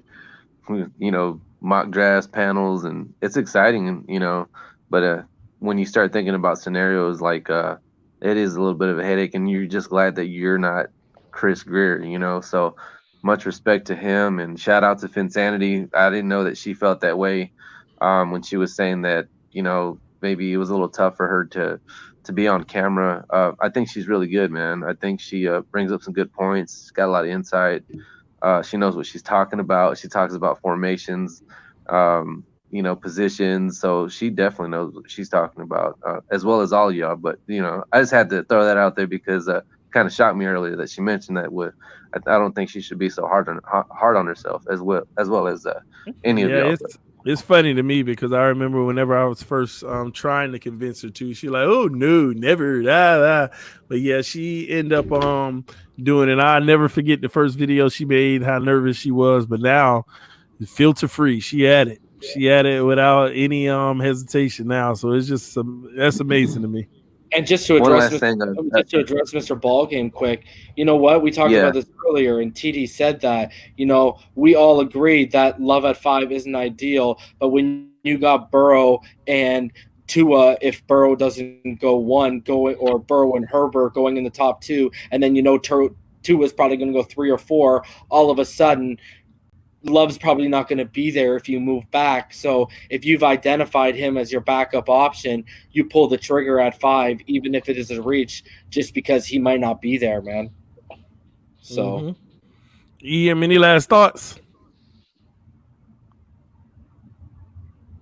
Oh, read the comment. Read Ball Game's comment. yeah, the tape matters for a guy like Chase Young because so Ball Game actually agrees with one of my he's points earlier. doing the I was combine, making. right? Yeah, Well, tape does oh, matter, okay. but It matters. you learn more. Oh. You learn additional stuff at the combine. That's why I said No. it's a combination. Yeah, but the problem is you got a guy. okay. You got a guy. Like the problem is, I was going to say earlier. The problem is with a guy like Young, because he's not doing any of the drills. You really only have majority is to lean on is tape. It's like with Tua, right? Oh yeah, if you're not going to do any of the drills, then that's all you have. Yeah. And Chase Young's not doing them, right? And same with Burrow. He's not doing the combine drills, and same with Tua. So those guys you kind of do. But those guys aren't doing the drills because they don't want to even slightly affect their stock. That's why they're not doing it. At the end of the day, the tape is always what matters most. Always. Yeah, yes, it's a huge, but it's a combination of things, man. We're going to sit here and act like a combine don't affect anybody's decision. Nobody ever said that. Nobody. That's ever, all. Did you hear me say that? Did you hear me say all, that? You didn't hear me that's say all. that. Yeah, I did. Okay. Oh yeah. Okay. Yeah, but just anyway, like Josh Rosen, okay. 2 throws and he the franchise. Yeah. But anyway, since you bring up Josh Rosen, it's about damn time you done got some sense, bro. Bro, that still don't mean that's what's going to be the case. He might come into camp and beat out everybody. It is about time you have got some damn sense, bro. Man, he might come beat everybody out in camp, bro. But EM, man, they haven't put anything out there where that indicated they were going to do that. Up until that point, it was just speculation. What you were saying. Listen, I've been praying for you, TD. God does answer prayers. I tell you, man, he's something else. But anyway, anyway, yeah, bro. I'm just anxious now for me the season. See, our whole thing was based Damn, on. you gonna let me finish what I was gonna say? No, bro, because I didn't get to say it earlier because of that whole like what was going on. Really, we keep going on for an hour and a half. But the whole thing with Rosen is we got dragged having a evaluation. I don't take personal pot shots at Josh Rosen the person. I evaluate Josh Rosen the player. And me and EM, but I'll speak for me. But me and EM got dragged mercilessly and called Rosen haters. Okay. Y'all still might. Bro. You still might get dragged if he come beat everybody out in camp. Hey, my bad, homie. I thought you. My bad. Since you were saying that, since you articulated, I thought you were gonna say something else. My bad, homie. My bad. No. I'm just saying, we got dragged for that, and it wasn't personal, right? But other people made it personal, and it's like, yo, we're just telling you what we've seen since UCLA, not what we've just seen in the Dolphins box, and people take it as like personal shots because it's ridiculous. Of what we see. Like, dude, we don't. I don't attack Josh Rosen the person. I evaluate Josh Rosen the player. That's it. That's where it ends. Exactly. I don't know Josh Rosen for a can of paint. I'm just saying what he's put on tape, he does not warrant a further investment. That's all I've ever said. But anyway, yeah, bro, the season starts for me in my household now. I can't wait for the combine, bro. Anxious to see the potential edge rushers, how they test. I am extremely disappointed that Chase Young is not participating in any drills. Is it televised? Yeah. Oh, yeah. The NFL Network. And did you see what came out? See, this is why measurements matter, TD. This is okay. Andrew Thomas. Did you see what came out with his arm length? Mm-hmm.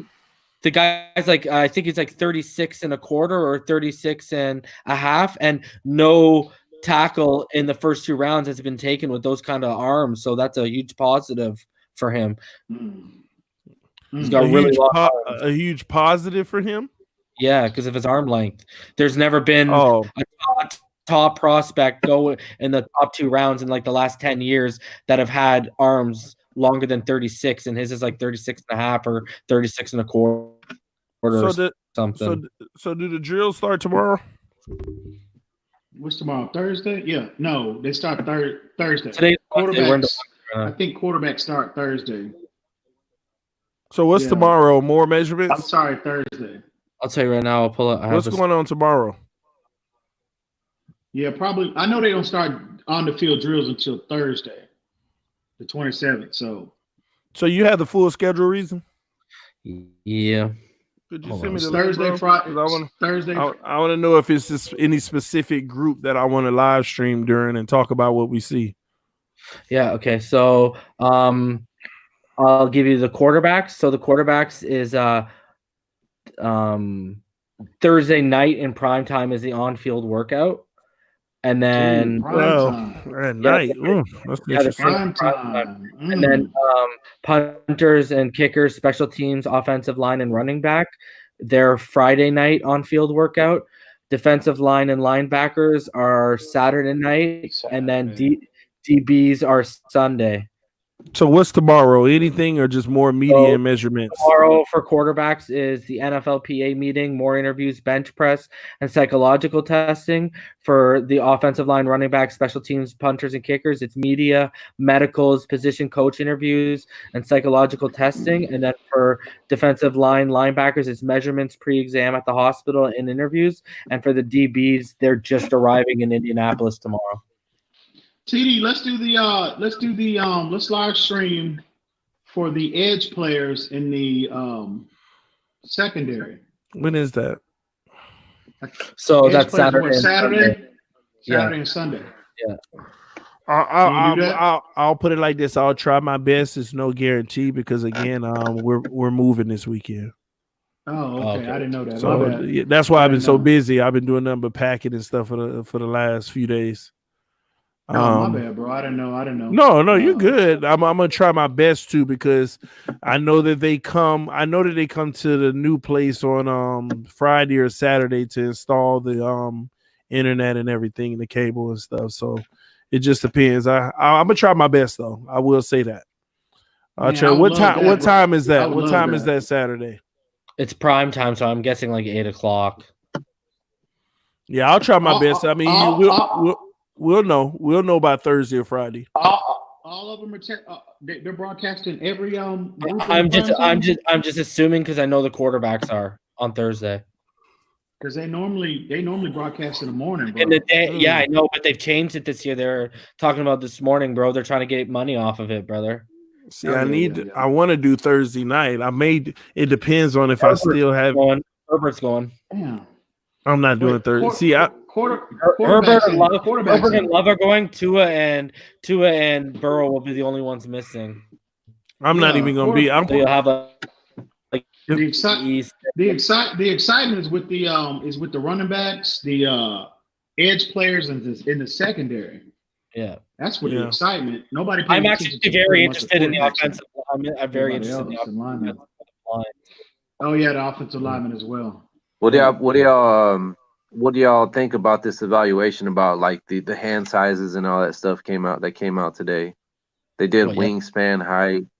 Oh yeah, it's important. It's important for real. Love actually. I think Jordan Love had the longest wingspan. I might be wrong.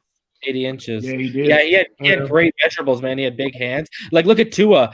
Crazy about Tua. He's right-handed, right? Like, he's naturally right-handed, but his dad taught him to throw with his left. And, bro, his left hand is 10 1/4, whereas his right hand is under 10. So it's like perfectly worked out. Because look at Fromm. Fromm has hands under 9. He had like 8 3/4 or something like that. Well, wingspan I think helps out with a quarterback that has to run like Love because you can stiff arm. You know what I mean? So Tua has another injury. He got 2 different size hands. Well, TD, I'm telling you, I'm gonna close with what I was gonna say. I was gonna close with Tua. This year has been. At the start of this year was about Tua. It is about Tua, and it's gonna be about Tua come April. I want to reiterate. Brian Flores, Marvin Allen, please. Brian Flores, Chris Greer, get it done. He is the target. He has been the target. He will be the target. Get it done.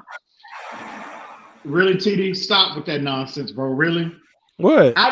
I'm just worried. I'm just concerned. I'm not concerned about. What did I do? Hold on. What did I do?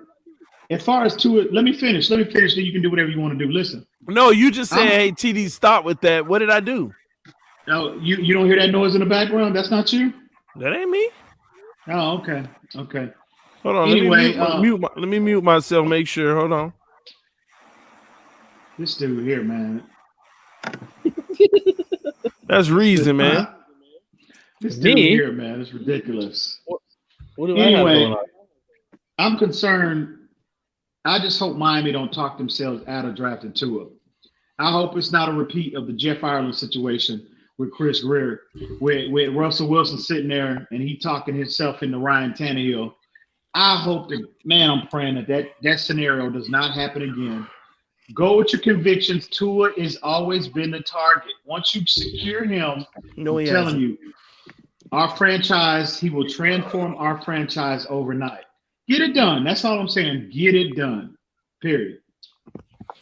All right, man. With that being said, and that ain't always been the plan, just so y'all know. This is TD FinStalk, home of the real Miami Dolphin fans.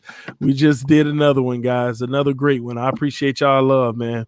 It's time to get out of here. It is 2:05 a.m. We've been streaming for 4 hours and 33 minutes, man. We done did it tonight, man. We did our job tonight. It's time to roll. I will see y'all oh, Lord. Yeah, we'll see y'all tomorrow, man. Peace. Let's out, go. man. Left arm of God. All these Photoshops out here, smoke screen Photoshops. Left arm of God, baby. Let's do it. All right, Reza. Easy, brother. All right, everybody. Y'all have a good night, and y'all enjoy today, Wednesday. I'll see y'all soon. Peace.